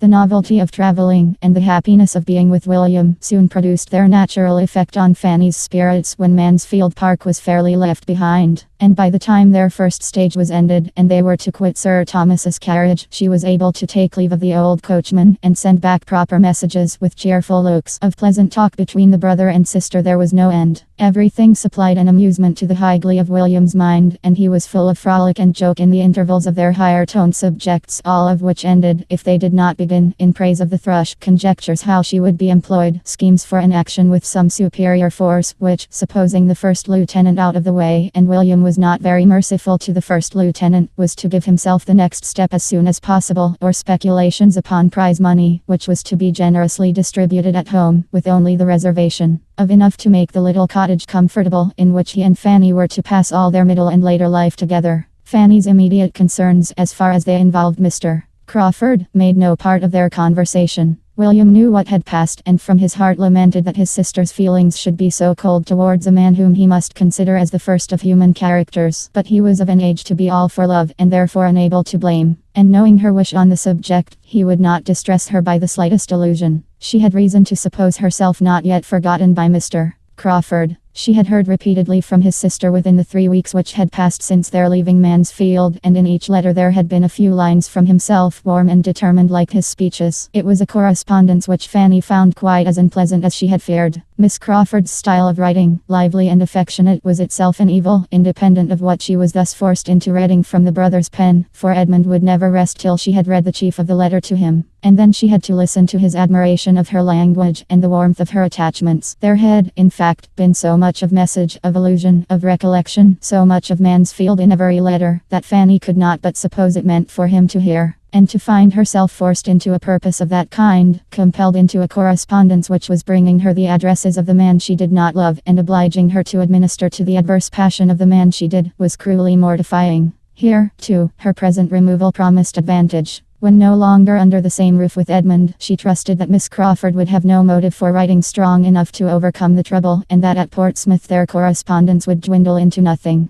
With such thoughts as these, among 10,000 others, Fanny proceeded in her journey safely and cheerfully, and as expeditiously as could rationally be hoped in the dirty month of February. They entered Oxford, but she could take only a hasty glimpse of Edmund's College as they passed along, and made no stop anywhere till they reached Newbury, where a comfortable meal, uniting dinner and supper, wound up the enjoyments and fatigues of the day. The next morning saw them off again at an early hour. And with no events and no delays, they regularly advanced and were in the environs of Portsmouth while there was yet daylight for Fanny to look around her and wonder at the new buildings. They passed the drawbridge and entered the town, and the light was only beginning to fail as, guided by William's powerful voice, they were rattled into a narrow street leading from the High Street and drawn up before the door of a small house now inhabited by Mr. Price. Fanny was all agitation and flutter, all hope and apprehension. The moment they stopped, a trollopy-looking maidservant, seemingly in waiting for them at the door, stepped forward, and more intent on telling the news than giving them any help, immediately began with, "The thrush is gone out of harbour, please sir, and one of the officers has been here to..." She was interrupted by a fine tall boy of 11 years old, who, rushing out of the house, pushed the maid aside, and while William was opening the chaise door himself, called out, "You are just in time. We have been looking for you this half hour. The thrush went out of harbour this morning. I saw her. It was a beautiful sight, and they think she will have her orders in a day or two. And Mr.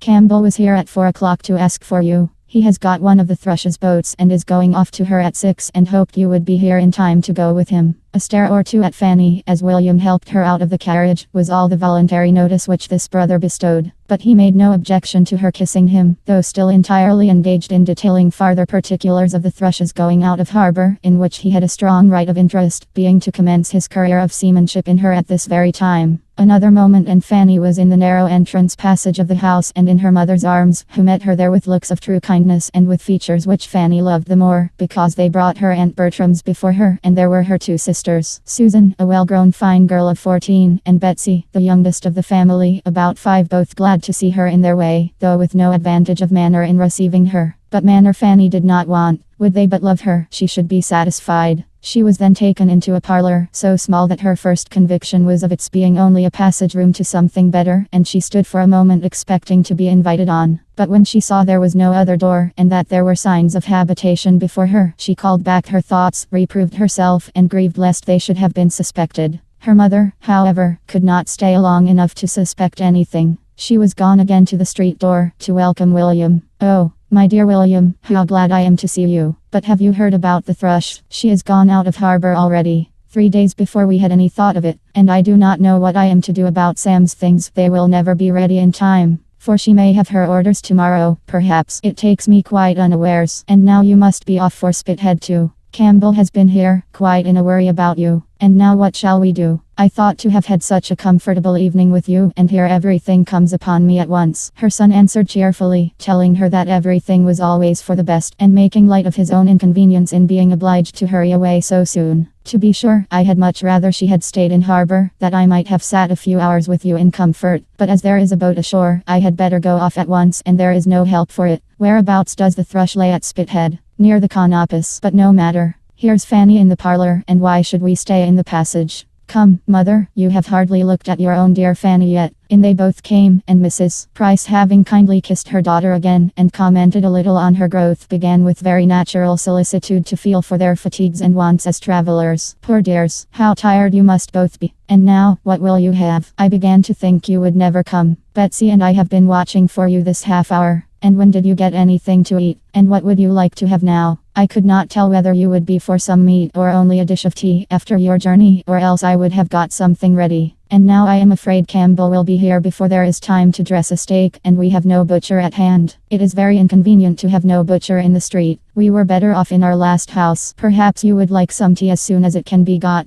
They both declared they should prefer it to anything. Then, Betsy, my dear, run into the kitchen and see if Rebecca has put the water on. And tell her to bring in the tea things as soon as she can. I wish we could get the bell mended, but Betsy is a very handy little messenger. Betsy went with alacrity, proud to shew her abilities before her fine new sister. Dear me, continued the anxious mother, what a sad fire we have got, and I dare say you are both starved with cold. Draw your chair nearer, my dear. I cannot think what Rebecca has been about. I am sure I told her to bring some coals half an hour ago. Susan, you should have taken care of the fire. I was upstairs, Mama, moving my things, said Susan, in a fearless, self-defending tone, which startled Fanny. You know you had but just settled that my sister Fanny and I should have the other room, and I could not get Rebecca to give me any help. Farther discussion was prevented by various bustles. First, the driver came to be paid. Then there was a squabble between Sam and Rebecca about the manner of carrying up his sister's trunk, which he would manage all his own way. And lastly, in walked Mr. Price himself, his own loud voice preceding him, as with something of the oath kind he kicked away his son's portmanteau and his daughter's bandbox in the passage, and called out for a candle. No candle was brought, however, and he walked into the room. Fanny with doubting feelings had risen to meet him, but sank down again on finding herself undistinguished in the dusk and unthought of. With a friendly shake of his son's hand and an eager voice, he instantly began, Welcome back, my boy. Glad to see you. Have you heard the news? The Thrush went out of harbor this morning. Sharp is the word, you see. By gee, you are just in time. The doctor has been here inquiring for you.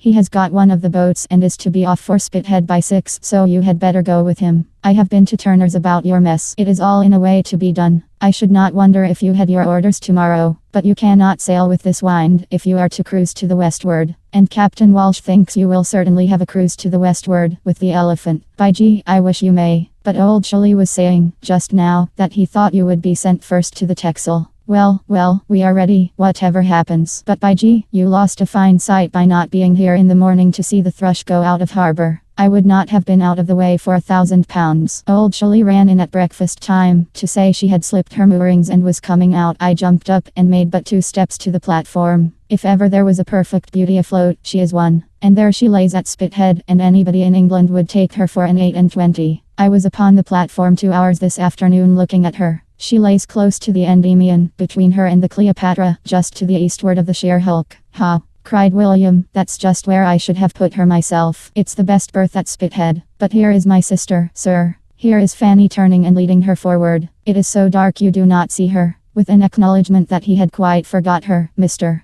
Price now received his daughter, and having given her a cordial hug and observed that she was grown into a woman and he supposed would be wanting a husband soon, seemed very much inclined to forget her again. Fanny shrunk back to her seat with feelings sadly pained by his language and his smell of spirits, and he talked on only to his son and only of the Thrush, though William, warmly interested as he was in that subject, more than once tried to make his father think of Fanny and her long absence and long journey. After sitting some time longer, a candle was obtained, but as there was still no appearance of tea, nor, from Betsy's reports from the kitchen, much hope of any under a considerable period, William determined to go and change his dress and make the necessary preparations for his removal on board directly, that he might have his tea in comfort afterwards. As he left the room, 2 rosy-faced boys, ragged and dirty, about 8 and 9 years old, rushed into it just released from school, and coming eagerly to see their sister, and tell that the Thrush was gone out of harbor. Tom and Charles. Charles had been born since Fanny's going away, but Tom she had often helped to nurse and now felt a particular pleasure in seeing again. Both were kissed very tenderly, but Tom she wanted to keep by her, to try to trace the features of the baby she had loved, and talked too of his infant preference of herself. Tom, however, had no mind for such treatment. He came home not to stand and be talked to, but to run about and make a noise, and both boys had soon burst from her and slammed the parlor door till her temples ached. She had now seen all that were at home.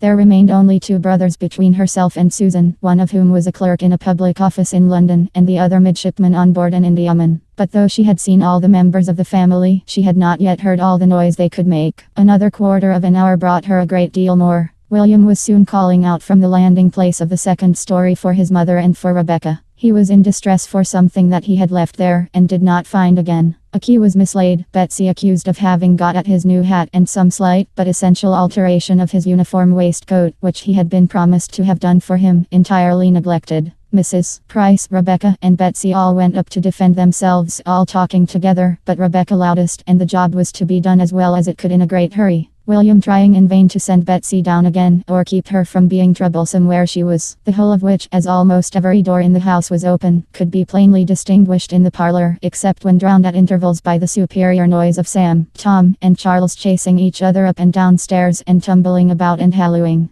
Fanny was almost stunned. The smallness of the house and thinness of the walls brought everything so close to her that, added to the fatigue of her journey and all her recent agitation, she hardly knew how to bear it. Within the room all was tranquil enough, for Susan having disappeared with the others, there were soon only her father and herself remaining. And he, taking out a newspaper, the customary loan of a neighbor, applied himself to studying it, without seeming to recollect her existence. The solitary candle was held between himself and the paper, without any reference to her possible convenience. But she had nothing to do, and was glad to have the light screened from her aching head, as she sat in bewildered, broken, sorrowful contemplation. She was at home. But, alas, it was not such a home, she had not such a welcome. As she checked herself, she was unreasonable. What right had she to be of importance to her family? She could have none, so long lost sight of. William's concerns must be dearest, they always had been, and he had every right. Yet to have so little said or asked about herself, to have scarcely an inquiry made after Mansfield. It did pain her to have Mansfield forgotten. The friends who had done so much, the dear, dear friends. But here, one subject swallowed up all the rest. Perhaps it must be so. The destination of the thrush must be now preeminently interesting. A day or two might shew the difference. She only was to blame. Yet she thought it would not have been so at Mansfield. No, in her uncle's house there would have been a consideration of times and seasons, a regulation of subject, a propriety, and attention towards everybody which there was not here. The only interruption which thoughts like these received for nearly half an hour was from a sudden burst of her father's, not at all calculated to compose them. At a more than ordinary pitch of thumping and hallooing in the passage, he exclaimed, "Devil take those young dogs, how they are singing out!" Sam's voice louder than all the rest. "That boy is fit for a boatswain. Holla, you there! Sam, stop your confounded pipe, or I shall be after you." This threat was so palpably disregarded, that though within 5 minutes afterwards the three boys all burst into the room together and sat down, Fanny could not consider it as a proof of anything more than their being for the time thoroughly fagged, which their hot faces and panting breaths seemed to prove, especially as they were still kicking each other's shins and hallooing out at sudden starts immediately under their father's eye. The next opening of the door brought something more welcome. It was for the tea things which she had begun almost to despair of seeing that evening. Susan and an attendant girl, whose inferior appearance informed Fanny, to her great surprise, that she had previously seen the upper servant, brought in everything necessary for the meal. Susan looking, as she put the kettle on the fire and glanced at her sister, as if divided between the agreeable triumph of shewing her activity and usefulness and the dread of being thought to demean herself by such an office. She had been into the kitchen, she said, to hurry Sally and help make the toast and spread the bread and butter, or she did not know when they should have got tea, and she was sure her sister must want something after her journey. Fanny was very thankful. She could not but own that she should be very glad of a little tea, and Susan immediately set about making it, as if pleased to have the employment all to herself, and with only a little unnecessary bustle, and some few injudicious attempts at keeping her brothers in better order than she could, acquitted herself very well. Fanny's spirit was as much refreshed as her body. Her head and heart were soon the better for such well-timed kindness. Susan had an open, sensible countenance. She was like William, and Fanny hoped to find her like him in disposition and goodwill towards herself. In this more placid state of things William re-entered, followed not far behind by his mother and Betsy. He, complete in his lieutenant's uniform, looking and moving all the taller, firmer, and more graceful for it, and with the happiest smile over his face, walked up directly to Fanny, who, rising from her seat, looked at him for a moment in speechless admiration, and then threw her arms round his neck to sob out her various emotions of pain and pleasure. Anxious not to appear unhappy, she soon recovered herself, and wiping away her tears, was able to notice and admire all the striking parts of his dress, listening with reviving spirits to his cheerful hopes of being on shore some part of every day before they sailed, and even of getting her to Spithead to see the sloop. The next bustle brought in Mr. Campbell, the surgeon of the Thrush, a very well-behaved young man, who came to call for his friend, and for whom there was with some contrivance found a chair, and with some hasty washing of the young tea-makers a cup and saucer. And after another quarter of an hour of earnest talk between the gentlemen, noise rising upon noise and bustle upon bustle, men and boys at last all in motion together, the moment came for setting off. Everything was ready, William took leave, and all of them were gone. For the three boys, in spite of their mother's entreaty, determined to see their brother and Mr. Campbell to the Sally Port, and Mr. Price walked off at the same time to carry back his neighbor's newspaper. Something like tranquility might now be hoped for. and accordingly, when Rebecca had been prevailed on to carry away the tea things and Mrs. Price had walked about the room some time looking for a shirt sleeve, which Betsy at last hunted out from a drawer in the kitchen, the small party of females were pretty well composed, and the mother, having lamented again over the impossibility of getting Sam ready in time, was at leisure to think of her eldest daughter and the friends she had come from. A few inquiries began, but one of the earliest: how did Sister Bertram manage about her servants? Was she as much plagued as herself? To get tolerable servants soon led her mind away from Northamptonshire, and fixed it on her own domestic grievances, and the shocking character of all the Portsmouth servants, of whom she believed her own two were the very worst, engrossed her completely. The Bertrams were all forgotten in detailing the faults of Rebecca, against whom Susan had also much to depose, and little Betsy a great deal more, and who did seem so thoroughly without a single recommendation, that Fanny could not help modestly presuming that her mother meant to part with her when her year was up.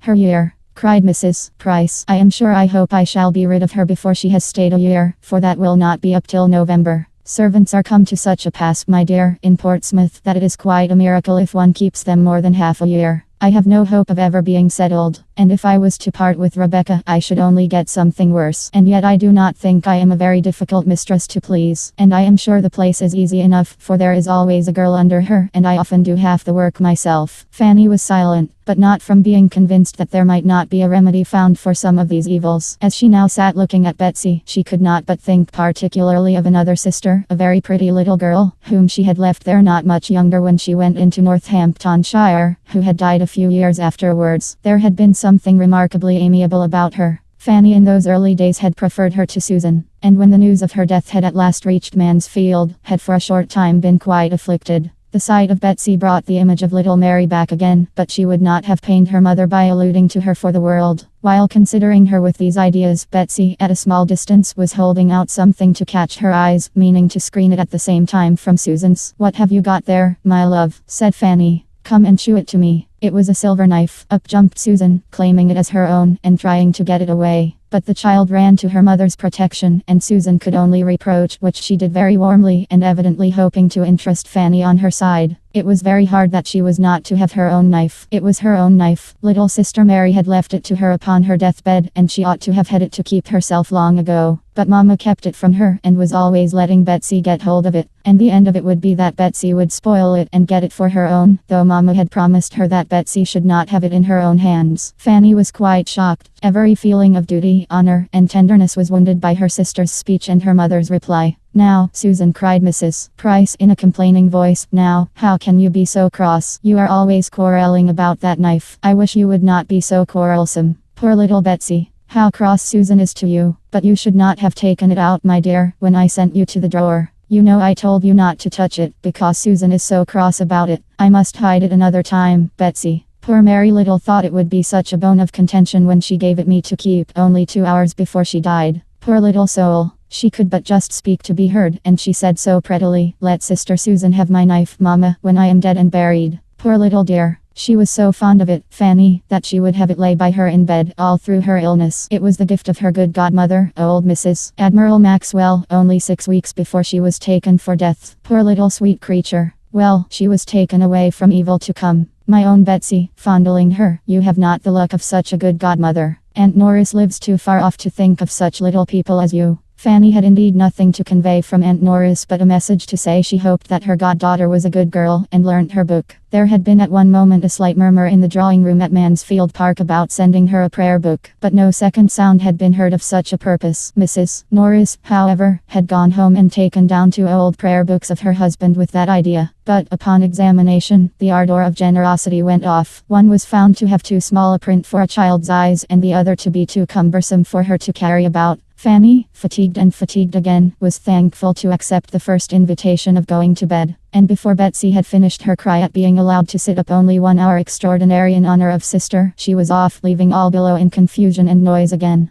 The boys begging for toasted cheese, her father calling out for his rum and water, and Rebecca never where she ought to be. There was nothing to raise her spirits in the confined and scantily furnished chamber that she was to share with Susan. The smallness of the rooms above and below, indeed, and the narrowness of the passage and staircase struck her beyond her imagination. She soon learned to think with respect of her own little attic at Mansfield Park, in that house reckoned too small for anybody's comfort. Chapter 39. Could Sir Thomas have seen all his niece's feelings when she wrote her first letter to her aunt, he would not have despaired. For though a good night's rest, a pleasant morning, the hope of soon seeing William again, and the comparatively quiet state of the house, from Tom and Charles being gone to school, Sam on some project of his own, and her father on his usual lounges, enabled her to express herself cheerfully on the subject of home, there were still, to her own perfect consciousness, many drawbacks suppressed. Could he have seen only half that she felt before the end of a week, he would have thought Mr. Crawford sure of her, and been delighted with his own sagacity. Before the week ended, it was all disappointment. In the first place, William was gone. The Thrush had her orders, the wind had changed, and he was sailed within 4 days from their reaching Portsmouth. And during those days she had seen him only twice in a short and hurried way, when he had come ashore on duty. There had been no free conversation, no walk on the ramparts, no visit to the dockyard, no acquaintance with the Thrush, nothing of all that they had planned and depended on. Everything in that quarter failed her, except William's affection. His last thought on leaving home was for her. He stepped back again to the door to say, "Take care of Fanny, mother. She is tender, and not used to rough it like the rest of us. I charge you, take care of Fanny." William was gone, and the home he had left her in was, Fanny could not conceal it from herself, in almost every respect the very reverse of what she could have wished. It was the abode of noise, disorder, and impropriety. Nobody was in their right place, nothing was done as it ought to be. She could not respect her parents as she had hoped. On her father, her confidence had not been sanguine, but he was more negligent of his family, his habits were worse, and his manners coarser, than she had been prepared for. He did not want abilities, but he had no curiosity, and no information beyond his profession. He read only the newspaper and the Navy list. He talked only of the dockyard, the harbor, Spithead, and the Mother Bank. He swore and he drank. He was dirty and gross. She had never been able to recall anything approaching to tenderness in his former treatment of herself. There had remained only a general impression of roughness and loudness, and now he scarcely ever noticed her, but to make her the object of a coarse joke. Her disappointment in her mother was greater. There she had hoped much, and found almost nothing. Every flattering scheme of being of consequence to her soon fell to the ground. Mrs. Price was not unkind, but instead of gaining on her affection and confidence and becoming more and more dear, her daughter never met with greater kindness from her than on the first day of her arrival. The instinct of nature was soon satisfied, and Mrs. Price's attachment had no other source. Her heart and her time were already quite full. She had neither leisure nor affection to bestow on Fanny. Her daughters never had been much to her. She was fond of her sons, especially of William, but Betsy was the first of her girls whom she had ever much regarded. To her she was most injudiciously indulgent. William was her pride, Betsy her darling, and John, Richard, Sam, Tom, and Charles occupied all the rest of her maternal solicitude, alternately her worries and her comforts. These shared her heart. Her time was given chiefly to her house and her servants. Her days were spent in a kind of slow bustle. All was busy without getting on, always behindhand and lamenting it, without altering her ways, wishing to be an economist, without contrivance or regularity. Dissatisfied with her servants, without skill to make them better, and whether helping, or reprimanding, or indulging them, without any power of engaging their respect. Of her two sisters, Mrs. Price very much more resembled Lady Bertram than Mrs. Norris. She was a manager by necessity, without any of Mrs. Norris's inclination for it or any of her activity. Her disposition was naturally easy and indolent, like Lady Bertram's, and a situation of similar affluence and do-nothingness would have been much more suited to her capacity than the exertions and self-denials of the one which her imprudent marriage had placed her in. She might have made just as good a woman of consequence as Lady Bertram, but Mrs. Norris would have been a more respectable mother of 9 children on a small income.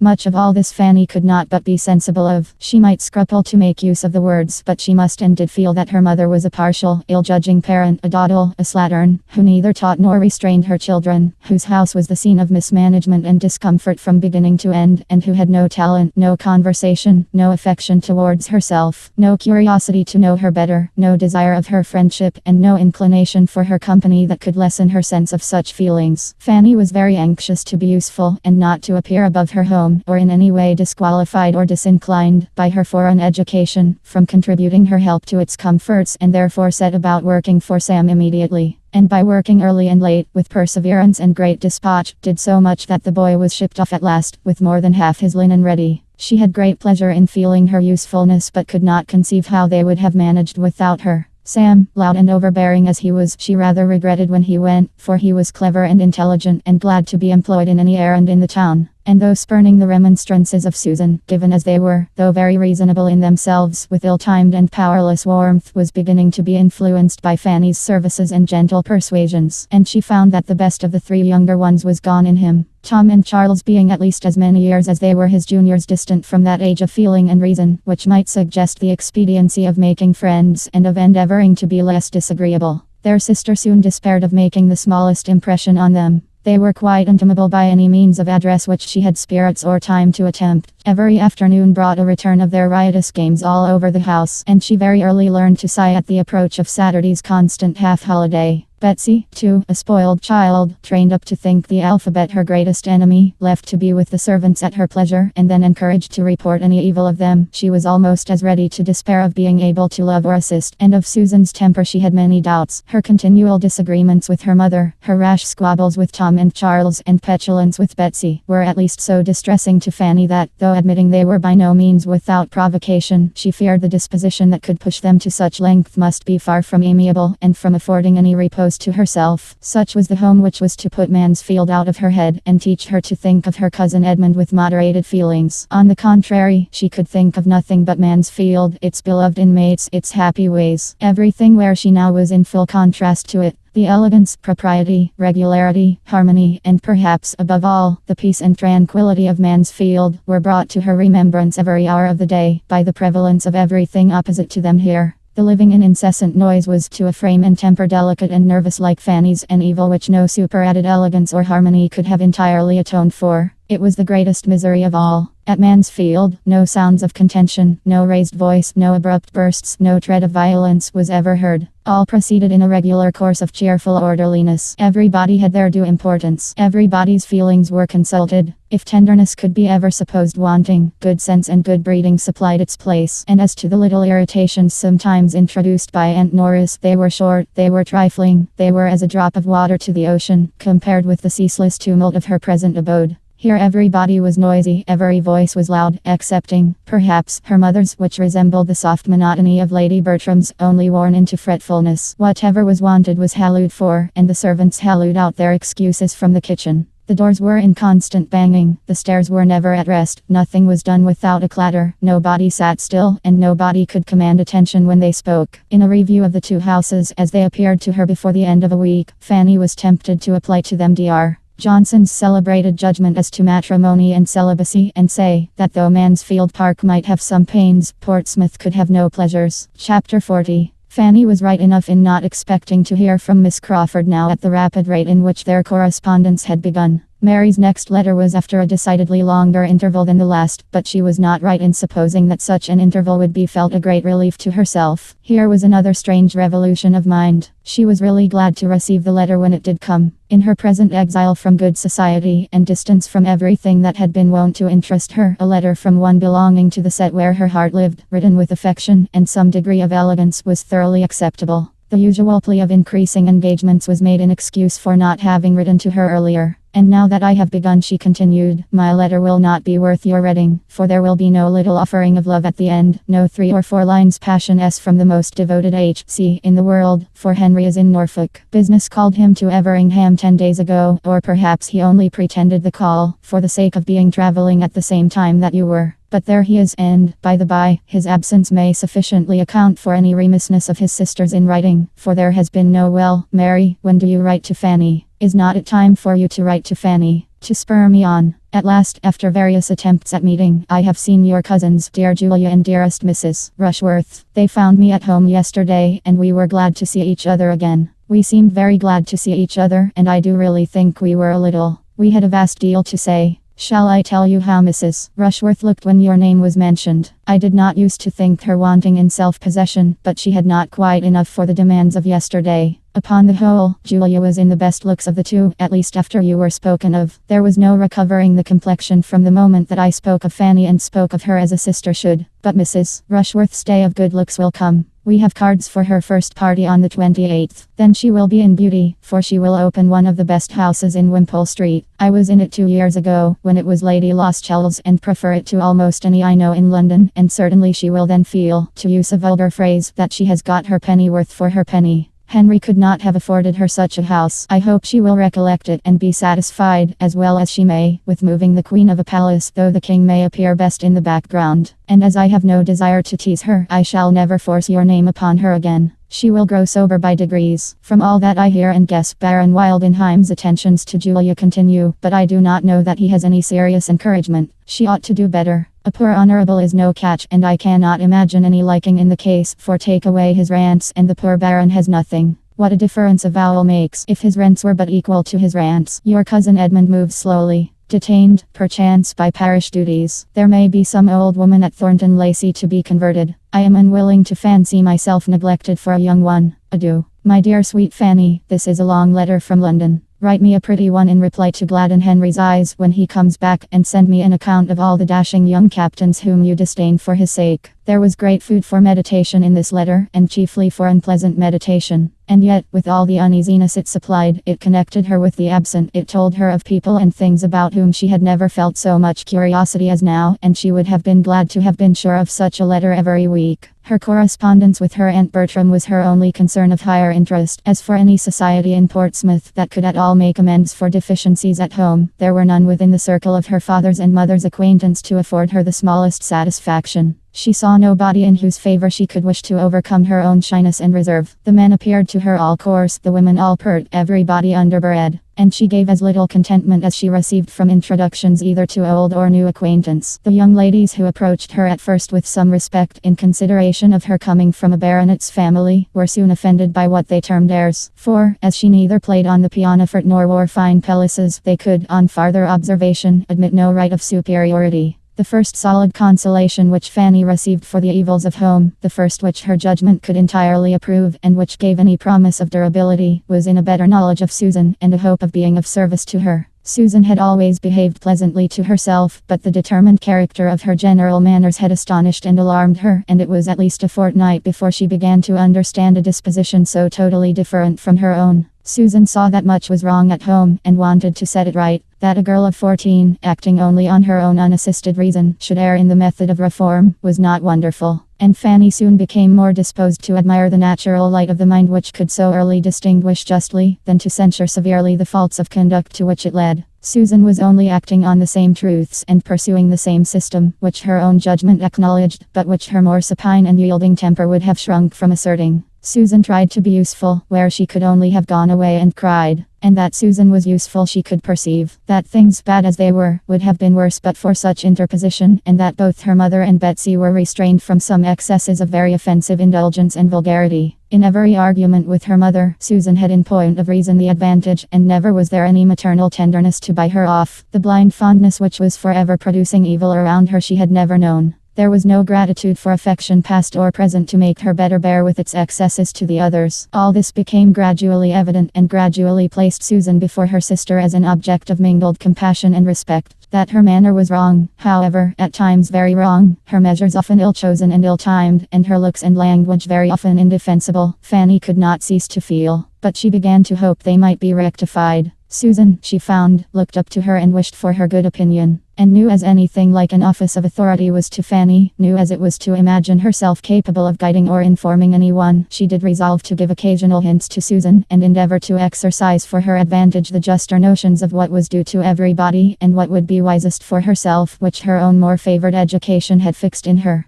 Her influence, or at least the consciousness and use of it, originated in an act of kindness by Susan, which, after many hesitations of delicacy, she at last worked herself up to. It had very early occurred to her that a small sum of money might, perhaps, restore peace forever on the sore subject of the silver knife, canvassed as it now was continually, and the riches which she was in possession of herself, her uncle having given her 10 at parting, made her as able as she was willing to be generous. But she was so wholly unused to confer favors, except on the very poor, so unpractised in removing evils or bestowing kindnesses among her equals, and so fearful of appearing to elevate herself as a great lady at home, that it took some time to determine that it would not be unbecoming in her to make such a present. It was made, however, at last. A silver knife was bought for Betsy, and accepted with great delight, its newness giving it every advantage over the other that could be desired. Susan was established in the full possession of her own, Betsy handsomely declaring that now she had got one so much prettier herself, she should never want that again. And no reproach seemed conveyed to the equally satisfied mother, which Fanny had almost feared to be impossible. The deed thoroughly answered.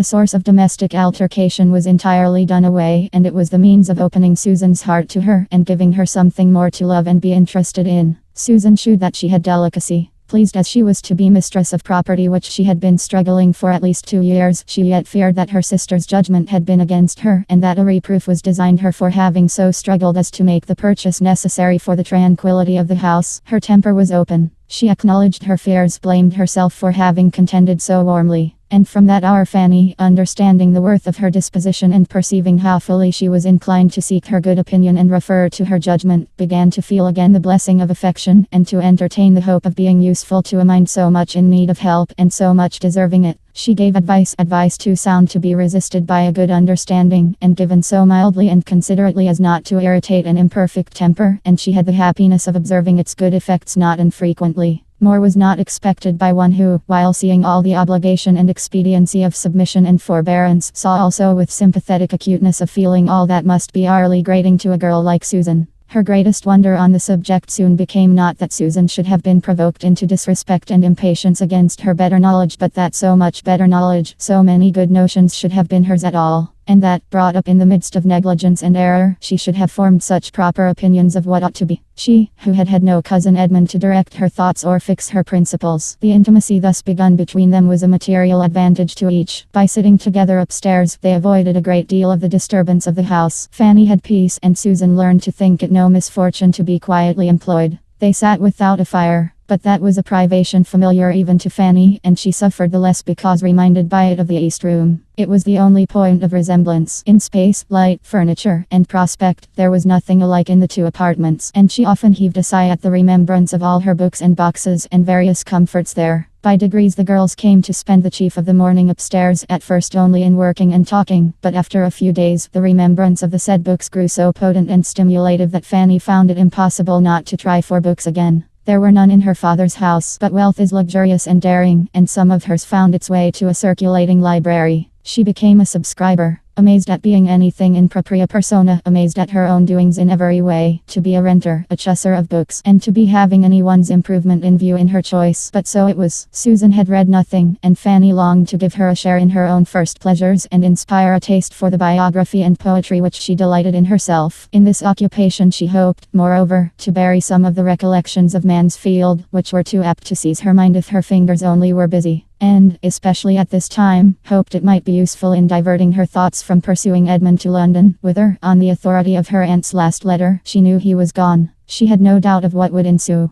The promised notification was hanging over her head. The postman's knock within the neighborhood was beginning to bring its daily terrors, and if Reading could banish the idea for even half an hour, it was something gained. Chapter 41. A week was gone since Edmund might be supposed in town, and Fanny had heard nothing of him. There were 3 different conclusions to be drawn from his silence, between which her mind was in fluctuation, each of them at times being held the most probable. Either his going had been again delayed, or he had yet procured no opportunity of seeing Miss Crawford alone, or he was too happy for letter writing. One morning, about this time, Fanny having now been nearly 4 weeks from Mansfield, a point which she never failed to think over and calculate every day, as she and Susan were preparing to remove, as usual, upstairs, they were stopped by the knock of a visitor, whom they felt they could not avoid. From Rebecca's alertness in going to the door, a duty which always interested her beyond any other, it was a gentleman's voice. It was a voice that Fanny was just turning pale about when Mr. Crawford walked into the room. Good sense, like hers, will always act when really called upon, and she found that she had been able to name him to her mother, and recall her remembrance of the name as that of William's friend, though she could not previously have believed herself capable of uttering a syllable at such a moment. The consciousness of his being known there only as William's friend was some support. Having introduced him, however, and being all reseated, the terrors that occurred of what this visit might lead to were overpowering, and she fancied herself on the point of fainting away. While trying to keep herself alive, their visitor, who had at first approached her with as animated a countenance as ever, was wisely and kindly keeping his eyes away and giving her time to recover, while he devoted himself entirely to her mother, addressing her and attending to her with the utmost politeness and propriety, at the same time with a degree of friendliness, of interest at least, which was making his manner perfect. Mrs. Price's manners were also at their best, warmed by the sight of such a friend to her son, and regulated by the wish of appearing to advantage before him. She was overflowing with gratitude, artless, maternal gratitude which could not be unpleasing. Mr. Price was out, which she regretted very much. Fanny was just recovered enough to feel that she could not regret it, For to her many other sources of uneasiness was added the severe one of shame for the home in which he found her. She might scold herself for the weakness, but there was no scolding it away. She was ashamed, and she would have been yet more ashamed of her father than of all the rest. They talked of William, a subject on which Mrs. Price could never tire, and Mr. Crawford was as warm in his commendation as even her heart could wish. She felt that she had never seen so agreeable a man in her life, and was only astonished to find that, so great and so agreeable as he was, he should be come down to Portsmouth neither on a visit to the Port Admiral, nor the Commissioner, nor yet with the intention of going over to the island, nor of seeing the dockyard. Nothing of all that she had been used to think of as the proof of importance or the employment of wealth had brought him to Portsmouth. He had reached it late the night before, was come for a day or two, was staying at the Crown, had accidentally met with a navy officer or two of his acquaintance since his arrival, but had no object of that kind in coming. By the time he had given all this information, it was not unreasonable to suppose that Fanny might be looked at and spoken to, and she was tolerably able to bear his eye and hear that he had spent half an hour with his sister the evening before his leaving London. That she had sent her best and kindest love, but had had no time for writing. That he thought himself lucky in seeing Mary for even half an hour, having spent scarcely 24 hours in London after his return from Norfolk, before he set off again. That her cousin Edmund was in town, had been in town, he understood, a few days. That he had not seen him himself, but that he was well, had left them all well at Mansfield, and was to dine, as yesterday, with the Frasers. Fanny listened collectedly, even to the last mentioned circumstance. Nay, it seemed a relief to her worn mind to be at any certainty. And the words, "Then by this time it is all settled," passed internally, without more evidence of emotion than a faint blush. After talking a little more about Mansfield, a subject in which her interest was most apparent, Crawford began to hint at the expediency of an early walk. It was a lovely morning, and at that season of the year a fine morning so often turned off that it was wisest for everybody not to delay their exercise. And such hints producing nothing, he soon proceeded to a positive recommendation to Mrs. Price and her daughters to take their walk without loss of time. Now they came to an understanding. Mrs. Price, it appeared, scarcely ever stirred out of doors except of a Sunday. She owned she could seldom, with her large family, find time for a walk. Would she not, then, persuade her daughters to take advantage of such weather and allow him the pleasure of attending them? Mrs. Price was greatly obliged and very complying. Her daughters were very much confined. Portsmouth was a sad place. They did not often get out, and she knew they had some errands in the town, which they would be very glad to do. And the consequence was that Fanny, strange as it was strange, awkward, and distressing, found herself and Susan, within 10 minutes, walking towards the High Street with Mr. Crawford. It was soon pain upon pain, confusion upon confusion. For they were hardly in the High Street before they met her father, whose appearance was not the better from its being Saturday. He stopped, and, ungentlemanlike as he looked, Fanny was obliged to introduce him to Mr. Crawford. She could not have a doubt of the manner in which Mr. Crawford must be struck. He must be ashamed and disgusted altogether. He must soon give her up, and cease to have the smallest inclination for the match. And yet, though she had been so much wanting his affection to be cured, this was a sort of cure that would be almost as bad as the complaint. And I believe there is scarcely a young lady in the United Kingdoms who would not rather put up with the misfortune of being sought by a clever, agreeable man, than have him driven away by the vulgarity of her nearest relations. Mr.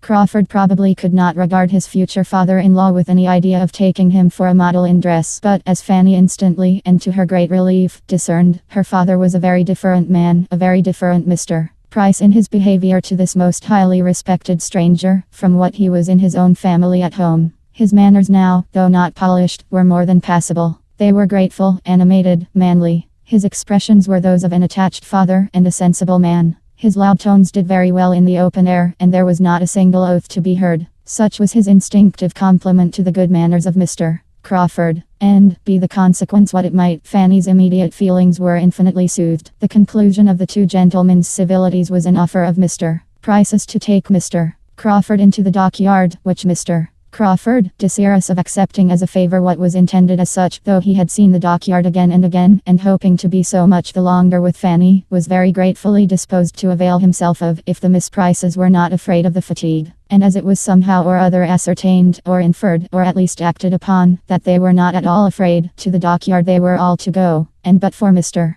Crawford, Mr. Price would have turned thither directly, without the smallest consideration for his daughter's errands in the high street. He took care, however, that they should be allowed to go to the shops they came out expressly to visit, and it did not delay them long, for Fanny could so little bear to excite impatience or be waited for, that before the gentlemen, as they stood at the door, could do more than begin upon the last naval regulations or settle the number of three-deckers now in commission, their companions were ready to proceed. They were then to set forward for the dockyard at once, and the walk would have been conducted according to Mr. Crawford's opinion in a singular manner, had Mr. Price been allowed the entire regulation of it, as the two girls, he found, would have been left to follow and keep up with them or not as they could, while they walked on together at their own hasty pace. He was able to introduce some improvement occasionally, though by no means to the extent he wished. He absolutely would not walk away from them, and at any crossing or any crowd, when Mr. Price was only calling out, "Come, girls, come, Fan, come, Sue, take care of yourselves, keep a sharp lookout," he would give them his particular attendance. Once fairly in the dockyard, he began to reckon upon some happy intercourse with Fanny, as they were very soon joined by a brother Lowner of Mr. Price's, who was come to take his daily survey of how things went on, and who must prove a far more worthy companion than himself. And after a time the two officers seemed very well satisfied going about together, and discussing matters of equal and never failing interest, while the young people sat down upon some timbers in the yard, or found a seat on board a vessel in the stocks which they all went to look at.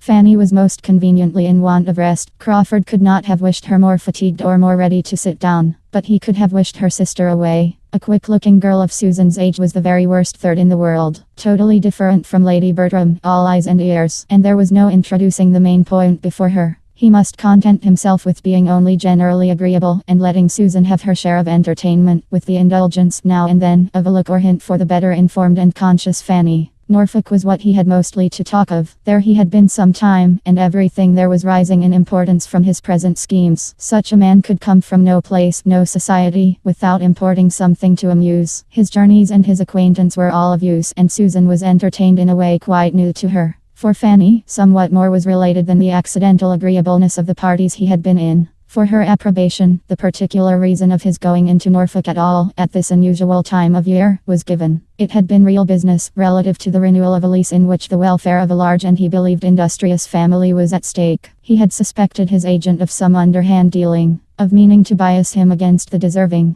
and he had determined to go himself and thoroughly investigate the merits of the case. He had gone, had done even more good than he had foreseen, had been useful to more than his first plan had comprehended, and was now able to congratulate himself upon it, and to feel that in performing a duty, he had secured agreeable recollections for his own mind. He had introduced himself to some tenants whom he had never seen before. He had begun making acquaintance with cottages whose very existence, though on his own estate, had been hitherto unknown to him. This was aimed, and well aimed, at Fanny. It was pleasing to hear him speak so properly. Here he had been acting as he ought to do, to be the friend of the poor and the oppressed. Nothing could be more grateful to her, and she was on the point of giving him an approving look, when it was all frightened off by his adding a something too pointed of his hoping soon to have an assistant, a friend, a guide in every plan of utility or charity for Everingham. A somebody that would make Everingham and all about it a dearer object than it had ever been yet. She turned away and wished he would not say such things. She was willing to allow he might have more good qualities than she had been wont to suppose. She began to feel the possibility of his turning out well at last, but he was and must ever be completely unsuited to her, and ought not to think of her. He perceived that enough had been said of Everingham, and that it would be as well to talk of something else, and turned to Mansfield. He could not have chosen better.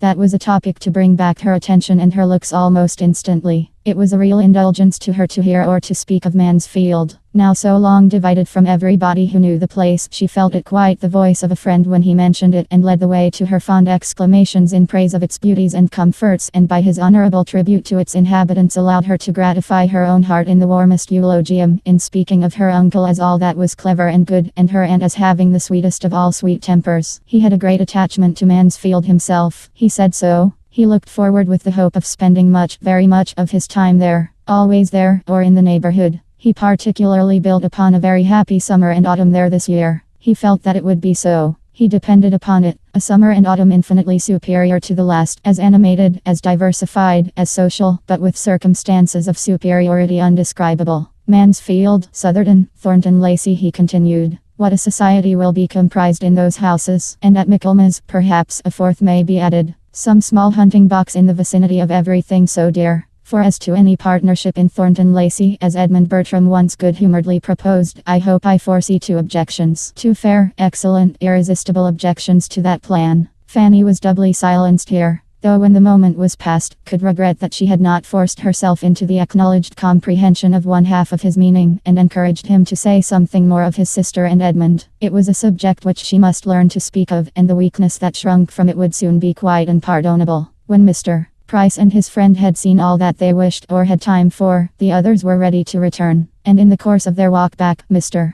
Crawford contrived a minute's privacy for telling Fanny that his only business in Portsmouth was to see her. That he was come down for a couple of days on her account and hers only, and because he could not endure a longer total separation. She was sorry, really sorry, and yet in spite of this and the 2 or 3 other things which she wished he had not said, she thought him altogether improved since she had seen him. He was much more gentle, obliging, and attentive to other people's feelings than he had ever been at Mansfield. She had never seen him so agreeable, so near being agreeable. His behavior to her father could not offend, and there was something particularly kind and proper in the notice he took of Susan. He was decidedly improved. She wished the next day over. She wished he had come only for one day, but it was not so very bad as she would have expected. The pleasure of talking of Mansfield was so very great. Before they parted, she had to thank him for another pleasure, and one of no trivial kind. Her father asked him to do them the honor of taking his mutton with them, and Fanny had time for only one thrill of horror, before he declared himself prevented by a prior engagement. He was engaged to dinner already both for that day and the next. He had met with some acquaintance at the Crown who would not be denied. He should have the honor, however, of waiting on them again on the morrow, etc. And so they parted, Fanny in a state of actual felicity from escaping so horrible an evil. To have had him join their family dinner party and see all their deficiencies would have been dreadful. Rebecca's cookery and Rebecca's waiting, and Betsy's eating at table without restraint and pulling everything about as she chose, were what Fanny herself was not yet enough inured to for her often to make a tolerable meal. She was nice only from natural delicacy, but he had been brought up in a school of luxury and epicurism.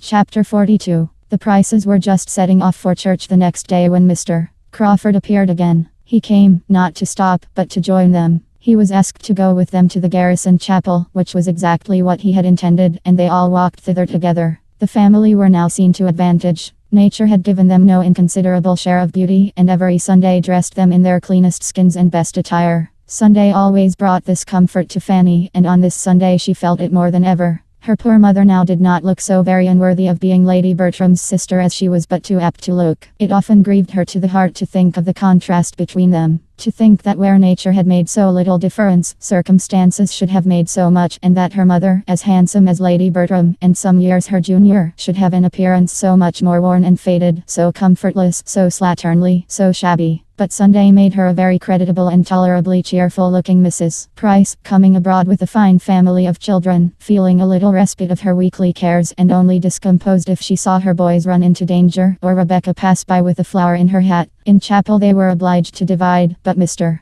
Crawford took care not to be divided from the female branch, and after chapel he still continued with them, and made one in the family party on the ramparts. Mrs. Price took her weekly walk on the ramparts every fine Sunday throughout the year, always going directly after morning service and staying till dinner time. It was her public place. There she met her acquaintance, heard a little news, talked over the badness of the Portsmouth servants, and wound up her spirits for the 6 days ensuing. Thither they now went. Mr. Crawford most happy to consider the Miss Prices as his peculiar charge, and before they had been there long, somehow or other, there was no saying how, Fanny could not have believed it, but he was walking between them with an arm of each under his, and she did not know how to prevent or put an end to it. It made her uncomfortable for a time, but yet there were enjoyments in the day and in the view which would be felt. The day was uncommonly lovely. It was really March, but it was April in its mild air, brisk soft wind, and bright sun, occasionally clouded for a minute, and everything looked so beautiful under the influence of such a sky, the effects of the shadows pursuing each other on the ships at Spithead and the island beyond, with the ever-varying hues of the sea, now at high water, dancing in its glee and dashing against the ramparts with so fine a sound, produced altogether such a combination of charms for Fanny, as made her gradually almost careless of the circumstances under which she felt them. Nay, had she been without his arm, she would soon have known that she needed it, for she wanted strength for a 2-hour saunter of this kind, coming, as it generally did, upon a week's previous inactivity. Fanny was beginning to feel the effect of being debarred from her usual regular exercise. She had lost ground as to health since her being in Portsmouth, and but for Mr. Crawford and the beauty of the weather would soon have been knocked up now. The loveliness of the day and of the view, he felt like herself. They often stopped with the same sentiment and taste, leaning against the wall, some minutes to look and admire. And considering he was not Edmund, Fanny could not but allow that he was sufficiently open to the charms of nature, and very well able to express his admiration. She had a few tender reveries now and then, which he could sometimes take advantage of to look in her face without detection. And the result of these looks was that though as bewitching as ever, her face was less blooming than it ought to be. She said she was very well, and did not like to be supposed otherwise. But take it all in all, he was convinced that her present residence could not be comfortable, and therefore could not be salutary for her, and he was growing anxious for her being again at Mansfield, where her own happiness and his in seeing her must be so much greater. "You have been here a month, I think," said he. "No, not quite a month. It is only 4 weeks tomorrow since I left Mansfield." "You are a most accurate and honest reckoner. I should call that a month. I did not arrive here till Tuesday evening. And it is to be a 2 months visit, is not?" "Yes, my uncle talked of 2 months. I suppose it will not be less." "And how are you to be conveyed back again?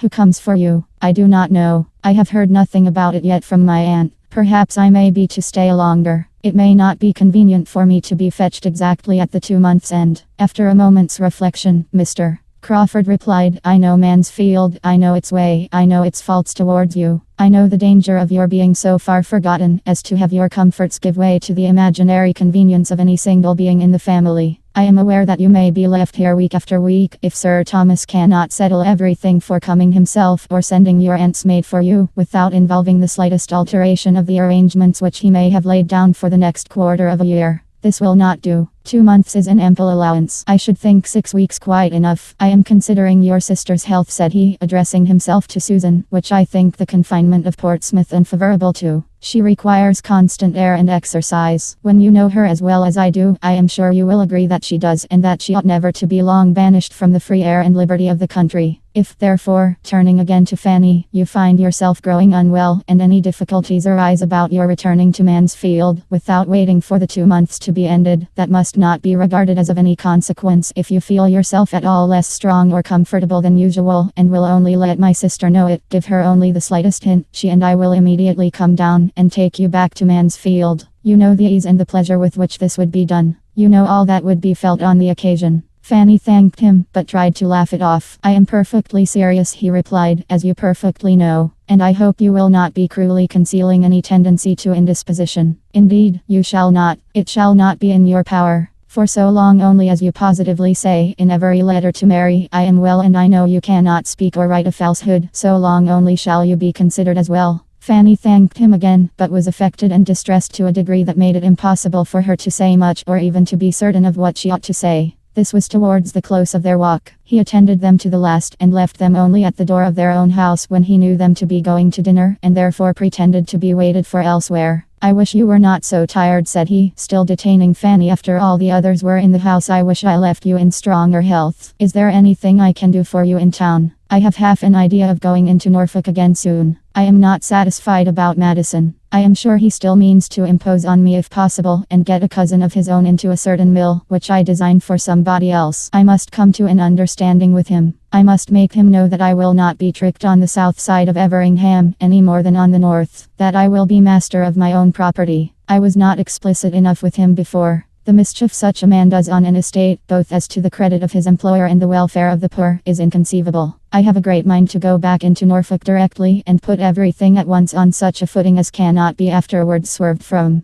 Madison is a clever fellow. I do not wish to displace him, provided he does not try to displace me. But it would be simple to be duped by a man who has no right of creditor to dupe me, and worse than simple to let him give me a hard-hearted, griping fellow for a tenant, instead of an honest man, to whom I have given half a promise already. Would it not be worse than simple? Shall I go? Do you advise it? I advise. You know very well what is right. Yes, when you give me your opinion, I always know what is right. Your judgment is my rule of right. Oh, no, do not say so. We have all a better guide in ourselves, if we would attend to it, than any other person can be. Goodbye. I wish you a pleasant journey tomorrow. Is there nothing I can do for you in town? Nothing. I am much obliged to you. Have you no message for anybody? My love to your sister, if you please. And when you see my cousin Edmund, I wish you would be so good as to say that I suppose I shall soon hear from him. Certainly. And if he is lazy or negligent, I will write his excuses myself. He could say no more, for Fanny would be no longer detained. He pressed her hand, looked at her, and was gone.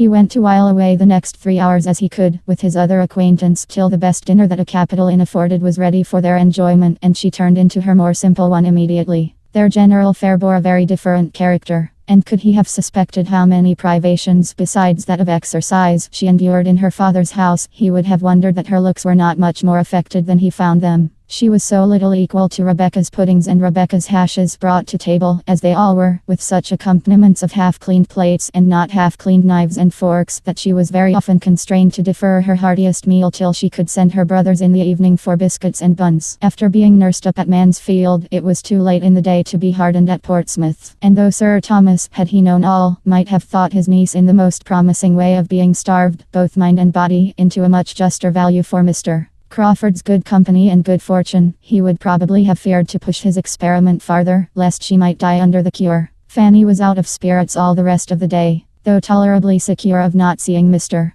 Crawford again. She could not help being low. It was parting with somebody of the nature of a friend, and though, in one light, glad to have him gone, it seemed as if she was now deserted by everybody. It was a sort of renewed separation from Mansfield, and she could not think of his returning to town, and being frequently with Mary and Edmund, without feelings so near akin to envy as made her hate herself for having them. Her dejection had no abatement from anything passing around her. A friend or two of her father's, as always happened if he was not with them, spent the long evening there, and from 6 o'clock till 9:30, there was little intermission of noise or grog. She was very low. The wonderful improvement which she still fancied in Mr. Crawford was the nearest to administering comfort of anything within the current of her thoughts, not considering in how different a circle she had been just seeing him, nor how much might be owing to contrast. She was quite persuaded of his being astonishingly more gentle and regardful of others than formerly. And, if in little things, must it not be so in great? So anxious for her health and comfort, so very feeling as he now expressed himself, and really seemed, might not it be fairly supposed that he would not much longer persevere in a suit so distressing to her? Chapter 43. It was presumed that Mr. Crawford was travelling back to London on the morrow, for nothing more was seen of him at Mr. Price's, and 2 days afterwards it was a fact ascertained to Fanny by the following letter from his sister, opened and read by her on another account, with the most anxious curiosity. I have to inform you, my dearest Fanny, that Henry has been down to Portsmouth to see you. That he had a delightful walk with you to the dockyard last Saturday, and one still more to be dwelt on the next day, on the ramparts, when the balmy air, the sparkling sea, and your sweet looks and conversation were altogether in the most delicious harmony, and afforded sensations which are to raise ecstasy even in retrospect. This, as well as I understand, is to be the substance of my information. He makes me write, but I do not know what else is to be communicated, except this said visit to Portsmouth, and these 2 said walks, and his introduction to your family, especially to a fair sister of yours, a fine girl of 15, who was of the party on the ramparts, taking her first lesson, I presume, in love. I have not time for writing much, but it would be out of place if I had, for this is to be a mere letter of business, penned for the purpose of conveying necessary information, which could not be delayed without risk of evil. My dear Fanny, if I had you here, how I would talk to you. You should listen to me till you were tired, and advise me till you were still tired more. But it is impossible to put 1/100th part of my great mind on paper, so I will abstain altogether, and leave you to guess what you like. I have no news for you. You have politics, of course, and it would be too bad to plague you with the names of people and parties that fill up my time. I ought to have sent you an account of your cousin's first party, but I was lazy, and now it is too long ago. Suffice it, that everything was just as it ought to be, in a style that any of her connections must have been gratified to witness, and that her own dress and manners did her the greatest credit. My friend, Mrs. Fraser, is mad for such a house, and it would not make me miserable. I go to Lady Stornoway after Easter. She seems in high spirits and very happy. I fancy Lord S. is very good-humoured and pleasant in his own family, and I do not think him so very ill-looking as I did at least. One sees many worse. He will not do by the side of your cousin Edmund. Of the last mentioned hero, what shall I say? If I avoided his name entirely, it would look suspicious. I will say, then, that we have seen him 2 or 3 times, and that my friends here are very much struck with his gentleman-like appearance. Mrs. Fraser, no bad judge, declares she knows but 3 men in town who have so good a person, height, and air. And I must confess, when he dined here the other day, there were none to compare with him, and we were a party of 16. Luckily there is no distinction of dress nowadays to tell tales, but yours affectionately. I had almost forgot it was Edmund's fault. He gets into my head more than does me good. One very material thing I had to say from Henry and myself, I mean about our taking you back into Northamptonshire. My dear little creature, do not stay at Portsmouth to lose your pretty looks. Those vile sea breezes are the ruin of beauty and health. My poor aunt always felt affected if within 10 miles of the sea, which the Admiral of course never believed, but I know it was so. I am at your service and Henry's at an hour's notice. I should like the scheme, and we would make a little circuit and show you Everingham in our way, and perhaps you would not mind passing through London and seeing the inside of St. George's, Hanover Square. Only keep your cousin Edmund from me at such a time. I should not like to be tempted. What a long letter. One word more. Henry, I find, has some idea of going into Norfolk again upon some business that you approve, but this cannot possibly be permitted before the middle of next week. That is, he cannot anyhow be spared till after the 14th, for we have a party that evening. The value of a man like Henry on such an occasion is what you can have no conception of, so you must take it upon my word to be inestimable. He will see the Rushworths, which I own I am not sorry for having a little curiosity, and so I think has he, though he will not acknowledge it. This was a letter to be run through eagerly, to be read deliberately, to supply matter for much reflection, and to leave everything in greater suspense than ever. The only certainty to be drawn from it was that nothing decisive had yet taken place. Edmund had not yet spoken. How Miss Crawford really felt, how she meant to act or might act without or against her meaning. Whether his importance to her were quite what it had been before the last separation. Whether, if lessened, it were likely to lessen more, or to recover itself, were subjects for endless conjecture, and to be thought of on that day and many days to come, without producing any conclusion. The idea that returned the off-nest was that Miss Crawford, after proving herself cooled and staggered by a return to London habits, would yet prove herself in the end too much attached to him to give him up. She would try to be more ambitious than her heart would allow. She would hesitate, she would tease, she would condition, she would require a great deal, but she would finally accept. This was Fanny's most frequent expectation. A house in town that, she thought, must be impossible. Yet there was no saying what Miss Crawford might not ask. The prospect for her cousin grew worse and worse. The woman who could speak of him, and speak only of his appearance. What an unworthy attachment. To be deriving support from the commendations of Mrs. Fraser. She who had known him intimately half a year. Fanny was ashamed of her. Those parts of the letter which related only to Mr. Crawford and herself touched her, in comparison, slightly. Whether Mr. Crawford went into Norfolk before or after the 14th was certainly no concern of hers, though, everything considered, she thought he would go without delay. That Miss Crawford should endeavour to secure a meeting between him and Mrs. Rushworth was all in her worst line of conduct, and grossly unkind and ill-judged, but she hoped he would not be actuated by any such degrading curiosity. He acknowledged no such inducement, and his sister ought to have given him credit for better feelings than her own. She was yet more impatient for another letter from town after receiving this than she had been before, and for a few days was so unsettled by it altogether, by what had come and what might come, that her usual readings and conversation with Susan were much suspended. She could not command her attention as she wished. If Mr. Crawford remembered her message to her cousin, she thought it very likely, most likely, that he would write to her at all events. It would be most consistent with his usual kindness, until she got rid of this idea, till it gradually wore off, by no letters appearing in the course of 3 or 4 days more. She was in a most restless, anxious state. At length, a something like composure succeeded.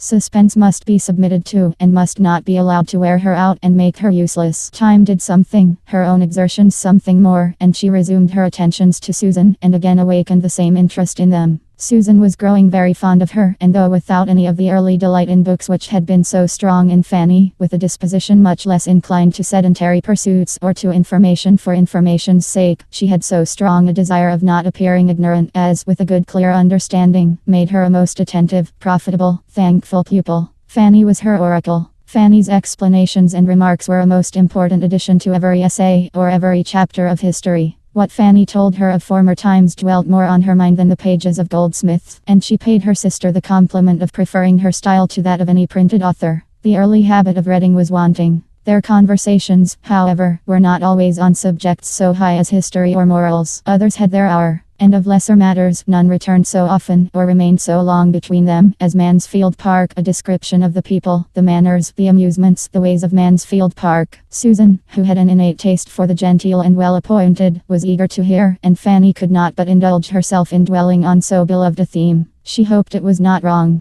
Though, after a time, Susan's very great admiration of everything said or done in her uncle's house and earnest longing to go into Northamptonshire seemed almost to blame her for exciting feelings which could not be gratified. Poor Susan was very little better fitted for home than her elder sister. And as Fanny grew thoroughly to understand this, she began to feel that when her own release from Portsmouth came, her happiness would have a material drawback in leaving Susan behind. That a girl so capable of being made everything good should be left in such hands distressed her more and more. Were she likely to have a home to invite her to, what a blessing it would be. And had it been possible for her to return Mr. Crawford's regard, the probability of his being very far from objecting to such a measure would have been the greatest increase of all her own comforts. She thought he was really good-tempered, and could fancy his entering into a plan of that sort most pleasantly. Chapter 44. 7 weeks of the 2 months were very nearly gone, when the letter from Edmund, so long expected, was put into Fanny's hands. As she opened, and saw its length, she prepared herself for a minute detail of happiness and a profusion of love and praise towards the fortunate creature who was now mistress of his fate. These were the contents. My dear Fanny, excuse me that I have not written before.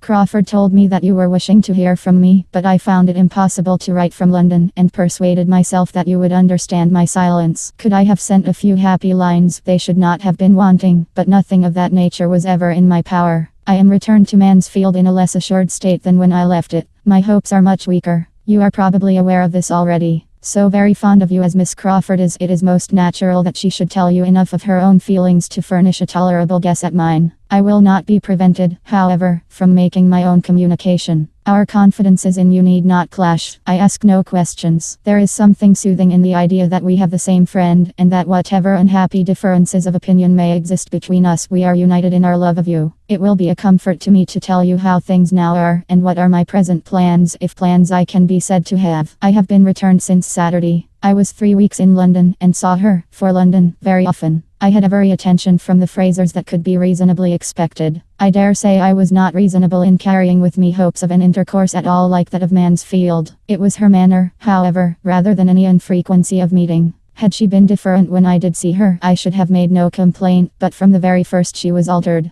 My first reception was so unlike what I had hoped, that I had almost resolved on leaving London again directly. I need not particularize. You know the weak side of her character, and may imagine the sentiments and expressions which were torturing me. She was in high spirits, and surrounded by those who were giving all the support of their own bad sense to her too lively mind. I do not like Mrs. Fraser. She is a cold-hearted, vain woman, who has married entirely from convenience, and though evidently unhappy in her marriage, places her disappointment not to faults of judgment or temper, or disproportion of age, but to her being, after all, less affluent than many of her acquaintance, especially than her sister, Lady Stornoway, and is the determined supporter of everything mercenary and ambitious, provided it be only mercenary and ambitious enough. I look upon her intimacy with those two sisters as the greatest misfortune of her life and mine. They have been leading her astray for years. Could she be detached from them? And sometimes I do not despair of it, for the affection appears to me principally on their side. They are very fond of her, but I am sure she does not love them as she loves you. When I think of her great attachment to you, indeed, and the whole of her judicious, upright conduct as a sister, she appears a very different creature, capable of everything noble, and I am ready to blame myself for a too harsh construction of a playful manner. I cannot give her up, Fanny. She is the only woman in the world whom I could ever think of as a wife. If I did not believe that she had some regard for me, of course I should not say this, but I do believe it. I am convinced that she is not without a decided preference. I have no jealousy of any individual. It is the influence of the fashionable world altogether that I am jealous of. It is the habits of wealth that I fear.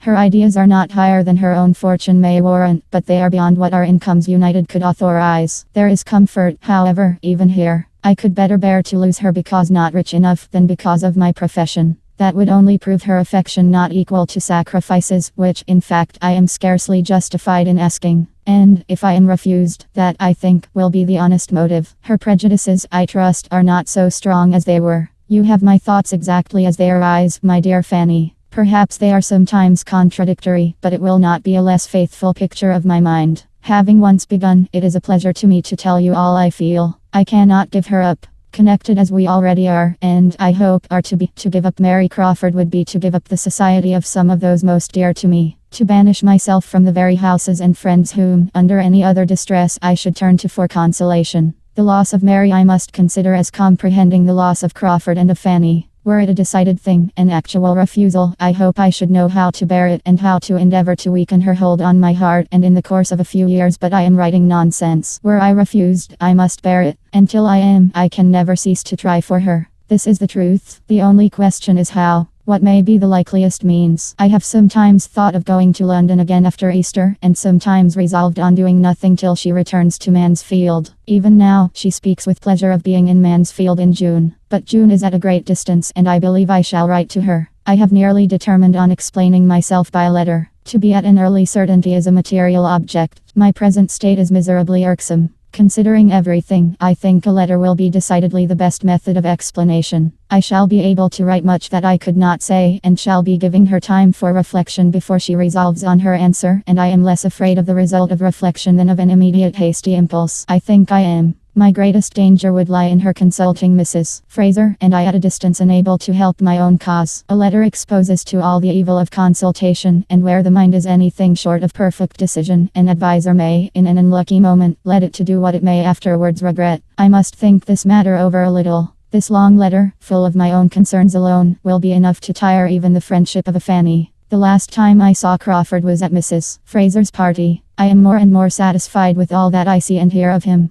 There is not a shadow of wavering. He thoroughly knows his own mind, and acts up to his resolutions, an inestimable quality. I could not see him and my eldest sister in the same room without recollecting what you once told me, and I acknowledge that they did not meet as friends. There was marked coolness on her side. They scarcely spoke. I saw him draw back surprised, and I was sorry that Mrs. Rushworth should resent any former supposed slight to Miss Bertram. You will wish to hear my opinion of Maria's degree of comfort as a wife. There is no appearance of unhappiness. I hope they get on pretty well together. I dined twice in Wimpole Street and might have been there oftener, but it is mortifying to be with Rushworth as a brother. Julia seems to enjoy London exceedingly. I had little enjoyment there, but have less here. We are not a lively party. You are very much wanted. I miss you more than I can express. My mother desires her best love and hopes to hear from you soon. She talks of you almost every hour, and I am sorry to find how many weeks more she is likely to be without you. My father means to fetch you himself, but it will not be till after Easter, when he has business in town. You are happy at Portsmouth, I hope, but this must not be a yearly visit. I want you at home, that I may have your opinion about Thornton Lacey. I have little heart for extensive improvements till I know that it will ever have a mistress. I think I shall certainly write. It is quite settled that the Grants go to Bath. They leave Mansfield on Monday. I am glad of it. I am not comfortable enough to be fit for anybody. But your aunt seems to feel out of luck that such an article of Mansfield news should fall to my pen instead of hers. Yours ever, my dearest Fanny. I never will, no, I certainly never will wish for a letter again, was Fanny's secret declaration as she finished this. What do they bring but disappointment and sorrow? Not till after Easter. How shall I bear it? And my poor aunt talking of me every hour. Fanny checked the tendency of these thoughts as well as she could, but she was within half a minute of starting the idea that Sir Thomas was quite unkind, both to her aunt and to herself. As for the main subject of the letter, there was nothing in that to soothe irritation. She was almost vexed into displeasure and anger against Edmund. There is no good in this delay, said she. Why is not it settled? He is blinded, and nothing will open his eyes. Nothing can, after having had truths before him so long in vain. He will marry her, and be poor and miserable. God grant that her influence do not make him cease to be respectable. She looked over the letter again. So very fond of me. 'Tis nonsense all. She loves nobody but herself and her brother. Her friends leading her astray for years. She is quite as likely to have led them astray. They have all, perhaps, been corrupting one another. But if they are so much fonder of her than she is of them, she is the less likely to have been hurt, except by their flattery. The only woman in the world whom he could ever think of as a wife, I firmly believe it. It is an attachment to govern his whole life. Accepted or refused, his heart is wedded to her forever.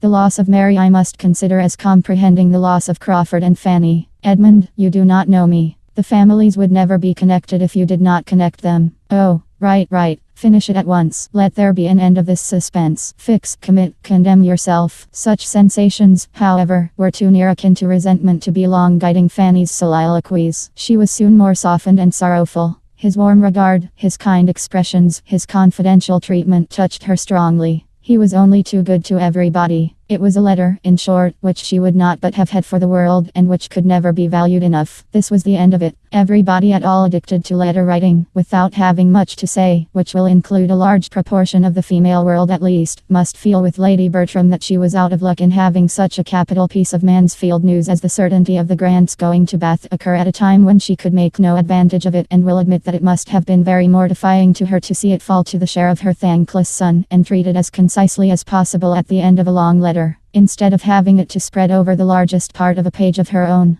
For though Lady Bertram rather shone in the epistolary line, having early in her marriage, from the want of other employment and the circumstance of Sir Thomas's being in Parliament, got into the way of making and keeping correspondence, and formed for herself a very creditable, commonplace, amplifying style, so that a very little matter was enough for her. She could not do entirely without any. She must have something to write about, even to her niece, and being so soon to lose all the benefit of Dr. Grant's gouty symptoms and Mrs. Grant's morning calls, it was very hard upon her to be deprived of one of the last epistolary uses she could put them to. There was a rich amends, however, preparing for her. Lady Bertram's hour of good luck came. Within a few days from the receipt of Edmund's letter, Fanny had one from her aunt, beginning thus: "My dear Fanny, I take up my pen to communicate some very alarming intelligence, which I make no doubt will give you much concern." This was a great deal better than to have to take up the pen to acquaint her with all the particulars of the Grant's intended journey, for the present intelligence was of a nature to promise occupation for the pen for many days to come, being no less than the dangerous illness of her eldest son, of which they had received notice by express a few hours before. Tom had gone from London with a party of young men to Newmarket, where a neglected fall and a good deal of drinking had brought on a fever, and when the party broke up, being unable to move, had been left by himself at the house of one of these young men to the comforts of sickness and solitude, and the attendance only of servants. Instead of being soon well enough to follow his friends, as he had then hoped, his disorder increased considerably, and it was not long before he thought so ill of himself as to be as ready as his physician to have a letter dispatched to Mansfield. "This distressing intelligence, as you may suppose," observed her ladyship, after giving the substance of it, "has agitated us exceedingly, and we cannot prevent ourselves from being greatly alarmed and apprehensive for the poor invalid, whose state Sir Thomas fears may be very critical. And Edmund kindly proposes attending his brother immediately, but I am happy to add that Sir Thomas will not leave me on this distressing occasion, as it would be too trying for me. We shall greatly miss Edmund in our small circle, but I trust and hope he will find the poor invalid in a less alarming state than might be apprehended, and that he will be able to bring him to Mansfield shortly, which Sir Thomas proposes should be done, and thinks best on every account, and I flatter myself the poor sufferer will soon be able to bear the removal without material inconvenience or injury. As I have little doubt of your feeling for us, my dear Fanny, under these distressing circumstances, I will write again very soon." Fanny's feelings on the occasion were indeed considerably more warm and genuine than her aunt's style of writing. She felt truly for them all. Tom dangerously ill, Edmund gone to attend him, and the sadly small party remaining at Mansfield, were cares to shut out every other care, or almost every other. She could just find selfishness enough to wonder whether Edmund had written to Miss Crawford before this summons came, but no sentiment dwelt long with her that was not purely affectionate and disinterestedly anxious. Her aunt did not neglect her. She wrote again and again.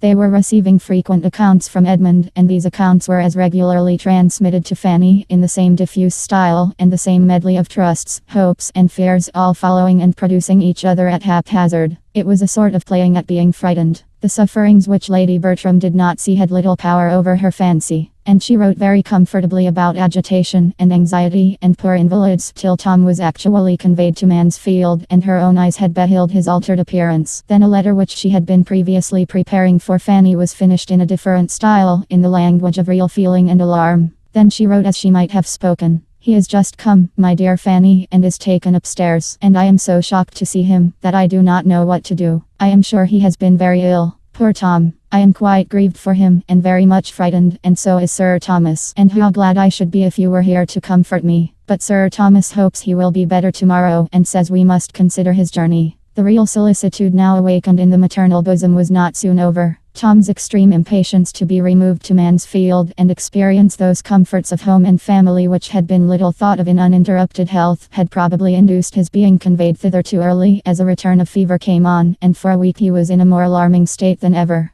They were all very seriously frightened. Lady Bertram wrote her daily terrors to her niece, who might now be said to live upon letters and pass all her time between suffering from that of today and looking forward to tomorrow's. Without any particular affection for her eldest cousin, her tenderness of heart made her feel that she could not spare him, and the purity of her principles added yet a keener solicitude, when she considered how little useful, how little self-denying his life had, apparently, been. Susan was her only companion and listener on this as on more common occasions. Susan was always ready to hear and to sympathize. Nobody else could be interested in so remote an evil as illness in a family above 100 miles off, not even Mrs. Price, beyond a brief question or two, if she saw her daughter with a letter in her hand, and now and then the quiet observation of, "My poor sister Bertram must be in a great deal of trouble." So long divided and so differently situated, the ties of blood were little more than nothing. An attachment originally as tranquil as their tempers was now become a mere name. Mrs. Price did quite as much for Lady Bertram as Lady Bertram would have done for Mrs. Price. 3 or 4 Prices might have been swept away, any or all except Fanny and William, and Lady Bertram would have thought little about it, or perhaps might have caught from Mrs. Norris's lips the cant of its being a very happy thing and a great blessing to their poor dear sister Price to have them so well provided for.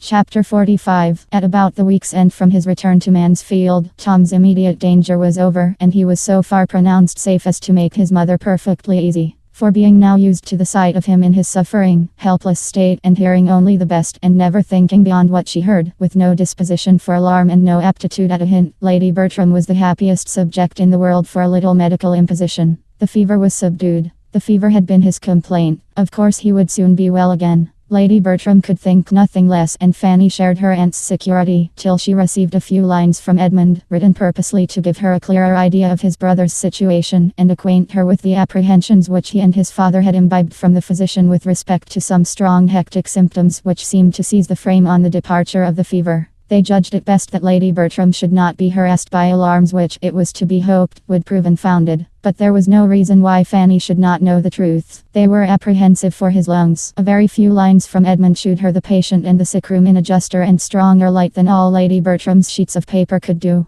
There was hardly anyone in the house who might not have described, from personal observation, better than herself. Not one who was not more useful at times to her son. She could do nothing but glide in quietly and look at him. But when able to talk or be talked to or read to, Edmund was the companion he preferred. His aunt worried him by her cares, and Sir Thomas knew not how to bring down his conversation or his voice to the level of irritation and feebleness. Edmund was all in all. Fanny would certainly believe him so at least, and must find that her estimation of him was higher than ever when he appeared as the attendant, supporter, cheerer of a suffering brother. There was not only the debility of recent illness to assist, there was also, as she now learned, nerves much affected, spirits much depressed to calm and raise, and her own imagination added that there must be a mind to be properly guided. The family were not consumptive, and she was more inclined to hope than fear for her cousin, except when she thought of Miss Crawford. But Miss Crawford gave her the idea of being the child of good luck, and to her selfishness and vanity it would be good luck to have Edmund the only son. Even in the sick chamber the fortunate Mary was not forgotten. Edmund's letter had this postscript: on the subject of my last, I had actually begun a letter when called away by Tom's illness, but I have now changed my mind, and fear to trust the influence of friends. When Tom is better, I shall go. Such was the state of Mansfield, and so it continued, with scarcely any change, till Easter. A line occasionally added by Edmund to his mother's letter was enough for Fanny's information. Tom's amendment was alarmingly slow. Easter came particularly late this year, as Fanny had most sorrowfully considered, on first learning that she had no chance of leaving Portsmouth till after it. It came, and she had yet heard nothing of her return, nothing even of the going to London, which was to precede her return. Her aunt often expressed a wish for her, but there was no notice, no message from the uncle on whom all depended. She supposed he could not yet leave his son, but it was a cruel, a terrible delay to her. The end of April was coming on. It would soon be almost 3 months, instead of 2, that she had been absent from them all, and that her days had been passing in a state of penance which she loved them too well to hope they would thoroughly understand. And who could yet say when there might be leisure to think of or fetch her? Her eagerness, her impatience, her longings to be with them, were such as to bring a line or two of Cowper's Tyrocinium forever before her. With what intense desire she wants her home was continually on her tongue, as the truest description of a yearning which she could not suppose any schoolboy's bosom to feel more keenly. When she had been coming to Portsmouth, she had loved to call it her home, had been fond of saying that she was going home. The word had been very dear to her, and so it still was, but it must be applied to Mansfield. That was now the home. Portsmouth was Portsmouth. Mansfield was home. They had been long so arranged in the indulgence of her secret meditations, and nothing was more consolatory to her than to find her aunt using the same language. I cannot but say I much regret your being from home at this distressing time, so very trying to my spirits. I trust and hope, and sincerely wish you may never be absent from home so long again, were most delightful sentences to her. Still, however, it was her private regale. Delicacy to her parents made her careful not to betray such a preference of her uncle's house. It was always, when I go back into Northamptonshire, or when I return to Mansfield, I shall do so and so. For a great while it was so, but at last the longing grew stronger, it overthrew caution, and she found herself talking of what she should do when she went home before she was aware. She reproached herself, colored, and looked fearfully towards her father and mother. She need not have been uneasy. There was no sign of displeasure, or even of hearing her. They were perfectly free from any jealousy of Mansfield. She was as welcome to wish herself there as to be there. It was sad to Fanny to lose all the pleasures of spring. She had not known before what pleasures she had to lose in passing March and April in a town. She had not known before how much the beginnings and progress of vegetation had delighted her. What animation, both of body and mind, she had derived from watching the advance of that season which cannot, in spite of its capriciousness, be unlovely, and seeing its increasing beauties from the earliest flowers in the warmest divisions of her aunt's garden, to the opening of leaves of her uncle's plantations, and the glory of his woods. To be losing such pleasures was no trifle. To be losing them, because she was in the midst of closeness and noise, to have confinement, bad air, bad smells, substituted for liberty, freshness, fragrance, and verdure, was infinitely worse. But even these incitements to regret were feeble, compared with what arose from the conviction of being missed by her best friends, and the longing to be useful to those who were wanting her. Could she have been at home, she might have been of service to every creature in the house. She felt that she must have been of use to all. To all she must have saved some trouble of head or hand. And were it only in supporting the spirits of her Aunt Bertram, keeping her from the evil of solitude, or the still greater evil of a restless, officious companion, too apt to be heightening danger in order to enhance her own importance, her being there would have been a general good.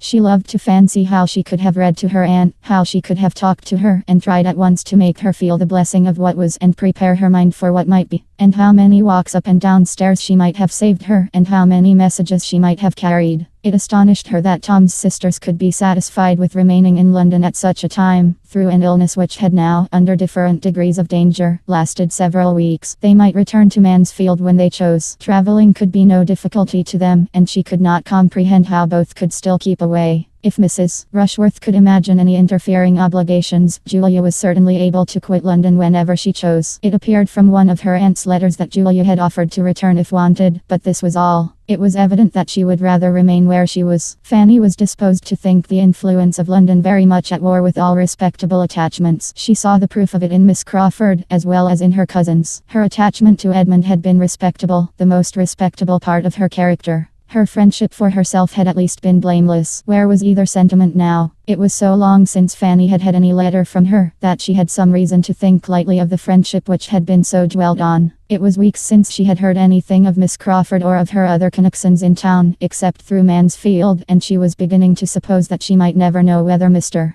Crawford had gone into Norfolk again or not till they met, and might never hear from his sister any more this spring, when the following letter was received to revive old and create some new sensations. Forgive me, my dear Fanny, as soon as you can, for my long silence, and behave as if you could forgive me directly. This is my modest request and expectation, for you are so good, that I depend upon being treated better than I deserve, and I write now to beg an immediate answer. I want to know the state of things at Mansfield Park, and you, no doubt, are perfectly able to give it. One should be a brute not to feel for the distress they are in. And from what I hear, poor Mr. Bertram has a bad chance of ultimate recovery. I thought little of his illness at first. I looked upon him as the sort of person to be made a fuss with, and to make a fuss himself in any trifling disorder, and was chiefly concerned for those who had to nurse him. But now it is confidently asserted that he is really in a decline, that the symptoms are most alarming, and that part of the family, at least, are aware of it. If it be so, I am sure you must be included in that part, that discerning part, and therefore entreat you to let me know how far I have been rightly informed. I need not say how rejoiced I shall be to hear there has been any mistake, but the report is so prevalent that I confess I cannot help trembling. To have such a fine young man cut off in the flower of his days is most melancholy. Poor Sir Thomas will feel it dreadfully. I really am quite agitated on the subject. Fanny, I see you smile and look cunning, but upon my honor, I never bribed a physician in my life. Poor young man. If he is to die, there will be 2 poor young men less in the world. And with a fearless face and bold voice would I say to anyone, that wealth and consequence could fall into no hands more deserving of them. It was a foolish precipitation last Christmas, but the evil of a few days may be blotted out in part. Varnish and gilding hide many stains. It will be but the loss of the Esquire after his name. With real affection, Fanny, like mine, more might be overlooked. Write to me by return of post, judge of my anxiety, and do not trifle with it. Tell me the real truth, as you have it from the fountain head. And now, do not trouble yourself to be ashamed of either my feelings or your own. Believe me, they are not only natural, they are philanthropic and virtuous. I put it to your conscience, whether Sir Edmund would not do more good with all the Bertram property than any other possible Sir. Had the Grants been at home, I would not have troubled you, but you are now the only one I can apply to for the truth, his sisters not being within my reach. Mrs. R. has been spending the Easter with the Aylmers at Twickenham, as to be sure you know, and is not yet returned. And Julia is with the cousins who live near Bedford Square, but I forget their name and street. Could I immediately apply to either? However, I should still prefer you, because it strikes me that they have all along been so unwilling to have their own amusements cut up as to shut their eyes to the truth. I suppose Mrs. R.'s Easter holidays will not last much longer.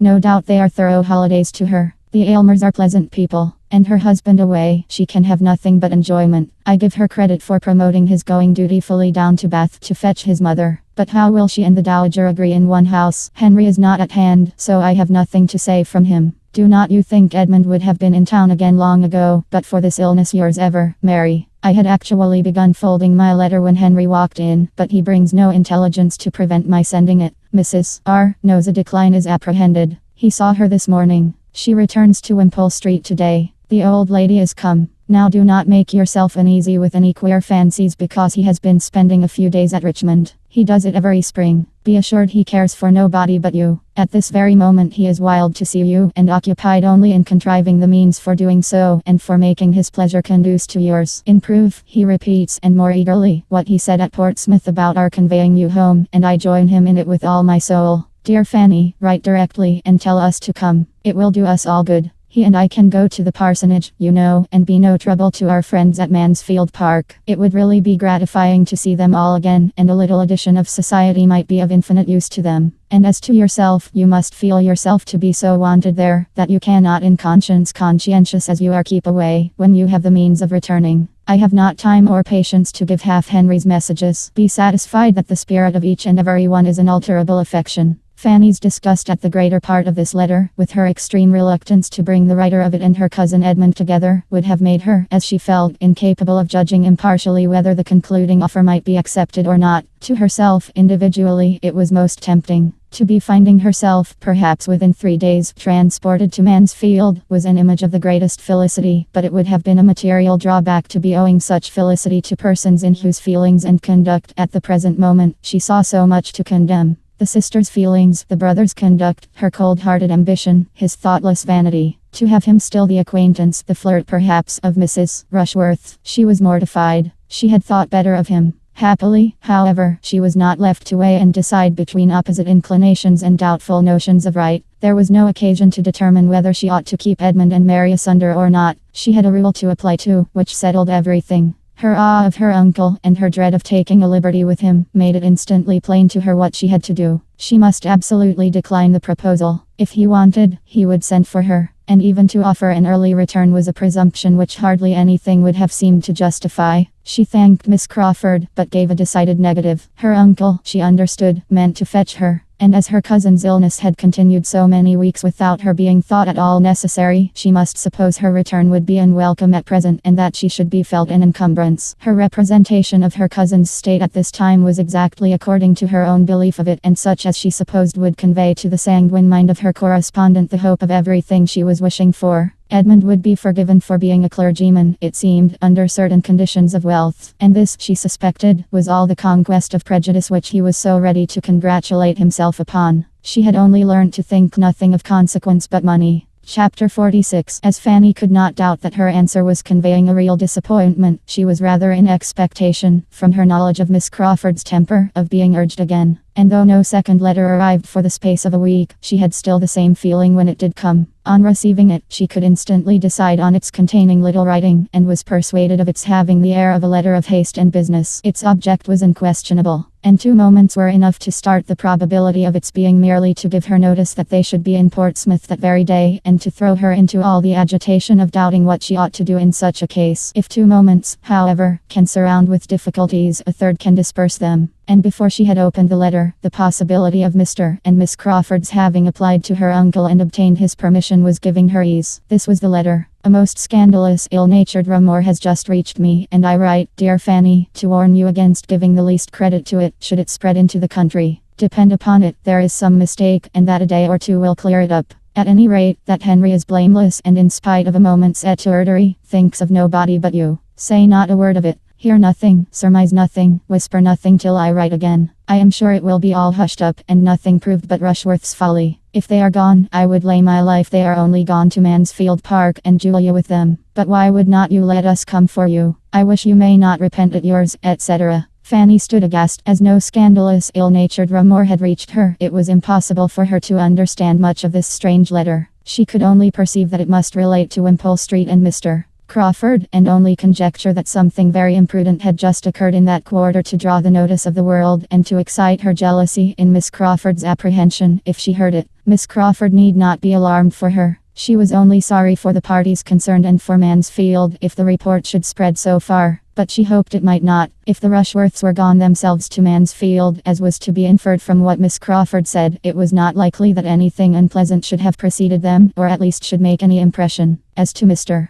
Crawford, she hoped it might give him a knowledge of his own disposition, convince him that he was not capable of being steadily attached to any one woman in the world, and shame him from persisting any longer in addressing herself. It was very strange. She had begun to think he really loved her, and to fancy his affection for her something more than common. And his sister still said that he cared for nobody else. Yet there must have been some marked display of attentions to her cousin. There must have been some strong indiscretion, since her correspondent was not of a sort to regard a slight one. Very uncomfortable she was, and must continue till she heard from Miss Crawford again. It was impossible to banish the letter from her thoughts, and she could not relieve herself by speaking of it to any human being. Miss Crawford need not have urged secrecy with so much warmth. She might have trusted to her sense of what was due to her cousin. The next day came and brought no second letter. Fanny was disappointed. She could still think of little else all the morning. But when her father came back in the afternoon with the daily newspaper as usual, she was so far from expecting any elucidation through such a channel that the subject was for a moment out of her head. She was deep in other musing.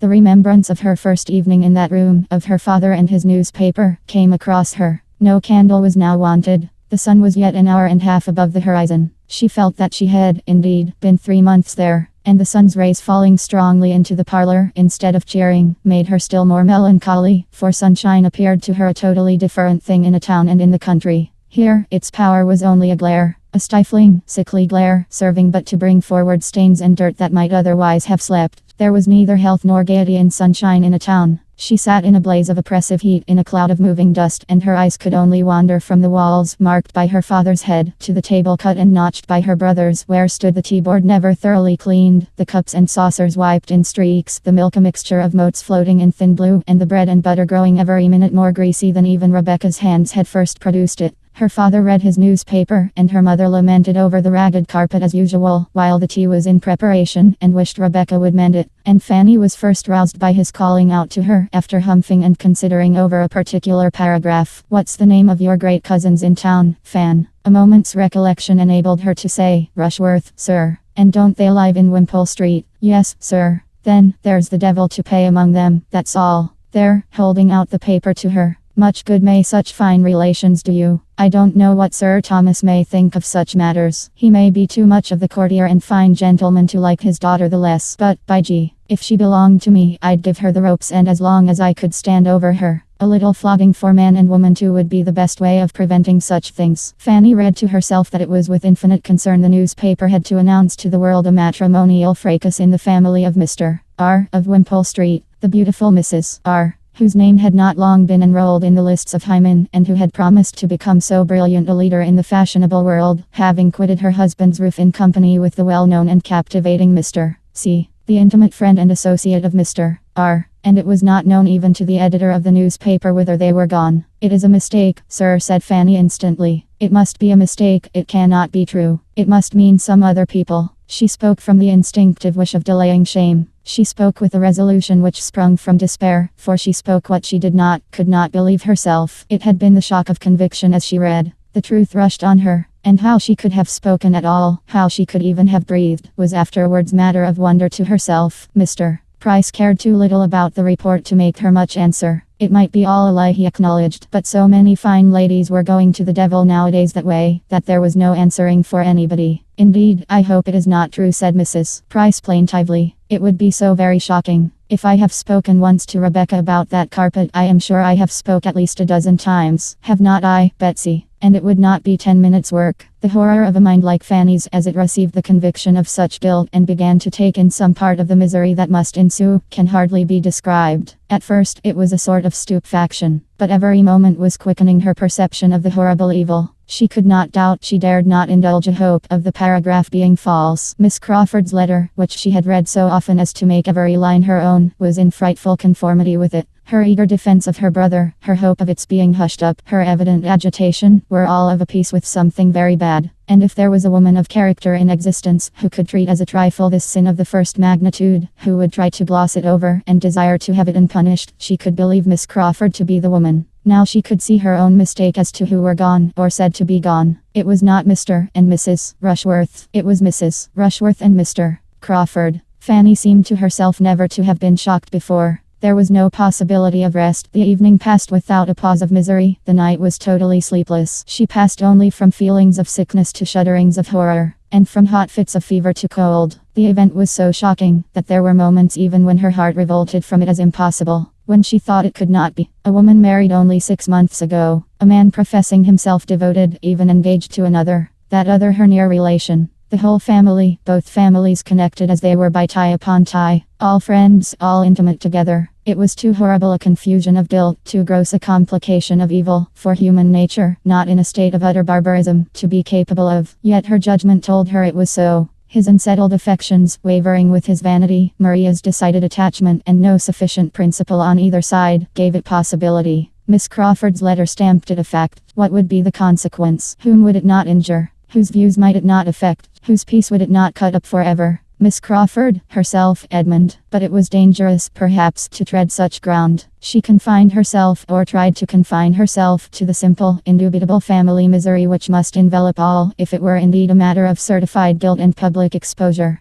The mother's sufferings, the father's. There she paused. Julia's, Tom's, Edmund's. There a yet longer pause. They were the two on whom it would fall most horribly. Sir Thomas's parental solicitude and high sense of honor and decorum, Edmund's upright principles, unsuspicious temper, and genuine strength of feeling, made her think it scarcely possible for them to support life and reason under such disgrace. And it appeared to her that, as far as this world alone was concerned, the greatest blessing to every one of kindred with Mrs. Rushworth would be instant annihilation. Nothing happened the next day, or the next, to weaken her terrors. 2 posts came in, and brought no refutation, public or private. There was no second letter to explain away the first from Miss Crawford. There was no intelligence from Mansfield, though it was now full time for her to hear again from her aunt. This was an evil omen. She had, indeed, scarcely the shadow of a hope to soothe her mind, and was reduced to so low and wan and trembling a condition as no mother, not unkind, except Mrs. Price, could have overlooked, when the third day did bring the sickening knock, and a letter was again put into her hands. It bore the London postmark, and came from Edmund. Dear Fanny, you know our present wretchedness. May God support you under your share. We have been here 2 days, but there is nothing to be done. They cannot be traced. You may not have heard of the last blow, Julia's elopement. She has gone to Scotland with Yates. She left London a few hours before we entered it. At any other time this would have been felt dreadfully. Now it seems nothing. Yet it is in heavy aggravation. My father is not overpowered. More cannot be hoped. He is still able to think and act. And I write, by his desire, to propose your returning home. He is anxious to get you there for my mother's sake. I shall be at Portsmouth the morning after you receive this, and hope to find you ready to set off for Mansfield. My father wishes you to invite Susan to go with you for a few months. Settle it as you like. Say what is proper. I am sure you will feel such an instance of his kindness at such a moment. Do justice to his meaning, however I may confuse it. You may imagine something of my present state. There is no end of the evil let loose upon us. You will see me early by the mail, yours, etc. Never had Fanny more wanted a cordial. Never had she felt such a one as this letter contained. Tomorrow, to leave Portsmouth tomorrow. She felt she was in the greatest danger of being exquisitely happy, while so many were miserable. The evil which brought such good to her. She dreaded lest she should learn to be insensible of it, to be going so soon, sent for so kindly, sent for as a comfort, and with leave to take Susan, was altogether such a combination of blessings as set her heart in a glow, and for a time seemed to distance every pain, and make her incapable of suitably sharing the distress even of those whose distress she thought of most. Julia's elopement could affect her comparatively but little. She was amazed and shocked, but it could not occupy her, could not dwell on her mind. She was obliged to call herself to think of it and acknowledge it to be terrible and grievous, or it was escaping her in the midst of all the agitating, pressing, joyful cares attending this summons to herself. There is nothing like employment, active, indispensable employment, for relieving sorrow. Employment, even melancholy, may dispel melancholy, and her occupations were hopeful. She had so much to do that not even the horrible story of Mrs. Rushworth, now fixed to the last point of certainty, could affect her as it had done before. She had not time to be miserable. Within 24 hours she was hoping to be gone.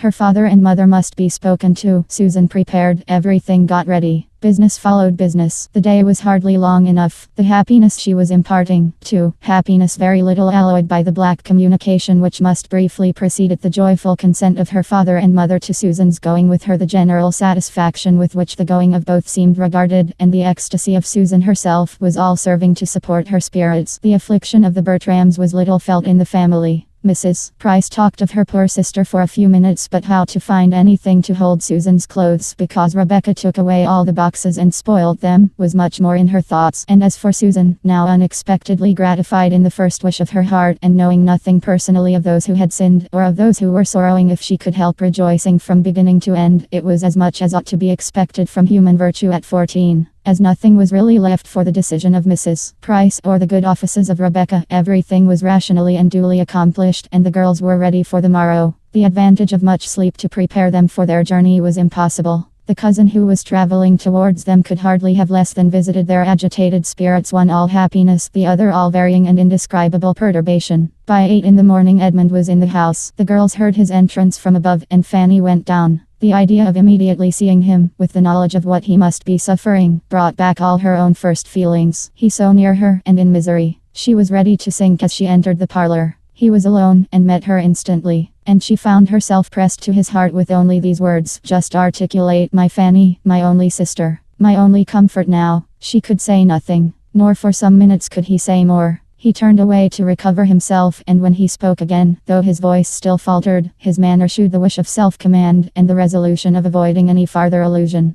"Have you breakfasted? When shall you be ready? Does Susan go?" were questions following each other rapidly. His great object was to be off as soon as possible. When Mansfield was considered, time was precious, and the state of his own mind made him find relief only in motion. It was settled that he should order the carriage to the door in half an hour. Fanny answered for their having breakfasted and being quite ready in half an hour. He had already ate and declined staying for their meal. He would walk round the ramparts and join them with the carriage. He was gone again, glad to get away even from Fanny. He looked very ill, evidently suffering under violent emotions which he was determined to suppress. She knew it must be so, but it was terrible to her. The carriage came, and he entered the house again at the same moment, just in time to spend a few minutes with the family and be a witness, but that he saw nothing of the tranquil manner in which the daughters were parted with, and just in time to prevent their sitting down to the breakfast table, which, by dint of much unusual activity, was quite and completely ready as the carriage drove from the door. Fanny's last meal in her father's house was in character with her first. She was dismissed from it as hospitably as she had been welcomed. How her heart swelled with joy and gratitude as she passed the barriers of Portsmouth, and how Susan's face wore its broadest smiles, may be easily conceived. Sitting forwards, however, and screened by her bonnet, those smiles were unseen. The journey was likely to be a silent one. Edmund's deep sighs often reached Fanny. Had he been alone with her, his heart must have opened in spite of every resolution. But Susan's presence drove him quite into himself, and his attempts to talk on indifferent subjects could never be long supported. Fanny watched him with never-failing solicitude, and sometimes catching his eye, revived an affectionate smile, which comforted her. But the first day's journey passed without her hearing a word from him on the subjects that were weighing him down. The next morning produced a little more. Just before their setting out from Oxford, while Susan was stationed at a window in eager observation of the departure of a large family from the inn, the other two were standing by the fire, and Edmund, particularly struck by the alteration in Fanny's looks, and from his ignorance of the daily evils of her father's house, attributing an undue share of the change, attributing all to the recent event, took her hand, and said in a low, but very expressive tone, "No wonder you must feel it, you must suffer. How a man who had once loved could desert you. But your regard was new compared with Fanny. Think of me." The first division of their journey occupied a long day, and brought them, almost knocked up, to Oxford. But the second was over at a much earlier hour. They were in the environs of Mansfield long before the usual dinner time, and as they approached the beloved place, the hearts of both sisters sank a little. Fanny began to dread the meeting with her aunts and Tom under so dreadful a humiliation, and Susan to feel with some anxiety that all her best manners, all her lately acquired knowledge of what was practiced here, was on the point of being called into action. Visions of good and ill breeding, of old vulgarisms and new gentilities were before her, and she was meditating much upon silver forks, napkins, and finger glasses. Fanny had been everywhere awake to the difference of the country since February, but when they entered the park her perceptions and her pleasures were of the keenest sort. It was 3 months, full 3 months, since her quitting it, and the change was from winter to summer. Her eye fell everywhere on lawns and plantations of the freshest green, and the trees, though not fully clothed, were in that delightful state when farther beauty is known to be at hand, and when, while much is actually given to the sight, more yet remains for the imagination. Her enjoyment, however, was for herself alone. Edmund could not share it. She looked at him, but he was leaning back, sunk in a deeper gloom than ever, and with eyes closed, as if the view of cheerfulness oppressed him, and the lovely scenes of home must be shut out. It made her melancholy again, and the knowledge of what must be enduring there invested even the house, modern, airy, and well situated as it was, with a melancholy aspect. By one of the suffering party within they were expected with such impatience as she had never known before. Fanny had scarcely passed the solemn-looking servants when Lady Bertram came from the drawing-room to meet her, came with no indolent step, and falling on her neck, said, "Dear Fanny, now I shall be comfortable." Chapter 47. It had been a miserable party, each of the three believing themselves most miserable. Mrs. Norris, however, as most attached to Maria, was really the greatest sufferer. Maria was her first favourite, the dearest of all. The match had been her own contriving, as she had been wont with such pride of heart to feel and say, and this conclusion of it almost overpowered her. She was an altered creature, quieted, stupefied, indifferent to everything that passed. The being left with her sister and nephew, and all the house under her care, had been an advantage entirely thrown away. She had been unable to direct or dictate or even fancy herself useful. When really touched by affliction, her active powers had been all benumbed, and neither Lady Bertram nor Tom had received from her the smallest support or attempt at support. She had done no more for them than they had done for each other. They had been all solitary, helpless, and forlorn alike, and now the arrival of the others only established her superiority in wretchedness. Her companions were relieved, but there was no good for her. Edmund was almost as welcome to his brother as Fanny to her aunt, but Mrs. Norris, instead of having comfort from either, was but the more irritated by the sight of the person whom, in the blindness of her anger, she could have charged as the daemon of the piece. Had Fanny accepted Mr. Crawford, this could not have happened. Susan too was a grievance. She had not spirits to notice her in more than a few repulsive looks, but she felt her as a spy, and an intruder, and an indigent niece, and everything most odious. By her other aunt, Susan was received with quiet kindness. Lady Bertram could not give her much time, or many words, but she felt her, as Fanny's sister, to have a claim at Mansfield, and was ready to kiss and like her. And Susan was more than satisfied, for she came perfectly aware that nothing but ill humour was to be expected from Aunt Norris, and was so provided with happiness, so strong in that best of blessings, and escape from many certain evils, that she could have stood against a great deal more indifference than she met with from the others. She was now left a good deal to herself, to get acquainted with the house and grounds as she could, and spent her days very happily in so doing, while those who might otherwise have attended to her were shut up, or wholly occupied each with the person quite dependent on them, at this time, for everything like comfort. Edmund trying to bury his own feelings in exertions for the relief of his brothers, and Fanny devoted to her Aunt Bertram, returning to every former office with more than former zeal, and thinking she could never do enough for one who seemed so much to want her. To talk over the dreadful business with Fanny, talk and lament, was all Lady Bertram's consolation. To be listened to and borne with, and hear the voice of kindness and sympathy in return, was everything that could be done for her. To be otherwise comforted was out of the question. The case admitted of no comfort. Lady Bertram did not think deeply, but, guided by Sir Thomas, she thought justly on all important points, and she saw, therefore, in all its enormity, what had happened, and neither endeavoured herself, nor required Fanny to advise her, to think little of guilt and infamy. Her affections were not acute, nor was her mind tenacious. After a time, Fanny found it not impossible to direct her thoughts to other subjects and revive some interest in the usual occupations. But whenever Lady Bertram was fixed on the event, she could see it only in one light, as comprehending the loss of a daughter, and a disgrace never to be wiped off. Fanny learnt from her all the particulars which had yet transpired. Her aunt was no very methodical narrator, but with the help of some letters to and from Sir Thomas, and what she already knew herself and could reasonably combine, she was soon able to understand quite as much as she wished of the circumstances attending the story. Mrs. Rushworth had gone, for the Easter holidays, to Twickenham, with a family whom she had just grown intimate with. A family of lively, agreeable manners, and probably of morals and discretion to suit, for to their house Mr.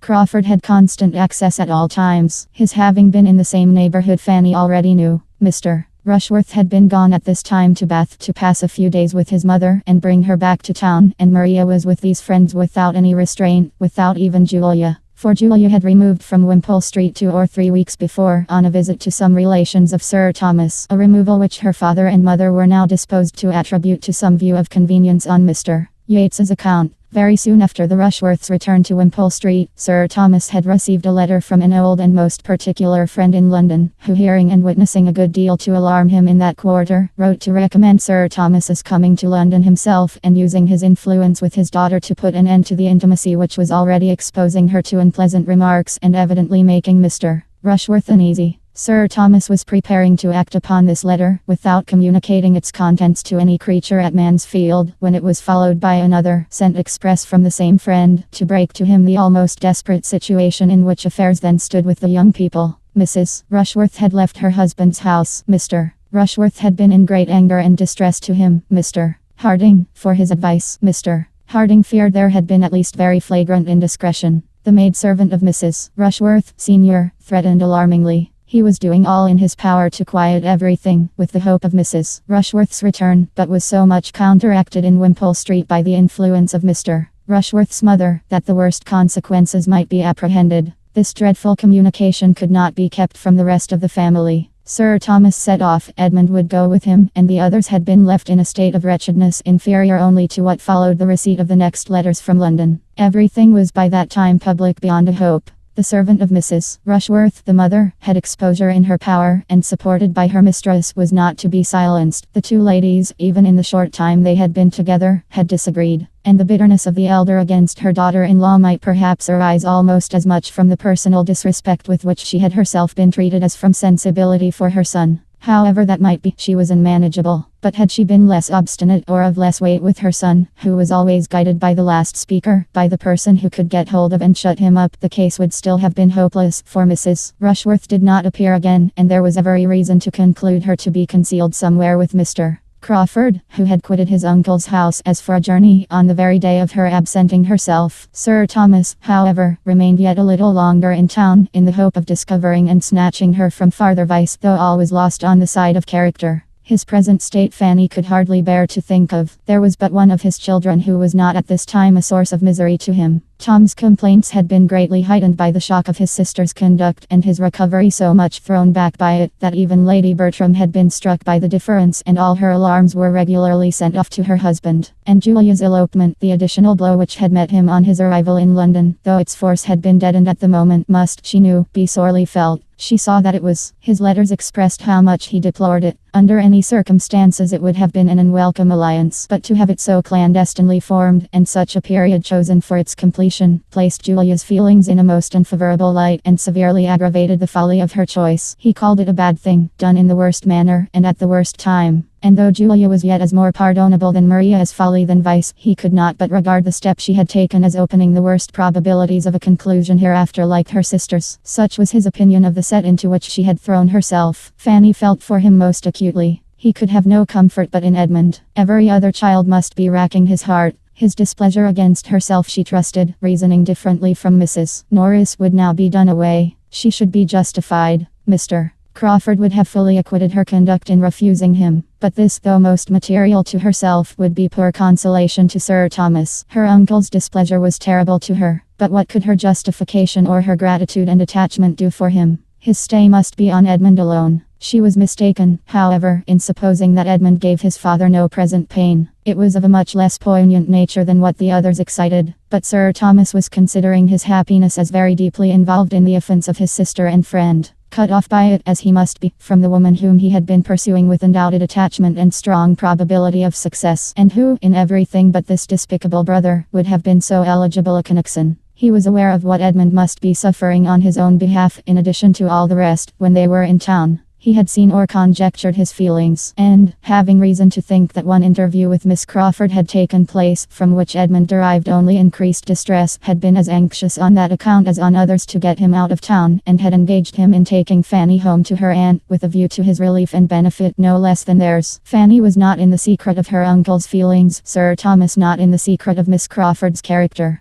Had he been privy to her conversation with his son, he would not have wished her to belong to him, though her £20,000 had been 40. That Edmund must be forever divided from Miss Crawford did not admit of a doubt with Fanny, and yet, till she knew that he felt the same, her own conviction was insufficient. She thought he did, but she wanted to be assured of it. If he would now speak to her with the unreserve which had sometimes been too much for her before, it would be most consoling. But that she found was not to be. She seldom saw him, never alone. He probably avoided being alone with her. What was to be inferred? That his judgment submitted to all his own peculiar and bitter share of this family affliction, but that it was too keenly felt to be a subject of the slightest communication. This must be his state. He yielded, but it was with agonies which did not admit of speech. Long would it be ere Miss Crawford's name passed his lips again, or she could hope for a renewal of such confidential intercourse as had been. It was long. They reached Mansfield on Thursday, and it was not till Sunday evening that Edmund began to talk to her on the subject. Sitting with her on Sunday evening, a wet Sunday evening, the very time of all others when, if a friend is at hand, the heart must be opened, and everything told. No one else in the room, except his mother, who, after hearing an affecting sermon, had cried herself to sleep. It was impossible not to speak. And so, with the usual beginnings, hardly to be traced as to what came first, and the usual declaration that if she would listen to him for a few minutes, he should be very brief, and certainly never tax her kindness in the same way again. She need not fear a repetition. It would be a subject prohibited entirely. He entered upon the luxury of relating circumstances and sensations of the first interest to himself, to one of whose affectionate sympathy he was quite convinced. How Fanny listened, with what curiosity and concern, what pain and what delight, how the agitation of his voice was watched, and how carefully her own eyes were fixed on any object but himself, may be imagined. The opening was alarming. He had seen Miss Crawford. He had been invited to see her. He had received a note from Lady Stornoway to beg him to call, and regarding it as what was meant to be the last interview of friendship, and investing her with all the feelings of shame and wretchedness which Crawford's sister ought to have known, he had gone to her in such a state of mind, so softened, so devoted, as made it for a few moments impossible to Fanny's fears that it should be the last. But as he proceeded in his story, these fears were over. She had met him, he said, with a serious, certainly a serious, even an agitated air. But before he had been able to speak one intelligible sentence, she had introduced the subject in a manner which he owned had shocked him. "I heard you were in town," said she. "I wanted to see you. Let us talk over this sad business. What can equal the folly of our two relations?" I could not answer, but I believe my looks spoke. She felt reproved. Sometimes how quick to feel. With a graver look and voice she then added, "I do not mean to defend Henry at your sister's expense." So she began, but how she went on, "Fanny is not fit, is hardly fit to be repeated to you." I cannot recall all her words. I would not dwell upon them if I could. Their substance was great anger at the folly of each. She reprobated her brother's folly in being drawn on by a woman whom he had never cared for, to do what must lose him the woman he adored. But still more the folly of poor Maria, in sacrificing such a situation, plunging into such difficulties, under the idea of being really loved by a man who had long ago made his indifference clear. Guess what I must have felt, to hear the woman whom no harsher name than folly given. So voluntarily, so freely, so coolly to canvass it. No reluctance, no horror, no feminine, shall I say, no modest loathings. This is what the world does. For where, Fanny, shall we find a woman whom nature had so richly endowed? Spoiled. After a little reflection, he went on with a sort of desperate calmness. "I will tell you everything, and then have done forever." She saw it only as folly, and that folly stamped only by exposure. The want of common discretion, of caution. His going down to Richmond for the whole time of her being at Twickenham. Her putting herself in the power of a servant. It was the detection, in short. Oh, Fanny. It was the detection, not the offence, which she reprobated. It was the imprudence which had brought things to extremity, and obliged her brother to give up every dearer plan in order to fly with her. He stopped. "And what said Fanny?" Believing herself required to speak. "What could you say?" "Nothing to be understood. I was like a man stunned." She went on, "Began to talk of you." "Yes, then she began to talk of you, regretting, as well she might, the loss of such a—" There she spoke very rationally. "But she has always done justice to you." "He has thrown away," said she, "such a woman as he will never see again. She would have fixed him. She would have made him happy forever. My dearest Fanny, I am giving you, I hope, more pleasure than pain by this retrospect of what might have been but what never can be now. You do not wish me to be silent. If you do, give me but a look, a word, and I have done. No look or word was given. Thank God, said he. We were all disposed to wonder, but it seems to have been the merciful appointment of Providence that the heart which knew no guile should not suffer. She spoke of you with high praise and warm affection. Yet, even here, there was alloy, a dash of evil. For in the midst of it she could exclaim, why would not she have him? It is all her fault. Simple girl. I shall never forgive her. Had she accepted him as she ought, they might now have been on the point of marriage, and Henry would have been too happy and too busy to want any other object. He would have taken no pains to be on terms with Mrs. Rushworth again. It would have all ended in a regular standing flirtation, in yearly meetings at Southerton and Everingham. Could you have believed it possible? But the charm is broken. My eyes are opened. Cruel, said Fanny, quite cruel. At such a moment to give way to gaiety, to speak with lightness, and to you, absolute cruelty. Cruelty, do you call it? We differ there. No, hers is not a cruel nature. I do not consider her as meaning to wound my feelings. The evil lies yet deeper, in her total ignorance and suspiciousness of there being such feelings, in a perversion of mind which made it natural to her to treat the subject as she did. She was speaking only as she had been used to hear others speak, as she imagined everybody else would speak. Hers are not faults of temper. She would not voluntarily give unnecessary pain to anyone, and though I may deceive myself, I cannot but think that for me, for my feelings, she would. Hers are faults of principle, Fanny, of blunted delicacy and a corrupted, vitiated mind. Perhaps it is best for me, since it leaves me so little to regret. Not so, however. Gladly would I submit to all the increased pain of losing her, rather than have to think of her as I do. I told her so, did you? Yes, when I left her I told her so. How long were you together?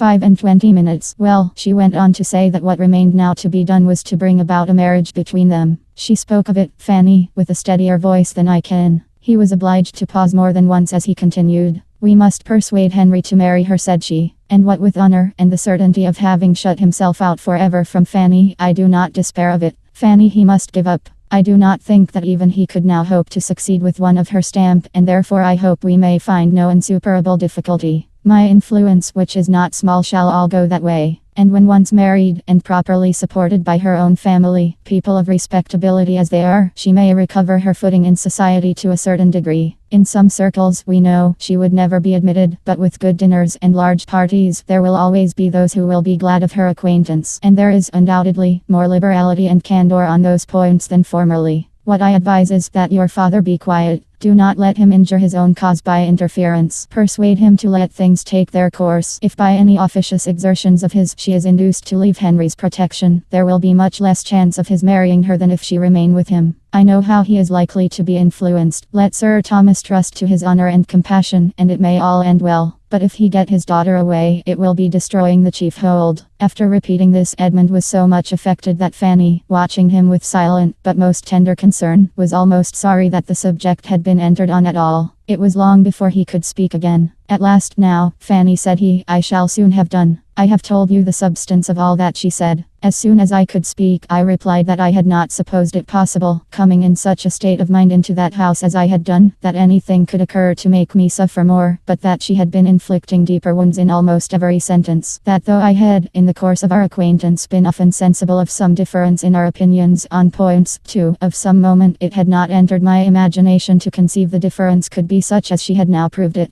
That the manner in which she treated the dreadful crime committed by her brother and my sister, with whom lay the greater seduction, I pretended not to say, but the manner in which she spoke of the crime itself, giving it every reproach but the right, considering its ill consequences only as they were to be braved or overborne by a defiance of decency and impudence in wrong. And last of all, and above all, recommending to us a compliance, a compromise, and acquiescence in the continuance of the sin, on the chance of a marriage which, thinking as I now thought of her brother, should rather be prevented than sought. All this together most grievously convinced me that I had never understood her before, and that, as far as related to mind, it had been the creature of my own imagination, not Miss Crawford, that I had been too apt to dwell on for many months past, that, perhaps, it was best for me. I had less to regret in sacrificing a friendship, feelings, hopes which must, at any rate, have been torn from me now. And yet, that I must and would confess that, could I have restored her to what she had appeared to me before, I would infinitely prefer any increase of the pain of parting, for the sake of carrying with me the right of tenderness and esteem. This is what I said, the purport of it, but, as you may imagine, not spoken so collectedly or methodically as I have repeated it to you. She was astonished, exceedingly astonished, more than astonished. I saw her change countenance. She turned extremely red. I imagined I saw a mixture of many feelings, a great, though short struggle. Half a wish of yielding to truths, half a sense of shame, but habit carried it. She would have laughed if she could. It was a sort of laugh, as she answered, "A pretty good lecture, upon my word. Was it part of your last sermon? At this rate you will soon reform everybody at Mansfield and Thornton Lacey. And when I hear of you next, it may be as a celebrated preacher in some great society of Methodists, or as a missionary into foreign parts." She tried to speak carelessly, but she was not so careless as she wanted to appear. I only said in reply that from my heart I wished her well, and earnestly hoped that she might soon learn to think more justly, and not owe the most valuable knowledge we could any of us acquire, the knowledge of ourselves and of our duty, to the lessons of affliction, and immediately left the room. I had gone a few steps, Fanny, when I heard the door open behind me. "Mr. Bertram," said she. I looked back. "Mr. Bertram," said she, with a smile. But it was a smile ill-suited to the conversation that had passed, a saucy, playful smile, seeming to invite in order to subdue me. At least it appeared so to me. I resisted. It was the impulse of the moment to resist, and still walked on. I have since, sometimes, for a moment, regretted that I did not go back, but I know I was right, and such has been the end of our acquaintance. And what an acquaintance has it been!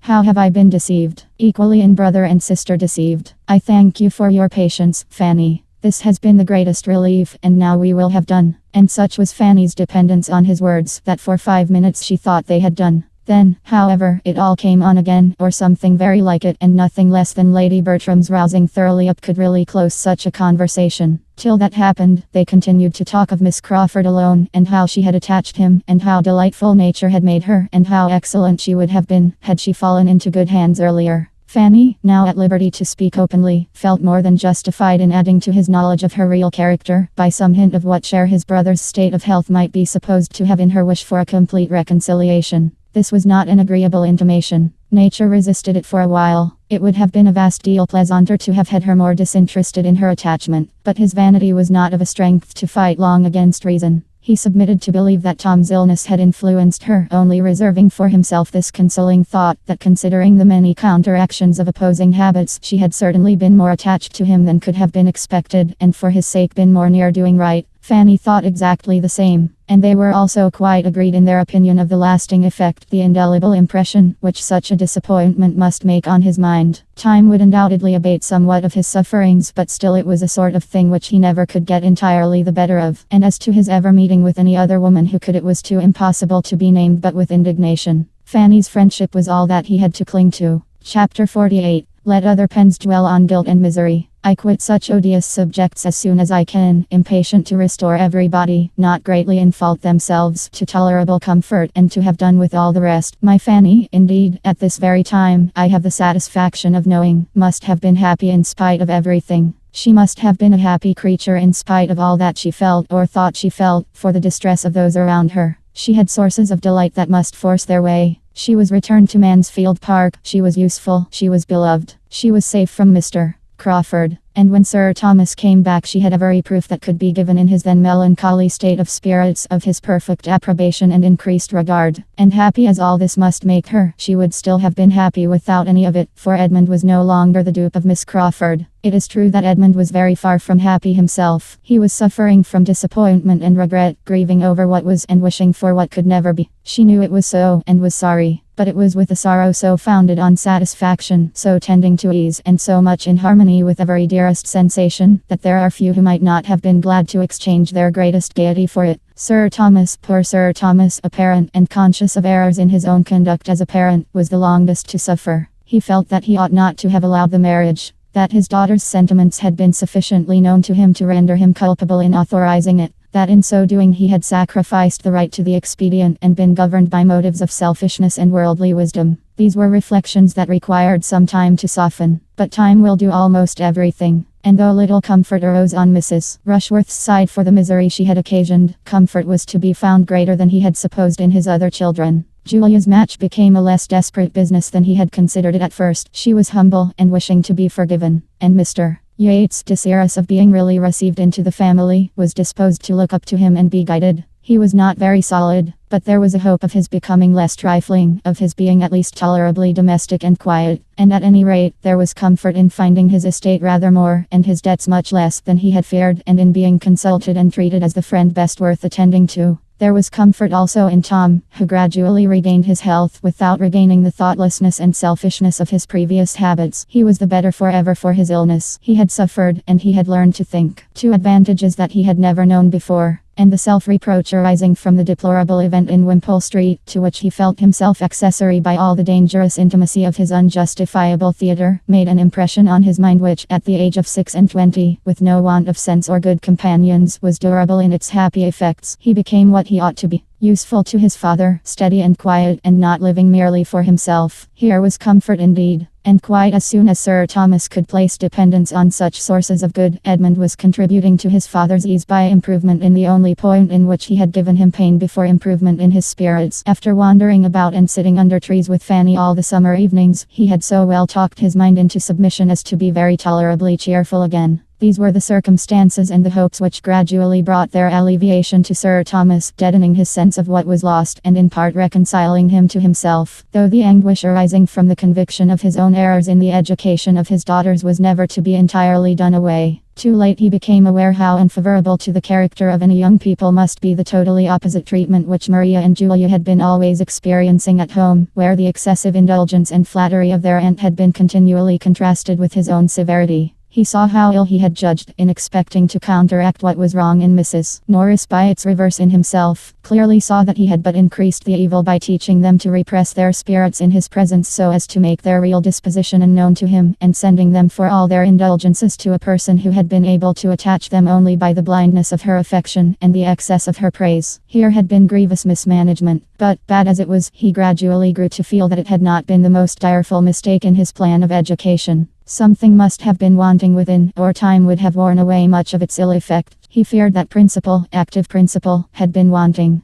That they had never been properly taught to govern their inclinations and tempers by that sense of duty which can alone suffice. They had been instructed theoretically in their religion, but never required to bring it into daily practice. To be distinguished for elegance and accomplishments, the authorized object of their youth, could have had no useful influence that way, no moral effect on the mind. He had meant them to be good, but his cares had been directed to the understanding and manners, not the disposition. And of the necessity of self-denial and humility, he feared they had never heard from any lips that could profit them. Bitterly did he deplore a deficiency which now he could scarcely comprehend to have been possible. Wretchedly did he feel that with all the cost and care of an anxious and expensive education, he had brought up his daughters without their understanding their first duties or his being acquainted with their character and temper. The high spirit and strong passions of Mrs. Rushworth, especially, were made known to him only in their sad result. She was not to be prevailed on to leave Mr. Crawford. She hoped to marry him, and they continued together till she was obliged to be convinced that such hope was vain, until the disappointment and wretchedness arising from the conviction rendered her temper so bad, and her feelings for him so like hatred, as to make them for a while each other's punishment, and then induce a voluntary separation. She had lived with him to be reproached as the ruin of all his happiness in Fanny, and carried away no better consolation in leaving him than that she had divided them. What can exceed the misery of such a mind in such a situation? Mr. Rushworth had no difficulty in procuring a divorce, and so ended a marriage contracted under such circumstances as to make any better and the effect of good luck not to be reckoned on. She had despised him, and loved another, and he had been very much aware that it was so. The indignities of stupidity, and the disappointments of selfish passion, can excite little pity. His punishment followed his conduct, as did a deeper punishment the deeper guilt of his wife. He was released from the engagement to be mortified and unhappy, till some other pretty girl could attract him into matrimony again, and he might set forward on a second, and, it is to be hoped, more prosperous trial of the state. If duped, to be duped at least with good humor and good luck, while she must withdraw with infinitely stronger feelings to a retirement and reproach which could allow no second spring of hope or character. Where she could be placed became a subject of most melancholy and momentous consultation. Mrs. Norris, whose attachment seemed to augment with the demerits of her niece, would have had her received at home and countenanced by them all. Sir Thomas would not hear of it. and Mrs. Norris's anger against Fanny was so much the greater, from considering her residence there as the motive. She persisted in placing his scruples to her account, though Sir Thomas very solemnly assured her that, had there been no young woman in question, had there been no young person of either sex belonging to him, to be endangered by the society or hurt by the character of Mrs. Rushworth, he would never have offered so great an insult to the neighbourhood as to expect it to notice her. As a daughter, he hoped a penitent one, she should be protected by him, and secured in every comfort, and supported by every encouragement to do right which their relative situations admitted. But farther than that he could not go. Maria had destroyed her own character, and he would not, by a vain attempt to restore what never could be restored, by affording his sanction to vice or in seeking to lessen its disgrace, be anywise accessory to introducing such misery in another man's family as he had known himself. It ended in Mrs. Norris's resolving to quit Mansfield and devote herself to her unfortunate Maria, and in an establishment being formed for them in another country, remote and private, where, shut up together with little society, on one side no affection, on the other no judgment, it may be reasonably supposed that their tempers became their mutual punishment. Mrs. Norris's removal from Mansfield was the great supplementary comfort of Sir Thomas's life. His opinion of her had been sinking from the day of his return from Antigua. In every transaction together from that period, in their daily intercourse, in business or in chat, she had been regularly losing ground in his esteem, and convincing him that either time had done her much disservice, or that he had considerably overrated her sense and wonderfully borne with her manners before. He had felt her as an hourly evil, which was so much the worse as there seemed no chance of its ceasing but with life. She seemed a part of himself that must be borne forever. To be relieved from her, therefore, was so great a felicity that, had she not left bitter remembrances behind her, there might have been danger of his learning almost to approve the evil which produced such a good. She was regretted by no one at Mansfield. She had never been able to attach even those she loved best, and since Mrs. Rushworth's elopement, her temper had been in a state of such irritation as to make her everywhere tormenting. Not even Fanny had tears for Aunt Norris, not even when she was gone forever.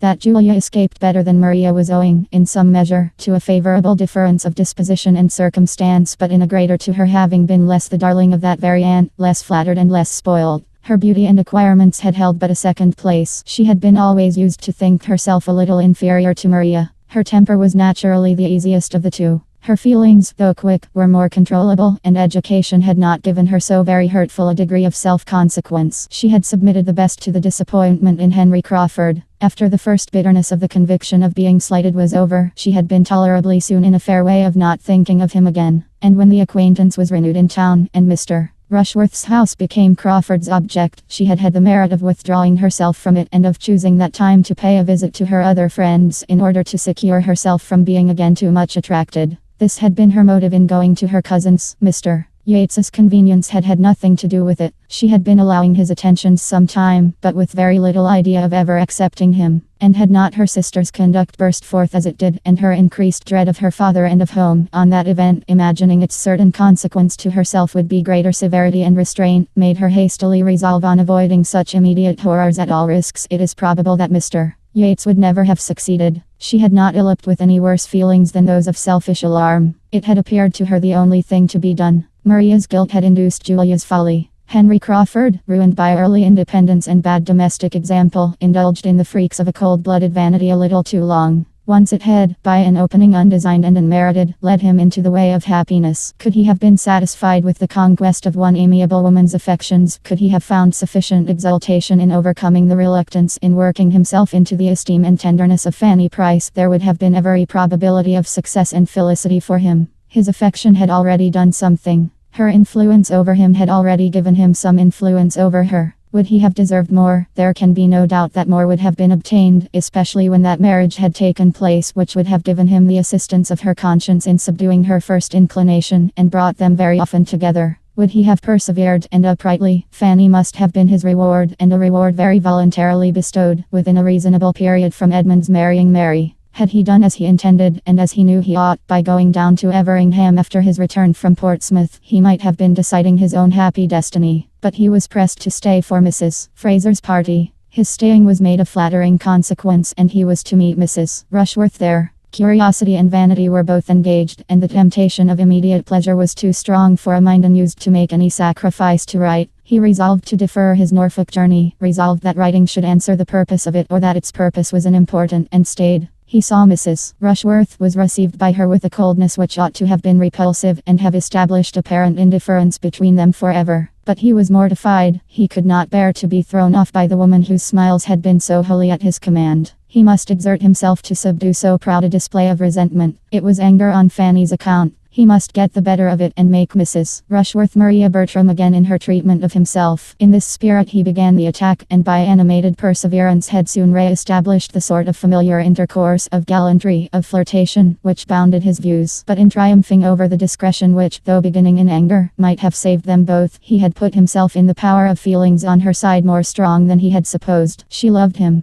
There was no withdrawing attentions avowedly dear to her. He was entangled by his own vanity, with as little excuse of love as possible, and without the smallest inconstancy of mind towards her cousin. To keep Fanny and the Bertrams from a knowledge of what was passing became his first object. Secrecy could not have been more desirable for Mrs. Rushworth's credit than he felt it for his own. When he returned from Richmond, he would have been glad to see Mrs. Rushworth no more. All that followed was the result of her imprudence, and he went off with her at last, because he could not help it, regretting Fanny even at the moment, but regretting her infinitely more when all the bustle of the intrigue was over, and a very few months had taught him, by the force of contrast, to place a yet higher value on the sweetness of her temper, the purity of her mind, and the excellence of her principles. That punishment, the public punishment of disgrace, should in a just measure attend his share of the offences, we know, not one of the barriers which society gives to virtue. In this world the penalty is less equal than could be wished, but without presuming to look forward to a juster appointment hereafter, we may fairly consider a man of sense, like Henry Crawford, to be providing for himself no small portion of vexation and regret. Vexation that must rise sometimes to self-reproach, and regret to wretchedness in having so requited hospitality, so injured family peace, so forfeited his best, most estimable, and endeared acquaintance, and so lost the woman whom he had rationally as well as passionately loved. After what had passed to wound and alienate the two families, the continuance of the Bertrams and Grants in such close neighborhood would have been most distressing. But the absence of the latter, for some months purposely lengthened, ended very fortunately in the necessity, or at least the practicability, of a permanent removal. Dr. Grant, through an interest on which he had almost ceased to form hopes, succeeded to a stall in Westminster, which, as affording an occasion for leaving Mansfield, an excuse for residence in London, and an increase of income to answer the expenses of the change, was highly acceptable to those who went and those who stayed. Mrs. Grant, with a temper to love and be loved, must have gone with some regret from the scenes and people she had been used to. But the same happiness of disposition must in any place and any society secure her a great deal to enjoy, and she had again a home to offer Mary. And Mary had had enough of her own friends, enough of vanity, ambition, love, and disappointment in the course of the last half year, to be in need of the true kindness of her sister's heart and the rational tranquility of her ways. They lived together, and when Dr. Grant had brought on apoplexy and death by 3 great institutionary dinners in 1 week, they still lived together. For Mary, though perfectly resolved against ever attaching herself to a younger brother again, was long in finding among the dashing representatives or idle heir apparents, who were at the command of her beauty and her 20,000, anyone who could satisfy the better taste she had acquired at Mansfield, whose character and manners could authorize a hope of the domestic happiness she had there learned to estimate, or put Edmund Bertram sufficiently out of her head. Edmund had greatly the advantage of her in this respect. He had not to wait and wish with vacant affections for an object worthy to succeed her in them. Scarcely had he done regretting Mary Crawford, and observing to Fanny how impossible it was that he should ever meet with such another woman, before it began to strike him whether a very different kind of woman might not do just as well, or a great deal better. Whether Fanny herself were not growing as dear, as important to him in all her smiles and all her ways as Mary Crawford had ever been, and whether it might not be a hopeful undertaking to persuade her that her warm and sisterly regard for him would be foundation enough for wedded love. I purposely abstained from dates on this occasion, that every one may be at liberty to fix their own, aware that the cure of unconquerable passions and the transfer of unchanging attachments must vary much as to time in different people. I only entreat everybody to believe that exactly at the time when it was quite natural that it should be so, and not a week earlier, Edmund did cease to care about Miss Crawford, and became as anxious to marry Fanny as Fanny herself could desire. With such a regard for her, indeed, as his had long been, a regard founded on the most endearing claims of innocence and helplessness, and completed by every recommendation of growing worth, what could be more natural than the change? Loving, guiding, protecting her, as he had been doing ever since her being 10 years old, her mind in so great a degree formed by his care, and her comfort depending on his kindness, an object to him of such close and peculiar interest, dearer by all his own importance with her than anyone else at Mansfield. What was there now to add, but that he should learn to prefer soft light eyes to sparkling dark ones, and being always with her, and always talking confidentially, and his feelings exactly in that favorable state which a recent disappointment gives, those soft light eyes could not be very long in obtaining the preeminence. Having once set out and felt that he had done so on this road to happiness, there was nothing on the side of prudence to stop him or make his progress slow. No doubts of her deserving, no fears of opposition of taste, no need of drawing new hopes of happiness from dissimilarity of temper.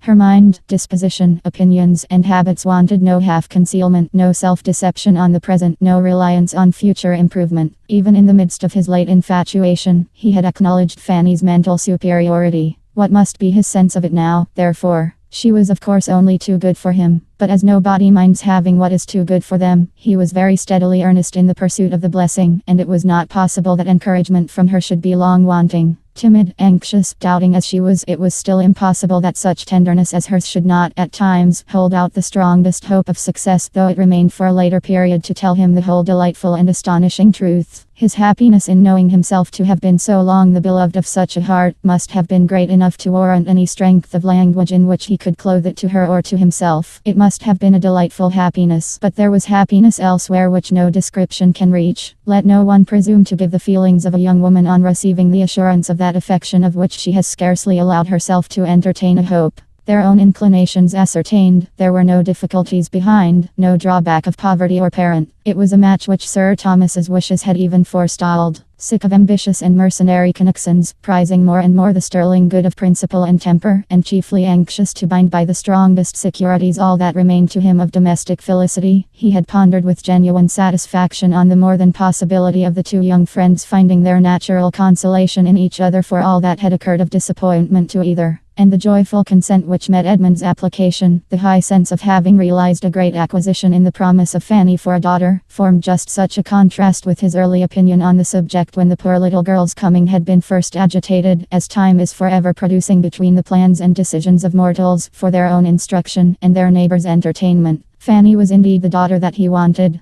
His charitable kindness had been rearing a prime comfort for himself. His liberality had a rich repayment, and the general goodness of his intentions by her deserved it. He might have made her childhood happier, but it had been an error of judgment only which had given him the appearance of harshness and deprived him of her early love. And now, on really knowing each other, their mutual attachment became very strong. After settling her at Thornton Lacey with a very kind attention to her comfort, the object of almost every day was to see her there, or to get her away from it. Selfishly dear as she had long been to Lady Bertram, she could not be parted with willingly by her. No happiness of son or niece could make her wish the marriage, but it was possible to part with her, because Susan remained to supply her place. Susan became the stationary niece, delighted to be so, and equally well adapted for it by a readiness of mind, and an inclination for usefulness, as Fanny had been by sweetness of temper, and strong feelings of gratitude. Susan could never be spared. First as a comfort to Fanny, then as an auxiliary, and last as her substitute, she was established at Mansfield, with every appearance of equal permanency. Her more fearless disposition and happier nerves made everything easy to her there. With quickness in understanding the tempers of those she had to deal with, and no natural timidity to restrain any consequent wishes, she was soon welcome and useful to all. And after Fanny's removal succeeded so naturally to her influence over the hourly comfort of her aunt, as gradually to become, perhaps, the most beloved of the two. In her usefulness, in Fanny's excellence, in William's continued good conduct and rising fame, and in the general well-doing and success of the other members of the family, all assisting to advance each other, and doing credit to his countenance and aid, Sir Thomas so repeated, and forever repeated, reason to rejoice in what he had done for them all, and acknowledge the advantages of early hardship and discipline, and the consciousness of being born to struggle and endure. With so much true merit and true love, and no want of fortune and friends, the happiness of the married cousins must appear as secure as earthly happiness can be. Equally formed for domestic life, and attached to country pleasures, their home was the home of affection and comfort. And to complete the picture of good, the acquisition of Mansfield living, by the death of Dr. grant occurred just after they had been married long enough to begin to want an increase of income and feel their distance from the paternal abode an inconvenience. On that event they removed to Mansfield, and the parsonage there, which under each of its two former owners, Fanny had never been able to approach but with some painful sensation of restraint or alarm, soon grew as dear to her heart and as thoroughly perfect in her eyes as everything else within the view and patronage of Mansfield Park had long been.